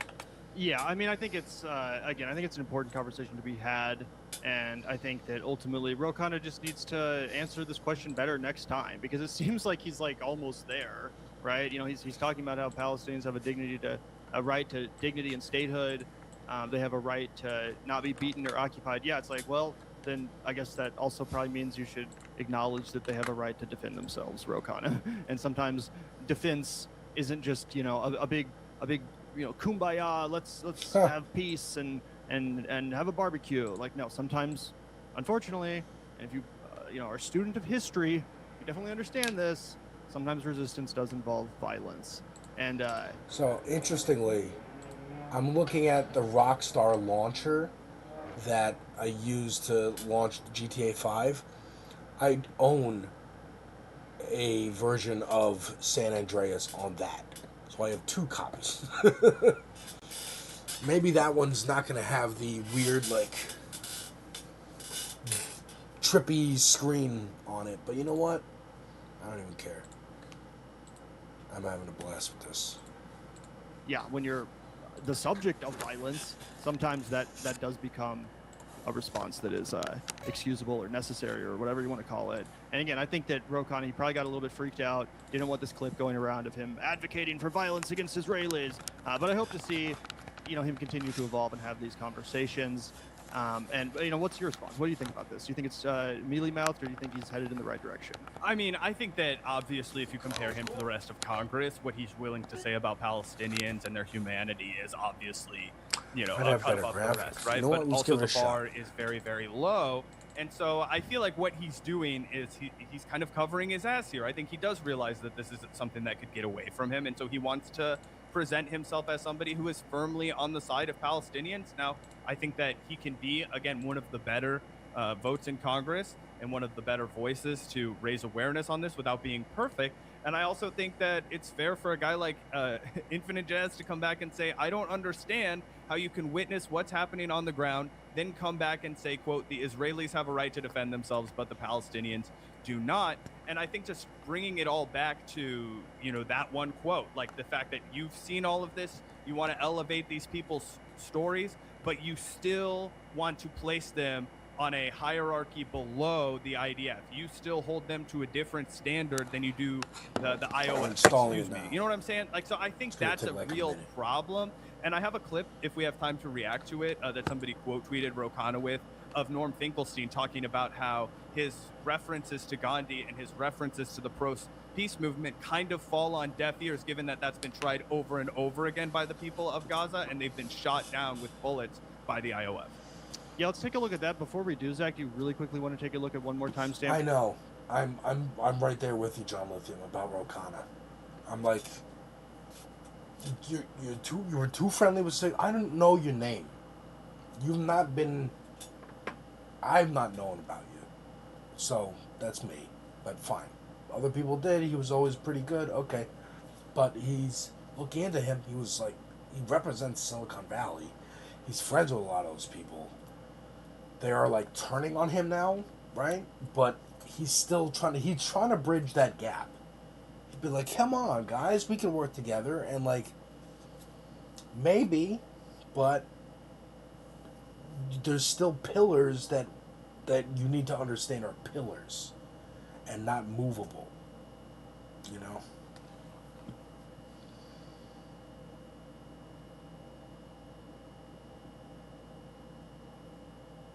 It is hard to trust him. From the same Majority Report segment? Oh, yeah, absolutely. Okay, because I want to throw this up on screen, because the one that we reacted to, the Ro Khanna responded to, it got cut a little bit short, but I did want to deliver on the promise of our headline, and hear a few more critical words from Emma Vigeland regarding Ro Khanna, and, she's raising a concern here that I think you've also raised in some ways, so I'm interested to get your reaction to this too.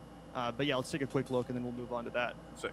Yeah, I mean, this is a tactic that Ro Khanna has used before in a different context. In February of 2025, Democrats on the House Oversight Committee wanted to subpoena Elon Musk. I remember this Ro like Khanna yesterday. represents Silicon Valley, which I would say also has a lot of investments in Israel with their weapons and surveillance technology. But Khanna missed the vote to subpoena him, and they came up short because he missed that vote. And he later claimed that he was unaware that the vote was happening. Whoopsie. That's what I mean. That's that kind of shit. Because you can talk all you want. It's about the votes. And, like, that's it. Like we were saying earlier. What Emma used as an idea. Like, hey, you can do whatever you want in your private time. If you vote a certain way, that's all that matters. Alright. I'm going to launch GTA San Andreas from the Rockstar launcher. Let's check this out and see how it looks.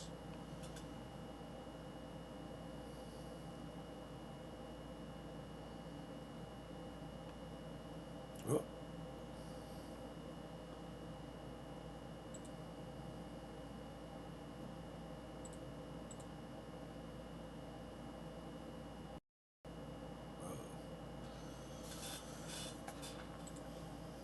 Wait a minute.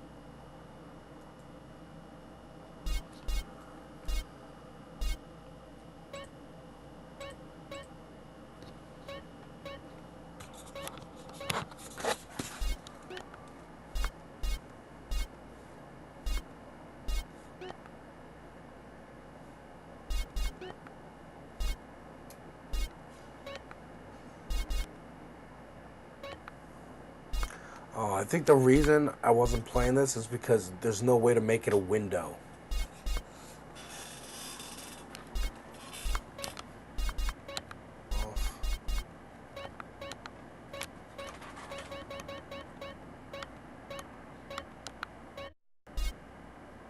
Wait.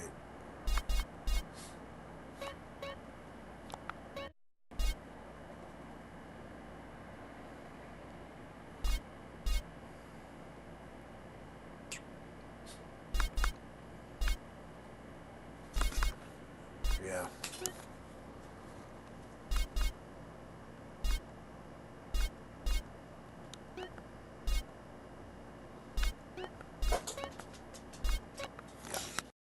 Alright, well, that's the reason. So, like, look, I could play it like that. But I would have to do something like this. Be like,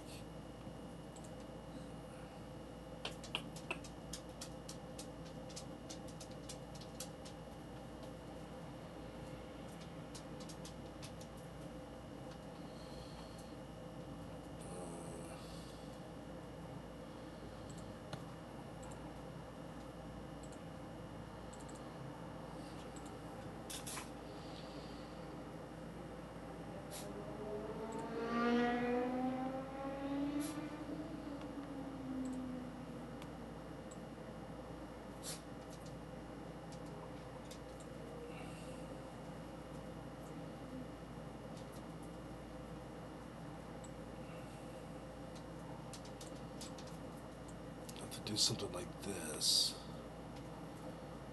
And then...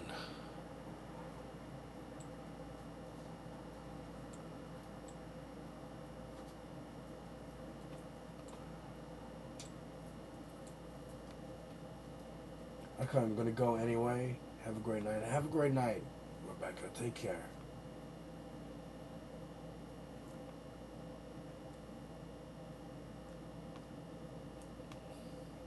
Thank you for stopping in. Yeah, this is too confusing. I'm just gonna use the PS2 thing. Like, that's fine.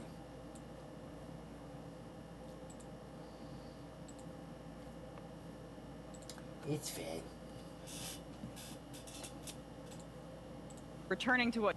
And not only that, he went on a Twitter fucking rampage about one of the Politico reporters that covered it, and he had a Karen fucking meltdown. He was trying to get that person fired from their job. I remember that like yesterday, and he was like, he like low-key kind of blamed it on his staff, and then when some people reported that he was blaming it on his staff, he was like, I would never blame it on my staff. It was egg all over his fucking face. Didn't he say he was like, I was on my way to vote, and then I missed the bus or something stupid like that? Yeah, it was a real mealy-mouthed fake answer, and everybody, it was kind of like, I'll use another example of that. It was kind of like when Jamal Bowman said I thought there was a fire, and that's why I pulled the fire alarm. It's like, okay, sure you did, bro. I'm not, sure. But you know what I mean. I forgot about the fire alarm thing. Honestly, that was one. That was funny. I forgot. What was that in reference of? Like, why did he do that? Give me 15, motherfucker. I'll write it down in a second. I ain't gonna pencil whip you, fat sucker. Let me play first. Hey, what's up? What's up, man? Who winning? Who you think, huh? Me? That does it. That's game null and void, motherfuckers. So, what kind of guns we working with now? One time came through, raided the spot. We ain't got shit now. Well, what you gonna do if the ballers roll through? Throw shoes at him? Say, what happened to Emmett? Emmett? Shit, gangs these days got max, AKs, and all kind of stuff. Emmett, on the other hand, ain't got shit. Well, until we get that plug, we gotta deal with a cat that always been there for us. Emmett's a Hill Boulevard family. We ain't too close these days, but nonetheless, I'll take you to see him. Get ourselves strapped up. Come on, man. Nigga, shake Jamal got locked out, but don't remember how it happened. Interesting. I did forget about that story. I remember the right wing making a big fuss about it, so I immediately distrusted. But, like, maybe it was legitly like, what the fuck, dude? What happened to the families? Where the love at?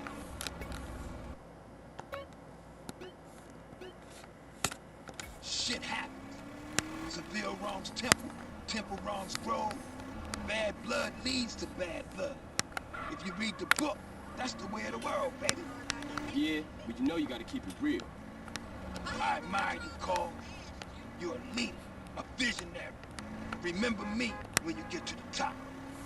Give it a rest, Smoke. You full of shit.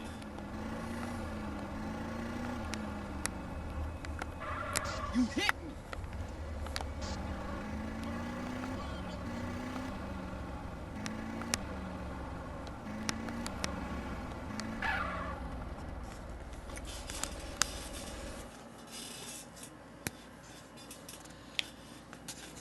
That's my man right there, you know what I'm saying? Hey! Who shot at me? What you kids want? Hey, Pops! Hey, what's happening? Weren't you Beverly Johnson's boy? That's right. Where? Say it. Ain't you dead? No, Emmett. The other one, Carl. I'm sorry about Beverly. That's why we here, sir. We want to get the people who did it. Well, you come to the right place. Try anything you like, boy. Man, look at this old shit. Die, little glass ball of fool!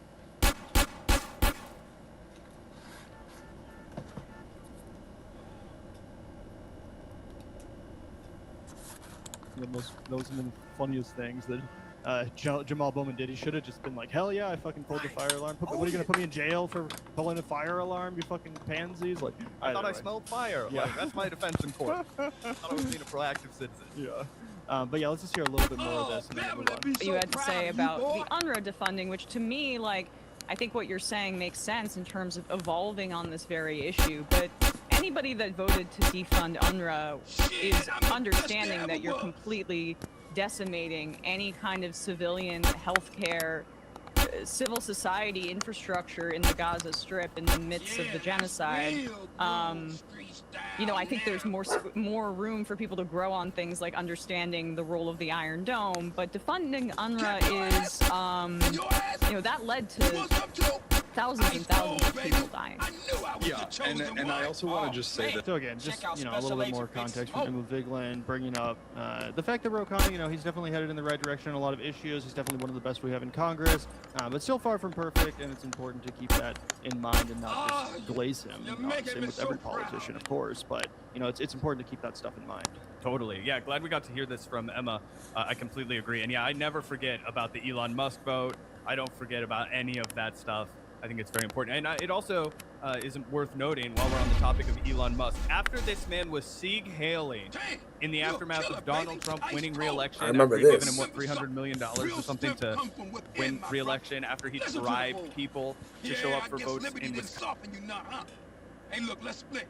Hey, I see you around, Emmett. I'm 100% behind you, boys. But remember this, you didn't get them from me. And remember this, Emmett is the place for guns. I've always got high-quality merchandise, and I've been proudly serving the community for over 30 years. Crazy old fool. Hey, look, you drive, man. I seen Noah Candace in this strap in the museum. We'll be going. Man, I'm real tired, dude. Drop me off at my crib, baby.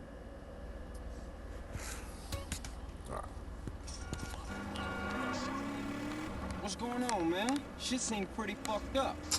People have to open their eyes and their hearts, CJ. What are you talking about? I'm talking about the choices all men face, brother. Thanks, man. Sometimes they seem real, that. But other times there's no choice at all. At least you still talking shit. You ain't changed a bit. Who, me? No, never. San Andreas, Rolo. Welcome, welcome. I was enjoying this so much that I downloaded GTA 5 again. And realized that Rockstar has a launcher. And realized that I had GTA San Andreas on the launcher. But there's no window mode. So we're stuck playing this emulated version that has a weird kind of like double exposure thing going on. But it's alright. It still plays fine. Thanks, CJ. I see you around. Later, Smoke. Welcome, welcome. How are you today? Speak. I thought you was representing. What?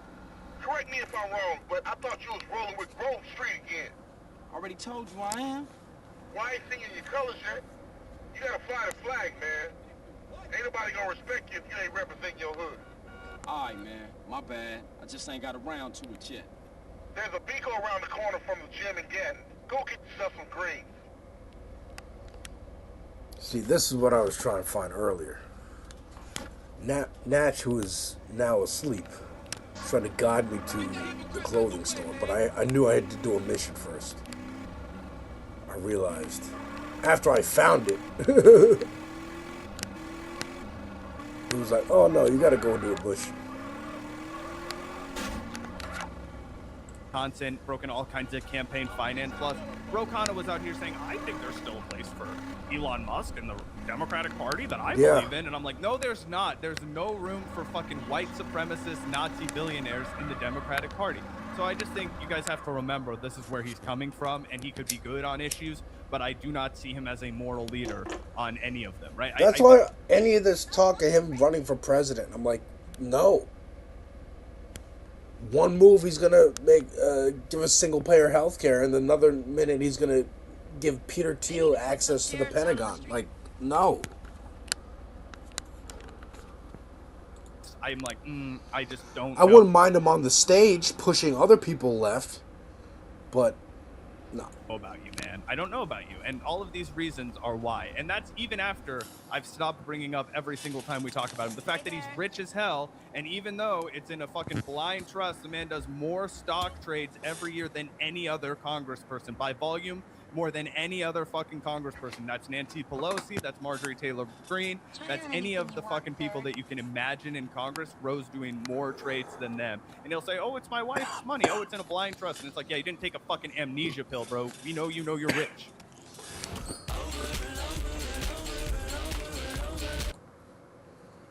Fucking ads.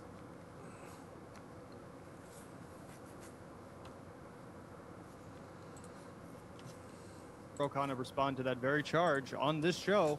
We had him on, what, a couple months ago, 6 months? I don't know, time's flying. But yeah, Zach asked him that question, doubled down, and Ro Khanna responded. So if you guys want to hear his response to that, definitely check it out. But that was, you know, something that he's going to have to continue to answer for. I think it will be an issue, not just with America, but with progressives specifically, as more scrutiny is applied to Ro Khanna when he jumps in the 2028 race, because he is running. We already know that. He's definitely going to run for president. And yeah, I think that you know, that's all important information to have. Yep. I did want to play a little bit of this. We don't have to play a lot of it, but I thought this was a pretty good tweet from Gato Fimonte. I don't always agree with this Twitter account, but I like a lot of their tweets, and I thought that this was very astute. The last time Palestinians tried the whole Gandhi MLK nonviolent protest thing, which was a year after he was first elected to Congress, this is in response to Ro Khanna, the Israelis responded by gunning them down in cold blood, and you completely ignored it.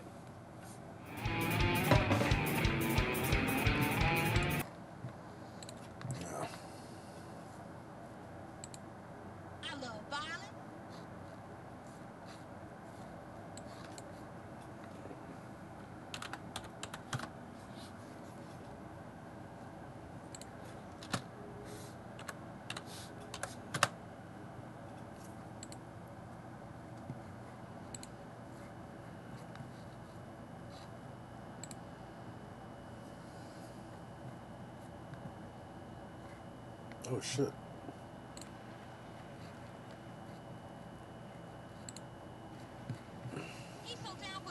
There's a rally going on. As a physician who sees these things every day. I did not know that. Let's change the headline. By the way, this is important. Right now in the Senate, there are 4 Republicans on doctors. I want at least one doctor in the Democratic caucus to stand with us.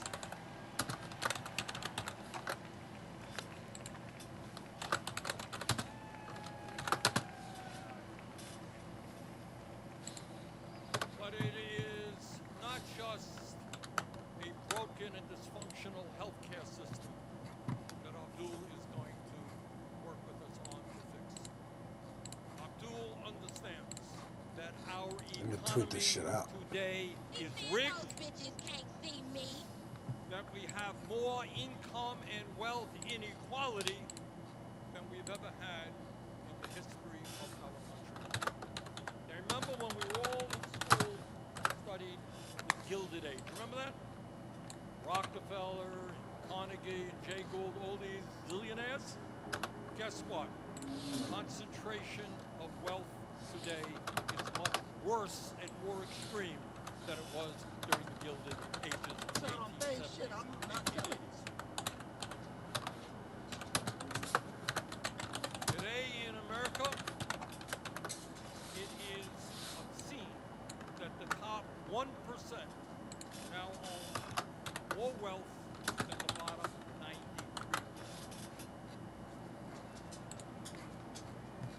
And if you think that's bad, Thank you, Johnny, for tweeting out my link. If you're watching. Musk today owns 3 times more wealth than the bottom half of American households. How insane is that? And Abdul understands that the children of Michigan and Vermont and America are the future of this country, and it is not acceptable that we have the highest rate of childhood poverty of any major country on earth.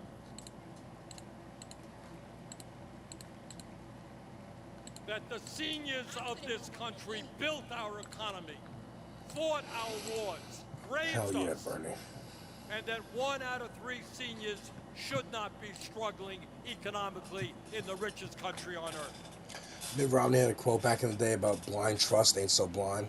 And Abdul understands Fucking the insanity that in a country a reasonable as wealthy Republican. as this, the economists tell us that it is likely, unless we change, that our children will have a lower standard of living than we have. But it is not just healthcare and the economy. I do not have to tell the people of Detroit that Donald Trump has it wrong when he thinks that climate change is a hoax.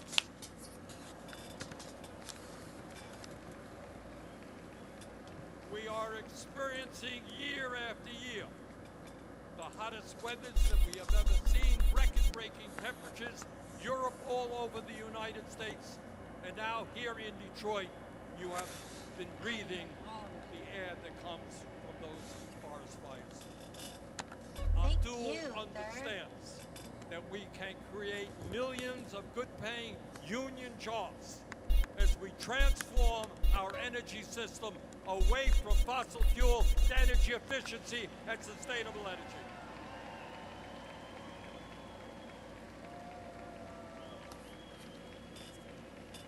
And we're going to do that whether the oil companies like it or not. And let me tell you another issue that Abdul has talked about a lot and understands very well. And he understands that artificial intelligence and robotics are the most transformative technologies in the history of humanity. They will impact every man, woman, and child in our country and eventually throughout the world. And what Abdul understands is that we do not aggressively intervene. These technologies, which are pushed by the wealthiest people in America, Musk, Bezos, Zuckerberg, Ellerton, and others. If we don't push back, gotta represent the green. technologies will result in the destruction of millions and millions of good-paying jobs. They will eviscerate our privacy rights. They will undermine our democracy and negatively impact the mental health and well-being of our kids. Them white boys had me on crystal meth. Them white boys had me on crystal meth. A Nobel Prize winner who worries that if AI becomes smarter than humans, it could become independent of human control and threaten the very existence of humanity. Abdul understands that and Save will work state. with me to make Let's sure go rob some that motherfuckers. AI and robotics work for all of humanity and not just for a handful of the wealthiest people in the world. How's the audio, by the way? I know he's kind of low, but is the game too loud? I can turn it down. The crazy idea that Turn it up maybe by 10. in the richest country on earth we should have the strongest and best public education system in the world.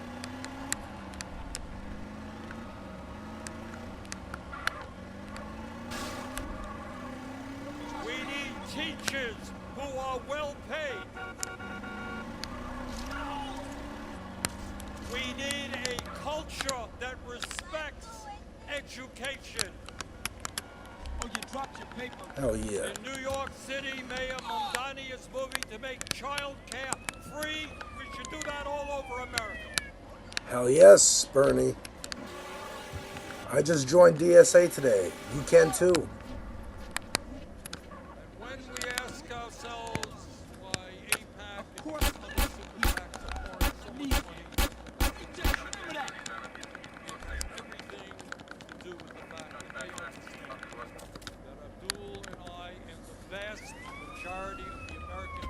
Let's go. On a foreign policy which is based on morality and decency.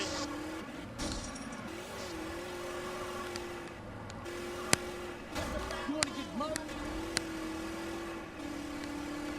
Like any country, Israel had the right to defend itself against terrorist attacks. But it did not have the right to go to war against the entire Palestinian people. How may I further degrade myself, sir? It did not have the right Don't choke on the bone to fragments. kill more than 73,000 Palestinians and wound over 170,000, the vast majority of whom were women, children, and the elderly. It did not have the right to destroy virtually the entire infrastructure of I thought they could hide in there. the schools, the health facilities, the water systems, wastewater plants, the electric grid, which civilian population depends upon. It did not have the right to destroy or damage 92% of all of the housing in Gaza. In other words, it did not have the right to commit genocide. Thank you, Bernie, for fucking saying it. Finally. Is this the first time he said it?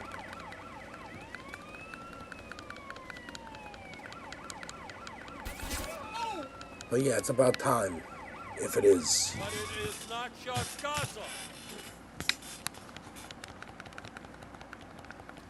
Not just Gaza.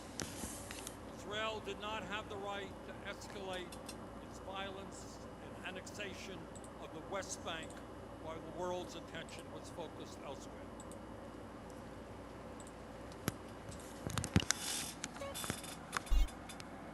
And Abdul understands maybe the most important consideration, and that is we are not going to bring about the changes that the American people need and want unless we fundamentally reform a corrupt campaign finance system.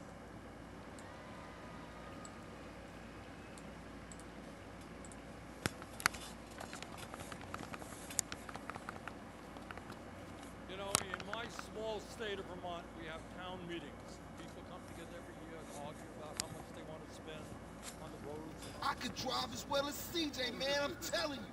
At the end of the meeting, What's up? Hey, what you saying about me, What's fool? up, man? I'm saying that the East Coast made you drive like an idiot, fool. Man, you always crashing cars and shit. And for some reason now you back. All it is CJ drive here, CJ drive one there. vote. Bullshit. Man, why don't you just take it easy? No disrespect, democracy man. But you can't is drive for not shit. billionaires Thanks, man. buying Nah, an election Say in what you Michigan really mean. or You such anywhere a good else. government, homie. You gotta ride shotgun. Show CJ what's cracking. And you know And something? that is You why right. not only Yeah, do CJ, we you need can to drive, homie. overturn this He's tripping. disastrous Supreme Court decision on Citizens United, we need to get super PACs out of elections and move to public funding of elections. Where we going, homie? Rolling Heights Ballers Country. Brothers and sisters, Let's get the the entire country, world, subtitles. look at you right here. What they are asking of you Do us a little drive-by, huh? is to stand You know something, matter of fact, you our chauffeur for this little gig. Come on. Gee, And thanks, I would G. say tonight, Just don't drive like no people fool. who may be watching this do not agree with everything. What you been drinking? But this is not just what this is whether or not the richest people in the country can buy an election. Yeah, Ballers Turf. You dogs ready? Yeah, for sure. I'm ready. Carl, just They concentrate on the got the driving, money, and we'll that's take care clear. of the They have shooting. unlimited Listen amounts to the of man, money, fool, and but try we not to have park us up a something tree that or they something. don't have. Yeah, if the car stops, We have we dead a meat. vision as to what this country can become.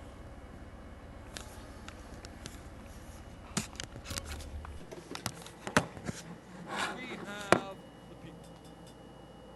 And like like all great struggles, change never takes place from the top on down. It's always from the bottom on up. When working people stand together, when we refuse to let Trump and his friends divide us up by the color of our skin or where we were born or our sexual orientation, when we stand together, there is nothing that we cannot accomplish.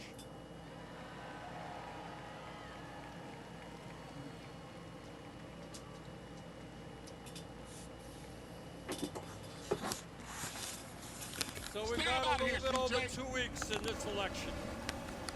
Let's go out and knock on doors. Let's make the phone calls. Let's bring our friends and family to the polls for the sake of America, for the sake of democracy.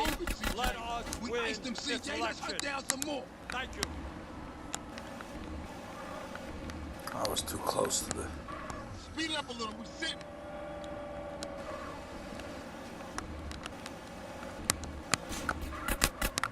Thank you. And now, it is truly my honor to introduce you That was way too easy. Let's go blast on some more baller food.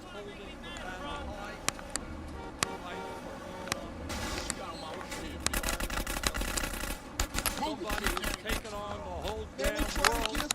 Please welcome the next United States Senator from the state of Michigan, Abdul El-Sayed. I'm gonna die, dude. Oh shit. DCMA. What you waiting for, CJ? I mean, yes, play Tupac for my motherfuckers. That Tupac was talking about this shit 30 years ago.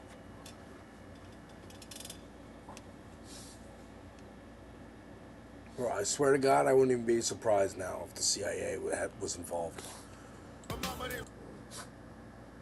Dude, I love all this. I like that some of these people are singing along, and just like old lady, like, well, I don't know what this is. I'm happy to be here. I'm sorry. We love all these folks.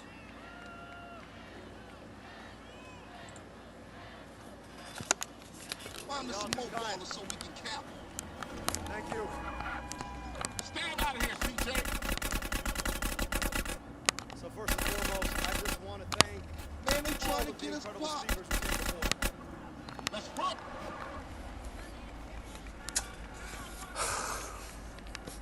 Y'all know that there is a fighter out of the 13th district named Donovan McKinney, right? And we're gonna send him to Congress, right? And of course, the woman who needs no introduction, who's been fighting that fight here in Michigan for way too long. This is why we have Right save than states. almost anybody, our Congresswoman Rashida Tlaib.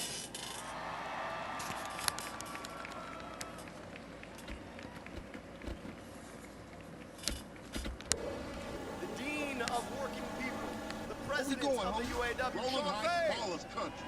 Do us a little drive-by, huh? You know something, matter of fact, you are chauffeur for this little gig. Come on. An incredible fighter I got to meet back in 2018 when we were fighting that fight, who's been leading that fight on the national level, the incredible Congresswoman from the Bronx, Congresswoman Alexandria Ocasio-Cortez. Girl, please run for president. I swear to God. And of course, Please. the man who has been leading the fight for Medicare, who's been the Jeremiah of the She'll Senate, who has fucking the win. will to stand up and Yeah, speak the Ballers truth Turf. even when You it's dog hard. ready? Our Yeah, incredible for sure. senator I'm out of ready. Vermont, Let's Bernie roll. Sanders. People Senator.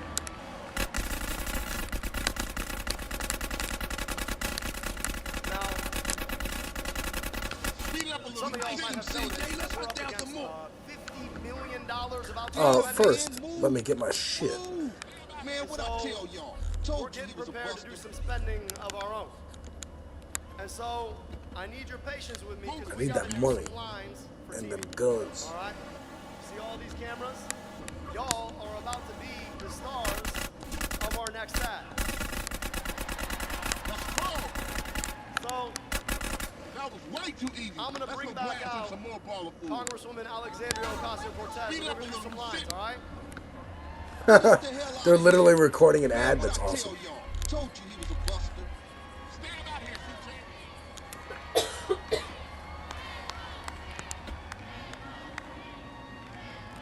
Move it, CJ. All right, so when you hear me say the line, all right, y'all gotta give me some noise, okay? And there's gonna be about a dozen lines, some from me, some from the Congresswoman, all right? But I gotta hear some noise like you never heard it before, all right? And I promise you, I got a barn burner of a speech after this. Ready? Trump donors, millionaires, and APAC spending $50 million in lies to buy this election. Carl, don't run out on me again. Speed it up a little, you sick. Not passing up all that money. All right, next one. Are we gonna let 50 million in lies steal this election?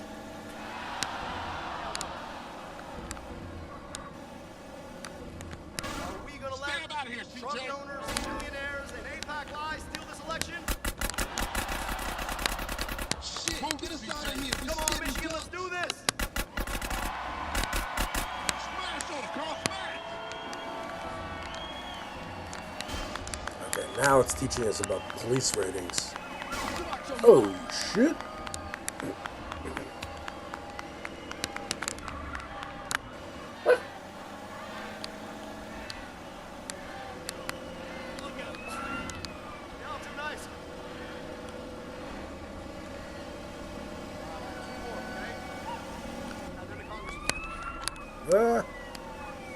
Are you with me? Michigan, are you with me?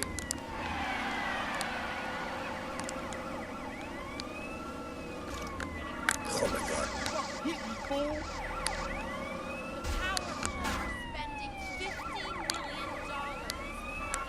I can't believe you hit me. She is looking much better than if she had endorsed Platinum. Real smart not to do that.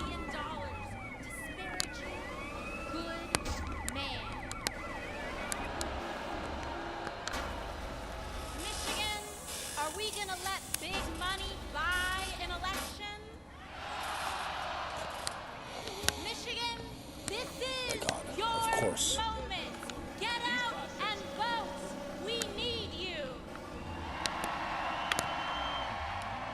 Michigan needs back, man. you. Grove is back, Our man. country They was slipping, you. man. Man, I'm shocked you didn't get us killed, CJ. Let me check myself. Am I dead? Hey, Carl, ignore that motherfucker. You Young did good. people will decide this election. They're counting on you staying home, but we will not be counted out. All right, now let's hear this man give a barn burner of a speech.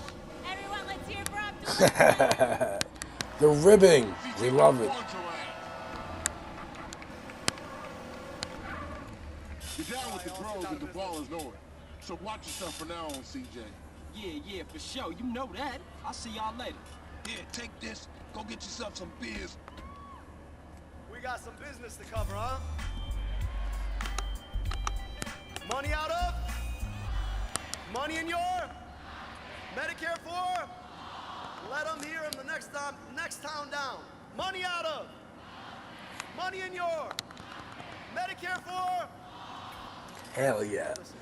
3 fucking planks. Let's go. Shouldn't be this hard to afford a second bag of groceries. Shouldn't be this hard to pay your rent. Shouldn't be this hard to believe you could ever own a home. Shouldn't be this hard to stay in your home if you're over 65. Shouldn't be this hard to see a doctor in the richest, most powerful country in the world. Let me hit the bathroom real quick. Shouldn't be this hard to pay your taxes and know that that money is going to be spent on you rather than to drop bombs on somebody else and their kids.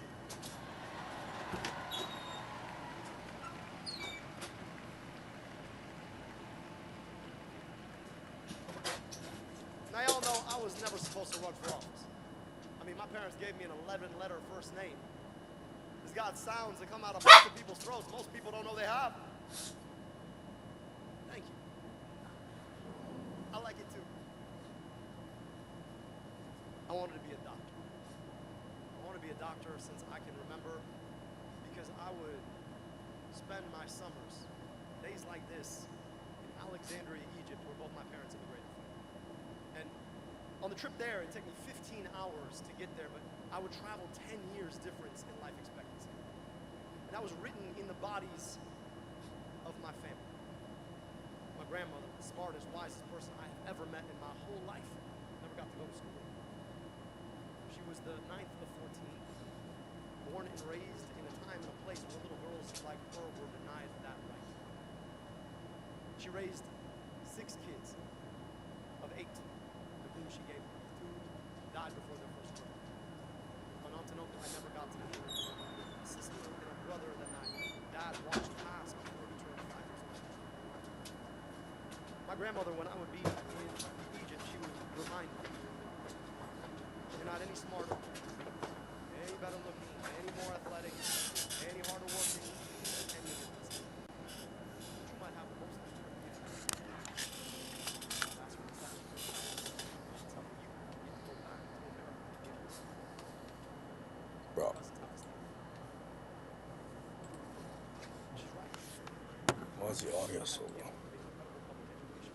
Got vaccinated against diseases that my aunt and uncle died of for their first birthdays. I got to go to an amazing public university. I got my medical education paid for by the federal government at the NIH. Those are opportunities my cousins have. And that's the life that America gave me. People like to tell me, oh, you must hate America. In fact, we had one of those come in today. Oh, you must hate America. I love America.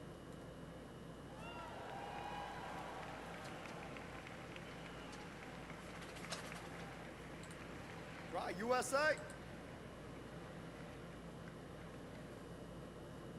But to love America is to be honest with America. See, I didn't have to go 15 hours, travel 10 years difference in life expectancy. I could go 15 minutes from where I grew up, and I would cross the same 10-year difference in life expectancy. And the very same America that gave me all of these incredible gifts denied them from children growing up 15 minutes away whose families have been here far longer than mine. I love America, but I love America enough to be honest to medical what America learned how to heal, only to realize that it was our healthcare system that too often was part of the problem.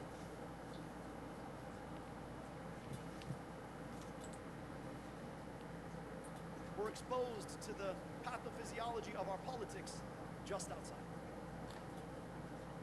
What about the C-SPAN?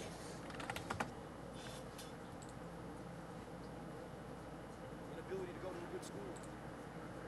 All things that dictate whether or not you get sick or you stay. We're exposed to the watching people, exposed to dirty air and unclean water, walk into a healthcare system more eager to spit them out than to take care of them, made me realize that I didn't want to work in the healthcare system, I wanted to work on the healthcare system.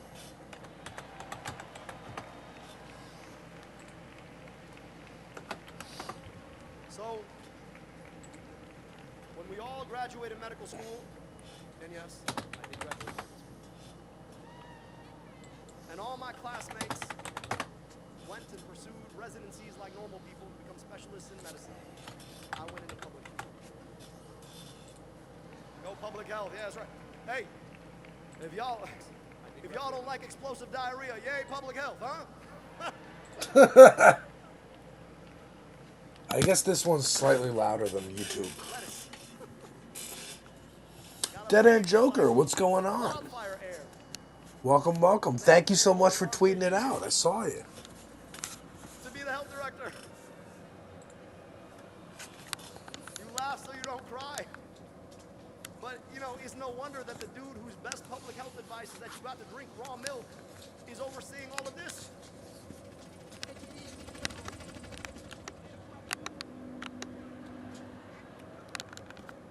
He said it. I got the opportunity to come home to rebuild the health department in this incredible city after it had been shut down when the state rolled through here, imposed emergency management, and threw the public health department overboard. The same emergency management that made the decision to change the water in Flint and cause the Flint water crisis. Baby. They shut down a 185-year-old health department in a city with a higher infant mortality rate than my state.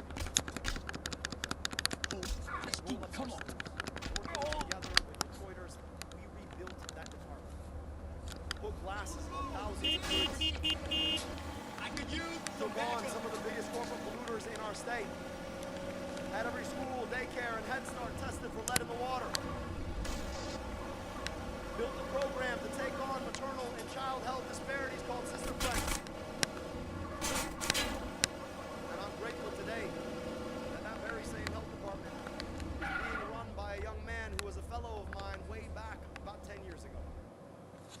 OG Loke. Oh, shit. He came in at the right time, Joker. I got to lead Wayne County's Department of Health, Human and Veteran Services. Yeah, you know Jeffrey's been stealing my bitch for the past 3 weeks, right? I know. We put Narcan in vending What's up, CJ? What's up? What's up, man? Wanna go to prison? What? Built a program to provide He new touched it small down businesses today. free health insurance. Show. What Jeffrey doing locked up anyway? We talked And with some over there on YouTube. Yeah, I switched the side, so YouTube is now full screen. This county. And when we found out that our county ranked number 8 for And Twitch is vertical. we set aside $7 million to erase up to $700 million in medical debt. Good to hang with you, brother. I'm sorry I get a little tense. Don't worry about it. Hey, it ain't Jeffrey no more. It's OG Loke. OG Loke. Oh, yeah, he's a real gangster now. I see. And what do he do? Anything he can get thrown in jail for his career, joyride, parking fines, or some other bullshit. You know what I did to get this ride, homie?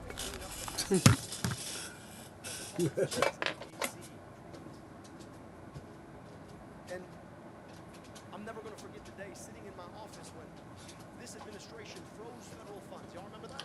Victor Boy. It was like 10 years ago. It was about a year ago. Welcome back, Edge. We're still going. Figure out how to make sure that WIC checks keep going out. To put food on the table for moms I'm and gonna babies. ruin you on Make my sure lap. people don't miss the appointment they've been waiting for at the federally qualified health center. Sit. Trying to make sure that vaccines can still go in arms. And I get a notification on my phone that after his long career, our current U.S. Senator Gary Peters is no longer seeking re-election. And I told myself, you know, maybe it's time for us to get a U.S. Senator who actually wants to vote.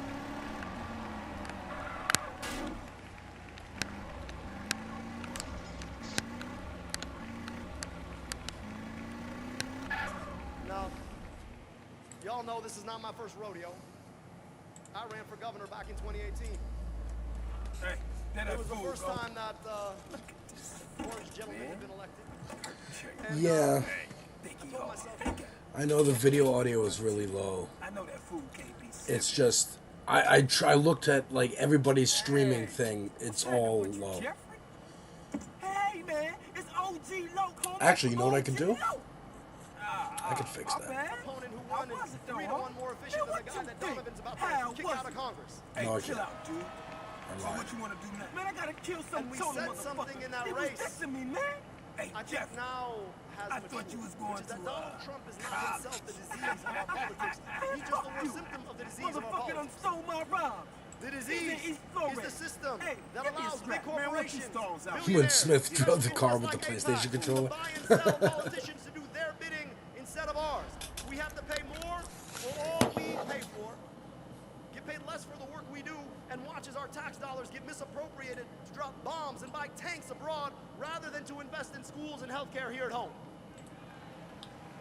Let me see. So we're running a simple campaign. We want money out of, put money in your, pass Medicare for. And look, that campaign's taken us 110 different cities, 475 public events. And people say the same things. You could be and a living room in Lansing, a church here in Detroit, a VFW hall in Escanaba, a park in Grand Rapids. People ask me the same things. When am I going to be able to afford my health care? Why does it feel like I'm working twice as hard to get half as far? Why do I keep driving all over the same stupid pothole they told me they were going to fix? Why do I pay my taxes to kill other people when my own kid deserves a better school?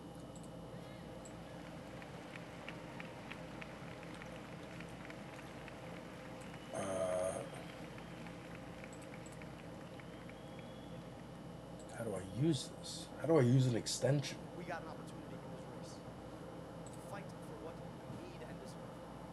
It's a pretty crazy thing that in the year of our Lord 2026, I am the only candidate for U.S. Senate who is not taking a dime of corporate money to run my campaign and never will.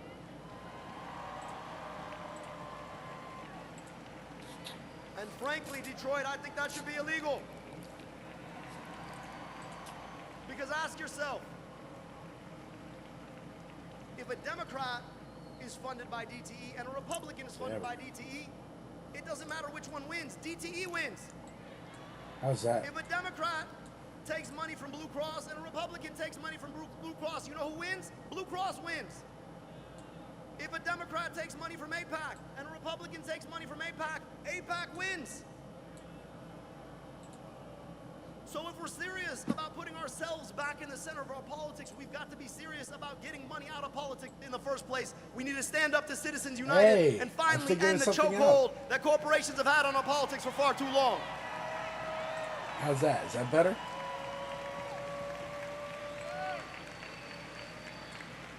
Look at that. Extensions, now, huh? You heard from the indomitable Sean Fain, who reminded us what we can have when we're willing to stand up and fight. Unions built the middle class. Unions built the 40-hour work week. Unions built the weekend. I don't get one anymore, but we built it. Unions built the fact that our kids go to school instead of going to work. And unions can build it again when we're willing to stand with unions. Way back, right? Yeah. So it is time for us I figured to stand with something our out. union sisters and brothers. We got to pass that PRO Act. We've got to normalize union organizing in every sector of American life. And while we're at it, let's stand up to the corporations who tell us that there's no more money for workers. Let's ban stock buybacks.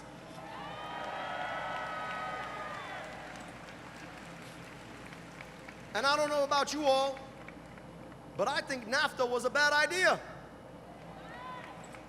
I think USMCA wasn't much better.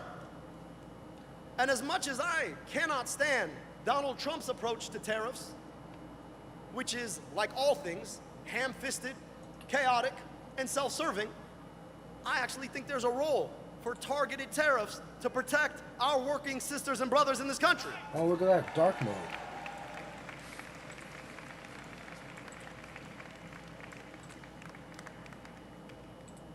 No, there's no coincidence that in an era where union participation is near an all-time low, we're watching more and more billionaires get spit out of this economy.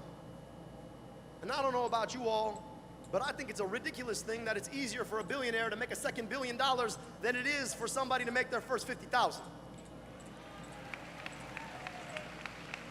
Now y'all know that's a good one. How many billionaires you can make, or how many millionaires you can make for one billionaire?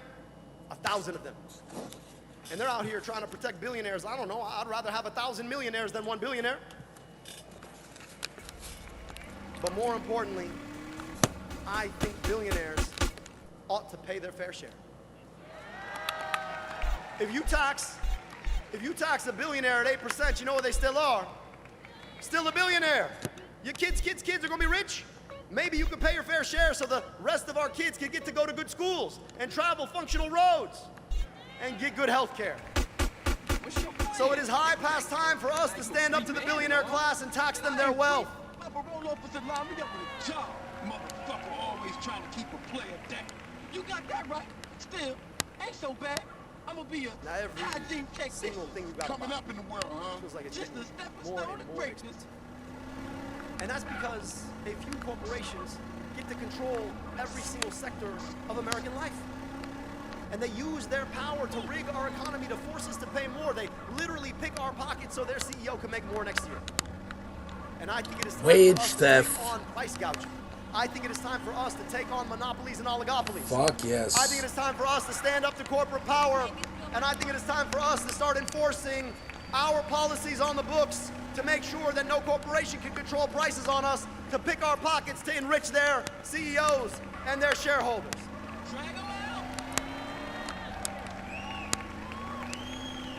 Now, there's one last point. You don't have to go too far from here. You see a school that looks like it did 50 years ago.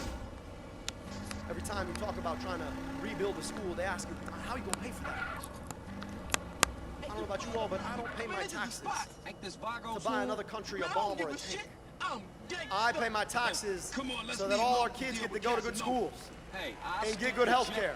I mean, whoa. Okay, cool. I'll see you guys back on the set. So it is time for us in this country to stand up and decide that we are no longer going to send unconditional foreign military aid to foreign governments. Not Israel, not Egypt, not Jordan, not Saudi Arabia. I want my tax dollars in Michigan.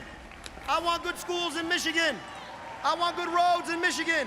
I want health care in Michigan. I want child care in Michigan. I want my money spent in Michigan.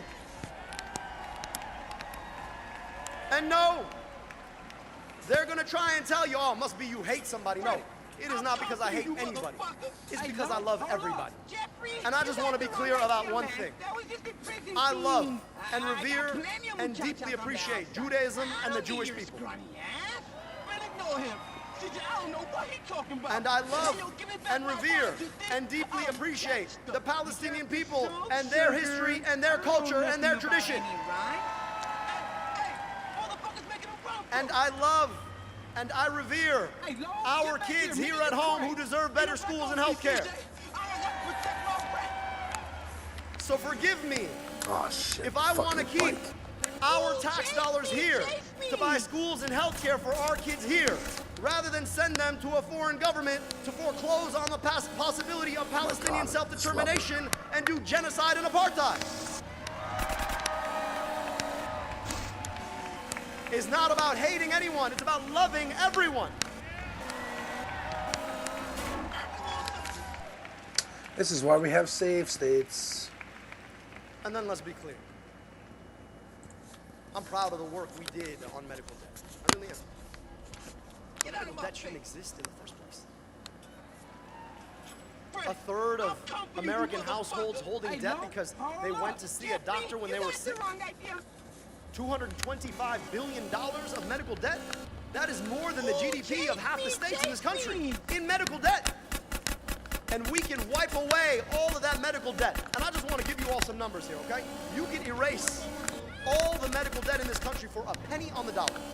So if you're doing the math, $225 billion, you can erase for what? About $2.25 billion? I want you to think about how much we are wasting dropping bombs in foreign countries. Come on, honey, I'm losing my patience. I don't know if you were watching,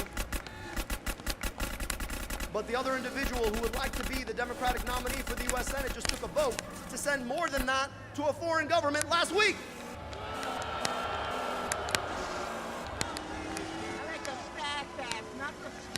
We gotta be serious, y'all. And then we've gotta be serious about the fact that nobody should incur medical debt again in the future. And the best single way to prevent that from happening is to finally meet the unmet promise of America and guarantee everybody health care through Medicare for all. I thought you were king, cute.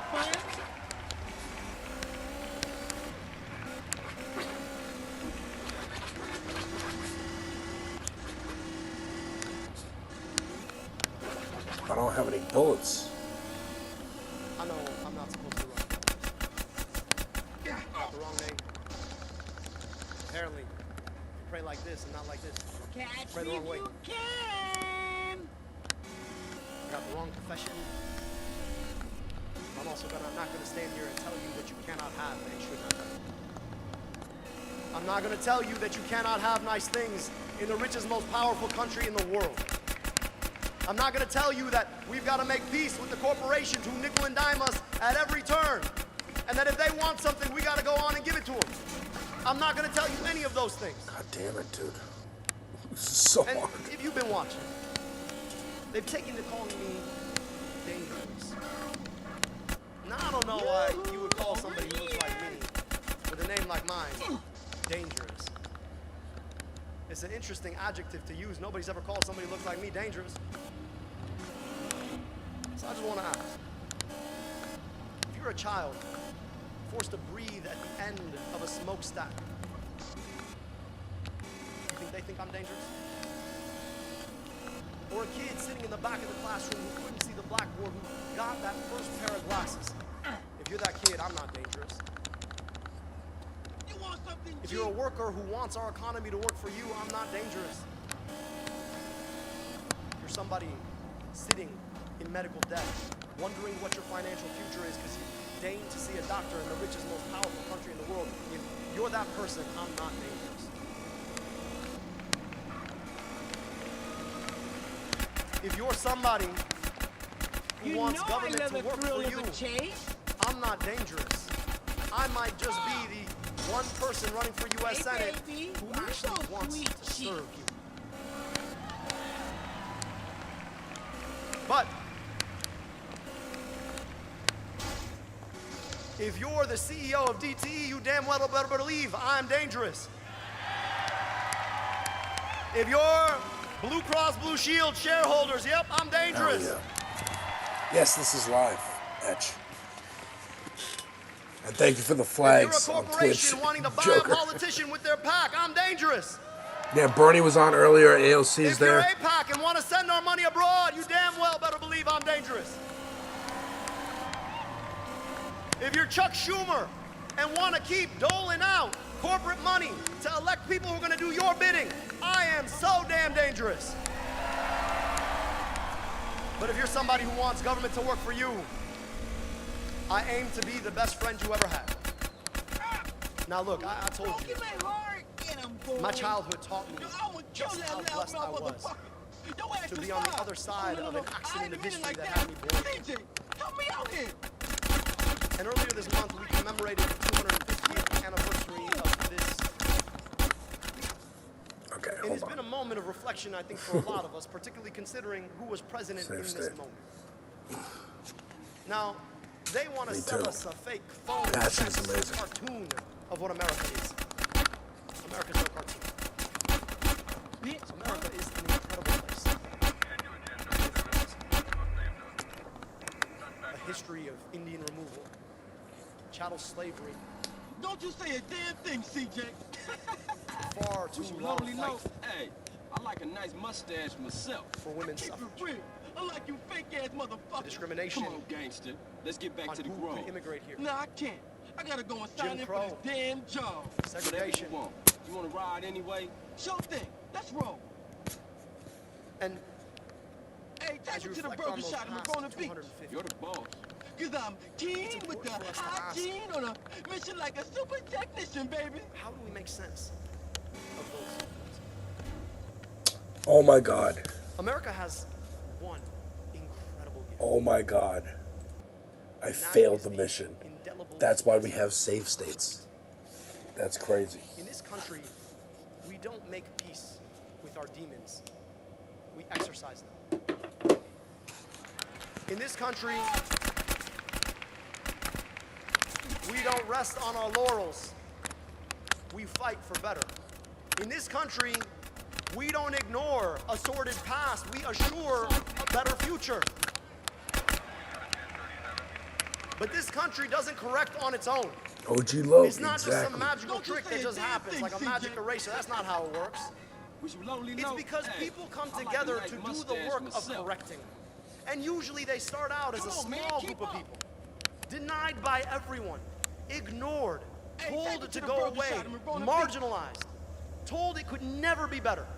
You're the boss. And yet those people... Because I'm keen with the hygiene on a mission like a super technician, And baby. they build more. Shit, They man. talk to more people, and soon enough, the ranks swell. People come together. Man, I people got from all walks of 17s on life, the from the head. unlikeliest Could've did sources that out to here. the people affected Because I most. did it in the Building joint, together it's that way movement that. of people that finally I uses guess the it democratic is. process Gangster. to correct our ills.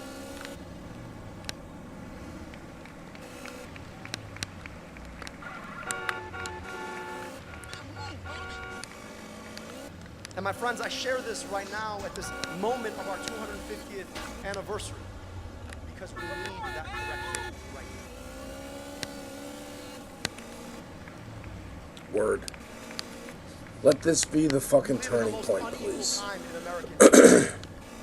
It's easier to make a $2 billion in this country than it is to make a fair living. Racism still denies too many people access to a good education, good health care, fair housing, clean air, drinkable water. People are still living in fear just because of who they love or how they identify. People are told they're less than because they pray the wrong way. Or they don't pray at all. And so America is in need of that corrective. And we find ourselves at the precipice of a moment of correction. I just want you to understand the stakes of this moment. $50 million. $50 million and counting. That's how much the likes of DTE and Chevron and Exxon and Big Pharma and Big Tech and Big Health Insurance and APAC have already spent in this race. Thanks for the ride, CJ. Don't be a stranger, fool. Yeah, for sure. I'll see you around. Like a quarterback. And we're still winning. Later.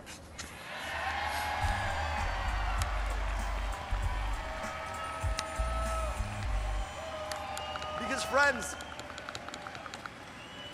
what they don't understand is that if all they got is money, we've got the many. And we've got the thing that has corrected every single error in the past and will correct the future. We've got a movement of people coming together beyond our differences to build together what we cannot have alone. We've got each other. Folks who may never understand the lives that one another lead, locking arms together to say that we will not have our future dominated by the likes of your big tech company to put a data center in our backyard. We will not accept the idea that in this country we're gonna buy tanks and bombs for someone else when our own kids don't have health care. We will not accept the idea that you can come in and tell us that we cannot breathe clean air when we have all the technology we ever needed. And so, I want us to remember that while they will bring all of their money and all of their power, that it is our choice to remain undaunted, that we will not back down. Hell yes. When they tell us we can't have health care, we won't back down. When they tell us that they're gonna raise our electricity rates, we won't back down. When they tell us they wanna put that data center in our backyard, we won't back down. When they tell us that they wanna take our tax dollars and give them there, when we've got kids who need them here, we won't back down. When they tell us we can't have union representation, we won't back down. When the billionaires tell us we can't tax them, we won't back down. And when they bring $50 million into this race, we won't back down. We will continue to do the work of democracy. We will go out there and knock those doors and make those phone calls and be undaunted at the polls. We will build a movement that connects to the love and the joy of the future we deserve rather than the sordid past we've had.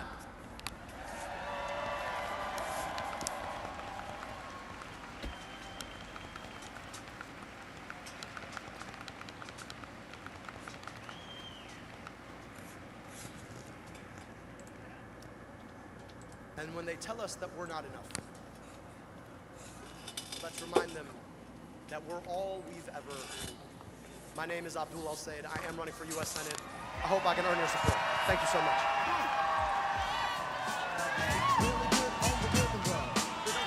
See you around. Hell yeah.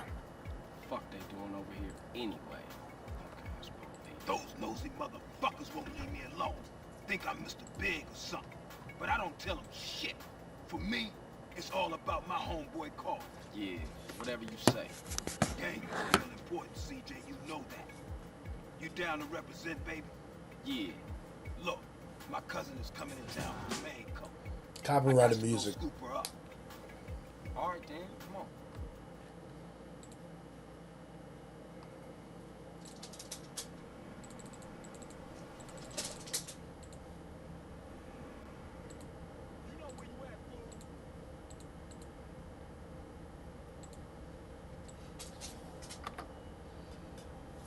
Yay. I'll eat my way out of here if I have to. Who's this dude?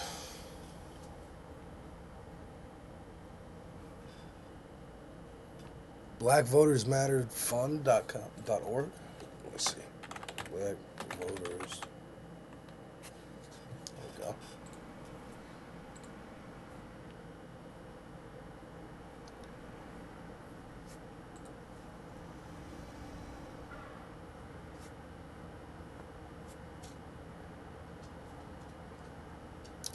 We got us as more than a response to a crisis, is the declaration. Hell yeah.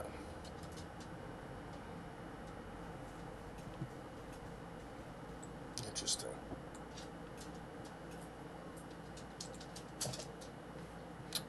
Okay. That was that.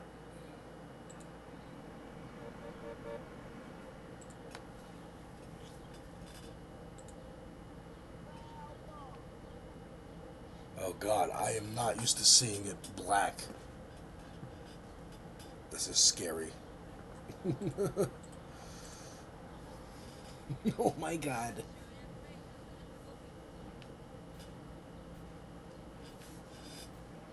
What's this?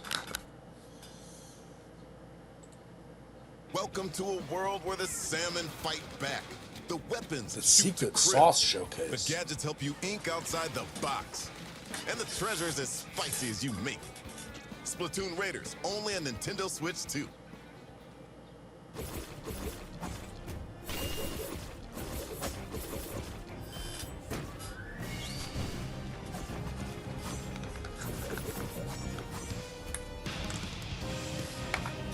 Roguelike meets beat 'em up? Uh-oh. Uh-oh. What's secret sauce? What's secret sauce, Edge? I don't know about this. But a roguelike beat 'em up? Oh my God.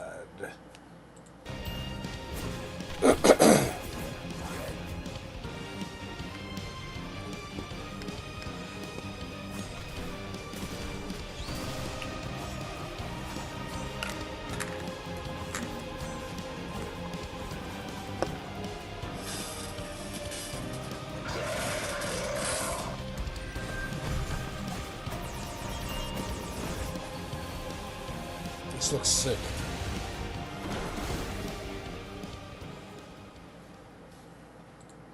Hold up. Hold up. Hold up. Like mystery meat. I don't know either. I just like the sound. Oh, okay. I was like, oh, you know about this video game showcase that I don't know about? If you were Warhide, I'd be like, of course. But I don't know how into gaming you are. Let me see.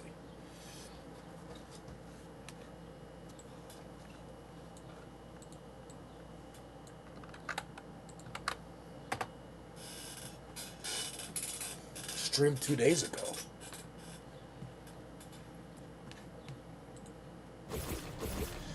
What is this shit called? Ghost Vanguard?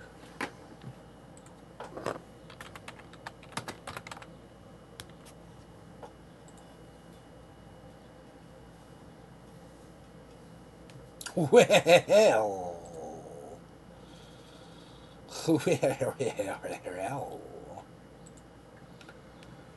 if you're gonna have a demo available for me, we'll play the demo. Alright, should we do... Alright, you know what? Let's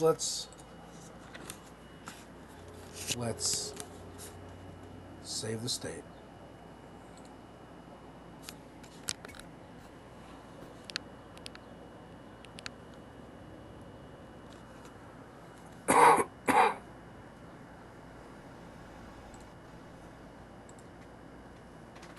And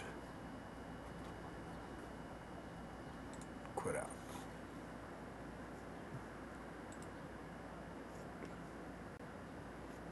And then I just like immediately saw that. Was like, I must watch.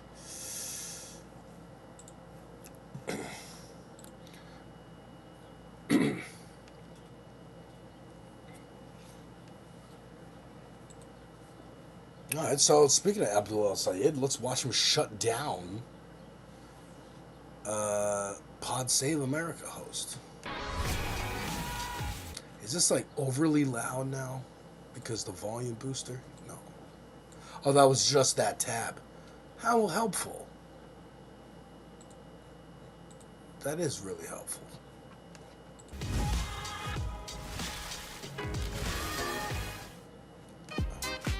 I don't know nothing about extensions. So I should probably get on that. Why is this not going full screen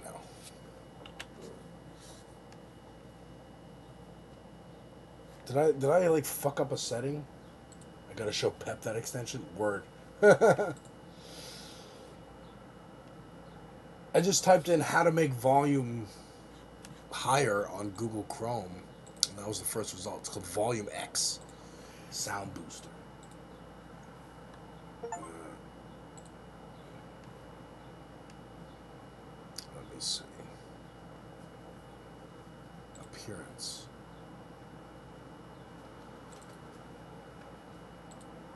Nope. Dark.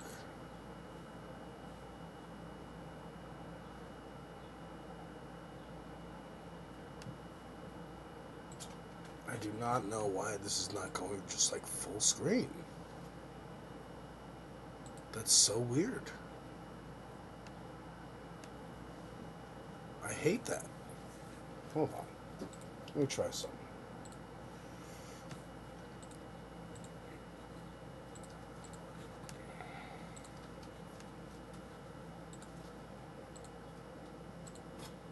That's so weird. I don't understand. Whatever. Hopefully it'll fix it by like restarting the computer or whatever.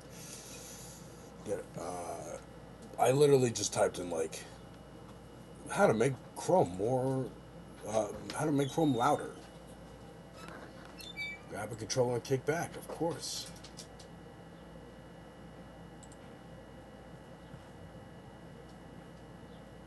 Alright, I'm gonna have to. Options.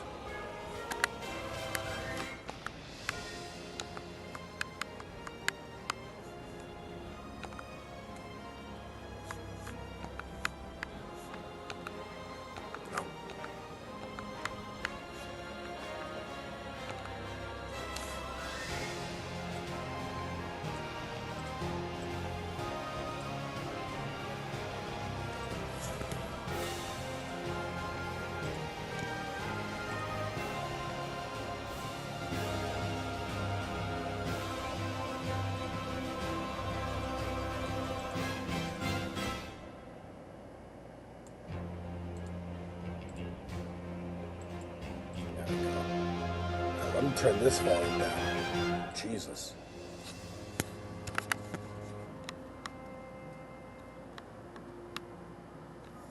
There we go. And also the music volume down. There we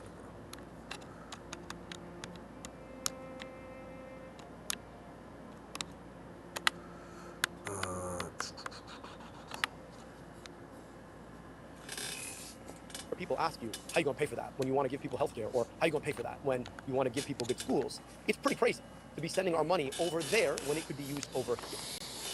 So no funding to ensure the survival or future of the Jewish state. Well, as far I as turn that back American around on you, Alex, and say, why is it our responsibility to ensure that? I'm just asking because I think No, people I mean, but want like, to but why people is want it? a Why clear is it the? understanding.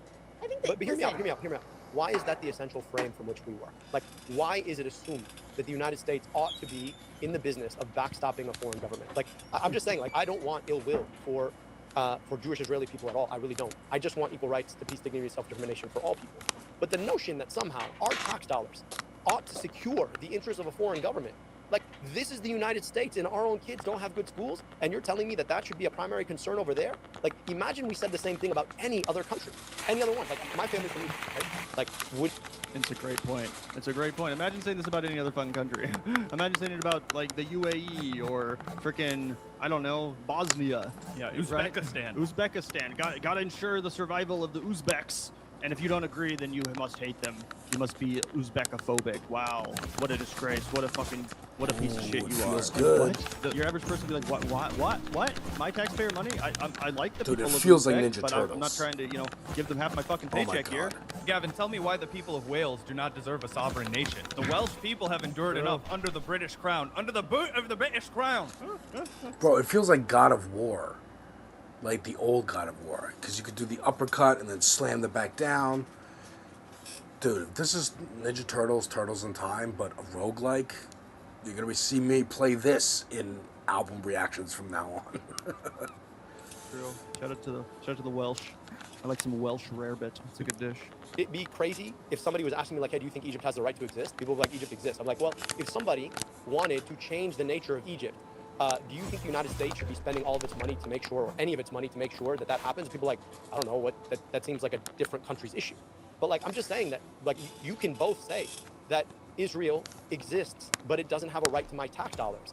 And it is not our responsibility as American taxpayers to take money away from kids who don't have good schools and give it to a country to buy bombs and tanks. Like, the idea that our conversation even questions that is itself a big question we should be asking. Like, why is this the frame of the debate? I think AIPAC. Yeah, good What an stuff. answer. Right? What an answer. And we're going to contrast that to a slightly more wobbly answer from Rokana when he gets pressed in a similar fashion with Jeremy Scahill and Ryan Grimm. I have a lot of thoughts on that, so everyone make sure to smash the like button and stay tuned because we're going to segue into that next. But yeah, I mean, just what confidence being projected here. So many candidates, they just start shitting their pants as soon as it comes time to say something even remotely controversial about Israel. They start shitting their pants and getting afraid when it comes time to question the nature of our special relationship with our special ally, like they're freaking, a special needs kid in the classroom that you have to protect and shelter, right? Oh, there's our special ally. You can't see any. Guys, don't do that. Don't do that. Kidding Israel to a special needs kid? What? Anything mean about him? He's like what? That's how Gavin talks to people with Down syndrome. Yeah, Israel rides the freaking short bus, and no, but seriously, like, he Yeah, just what? projects real confidence here, and he doesn't seem afraid to give this answer. He's not afraid to push back on the framing of the question. What It's is like, that? What are we talking about here? And I really appreciate that because I think it cuts through the bullshit, and more people, public opinion will continue to turn on Israel the more they hear that framing disputed, and they're like, wait, why is Israel our special ally, quote unquote? Why are they our freaking, special needs friend? What's going on here? Like, why are we giving so much money, so much attention? Why are we sacrificing our reputation on the world stage and in the international community to protect this freaking rogue state, this genocidal rogue state? Everybody wants profile.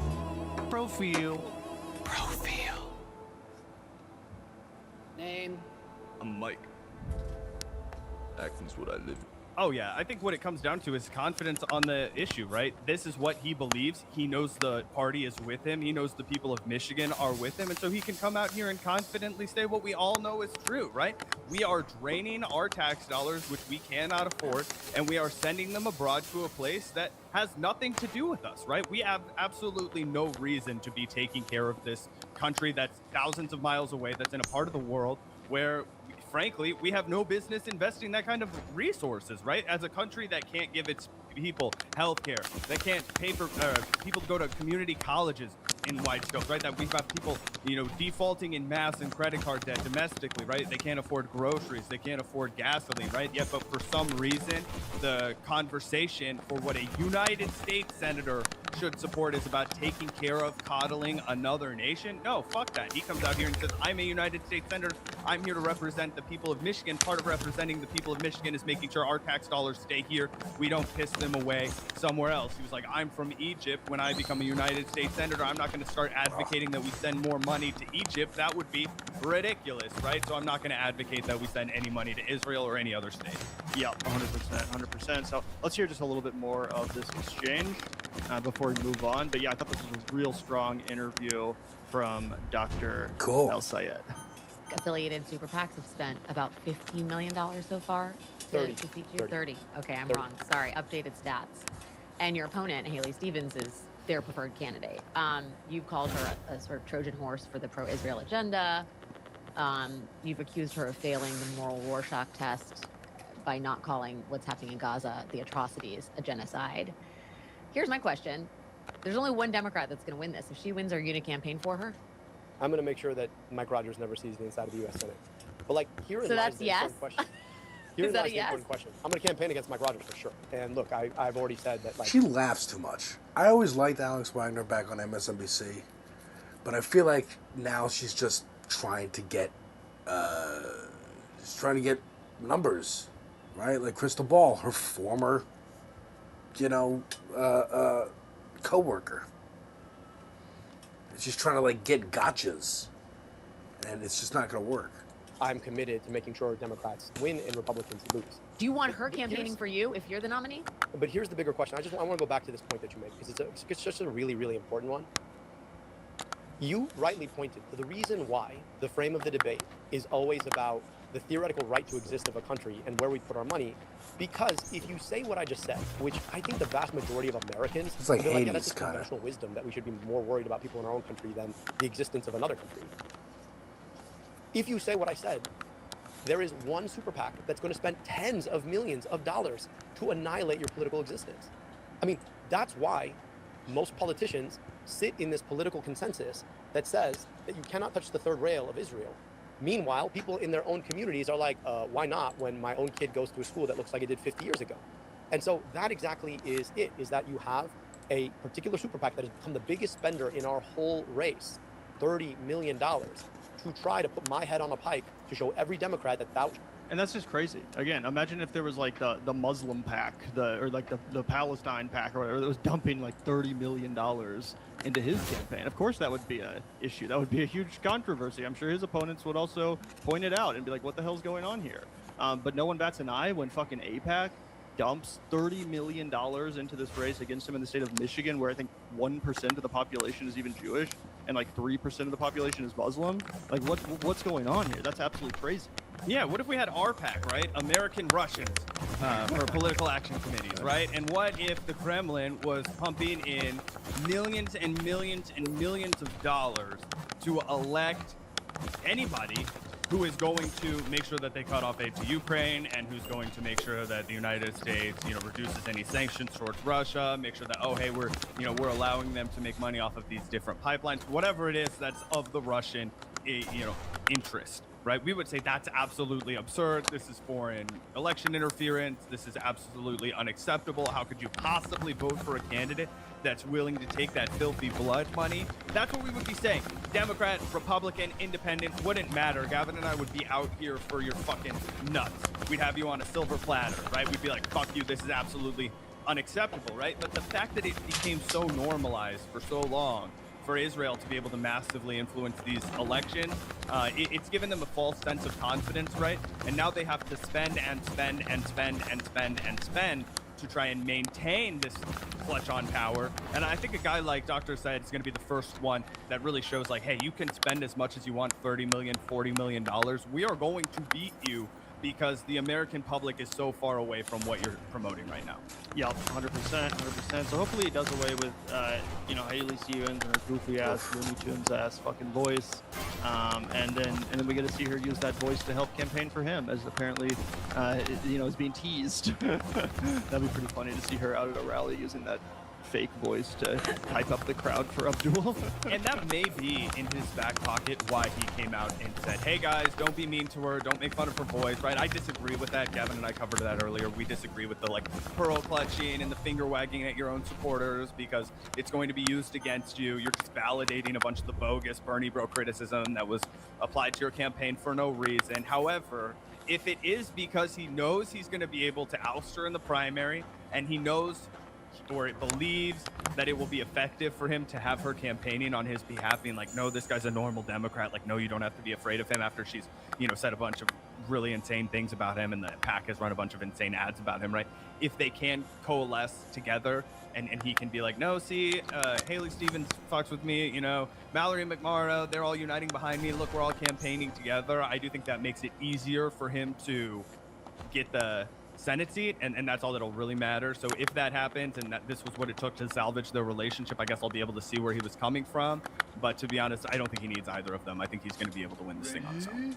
Yeah, I don't really think he needs either of them either. I think part of his appeal This is is like the outsider. Street Fighter I don't car. necessarily know That's if cool. appearing next to frickin' Haley Stevens or Mallory McMorrow on stage would increase the reach he has or the amount of votes he can get. If anything, it could prevent more independent voters. I think he has the independence. Yeah, no, I know, I agree. I'm just saying, like, I don't think that if he wants to expand his outreach, I don't think that appearing next to Haley Stevens would help with that.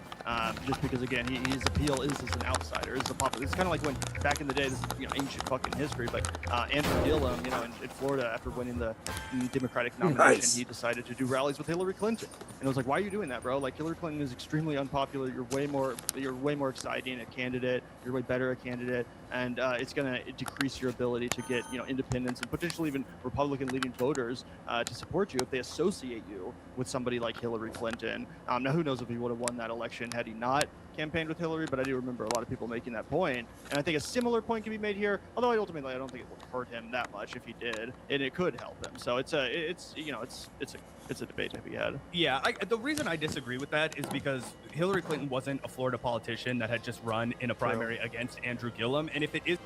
All right. I like the discussion. I had a great time. Let's find someone to raid. I can't raid on YouTube yet because I don't have 1,000 followers. But this game is fun. I'm going to play more of this demo. Uh-oh. Uh-oh. Alright. Let's raid.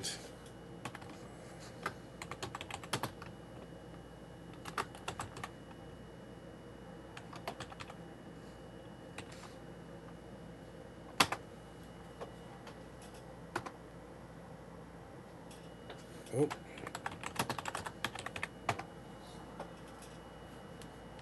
Okay. Then everyone get into Twitch and watch this, because this is fucking awesome, and I want to play this with this space. It's a hide and seek game called Mecha Chameleon. Thank you so much. Appreciate you. Mecha Chameleon, it looks like a lot of fun, and I want to play it. Take care. I gotta go eat some dinner. Thank you, everybody, for watching.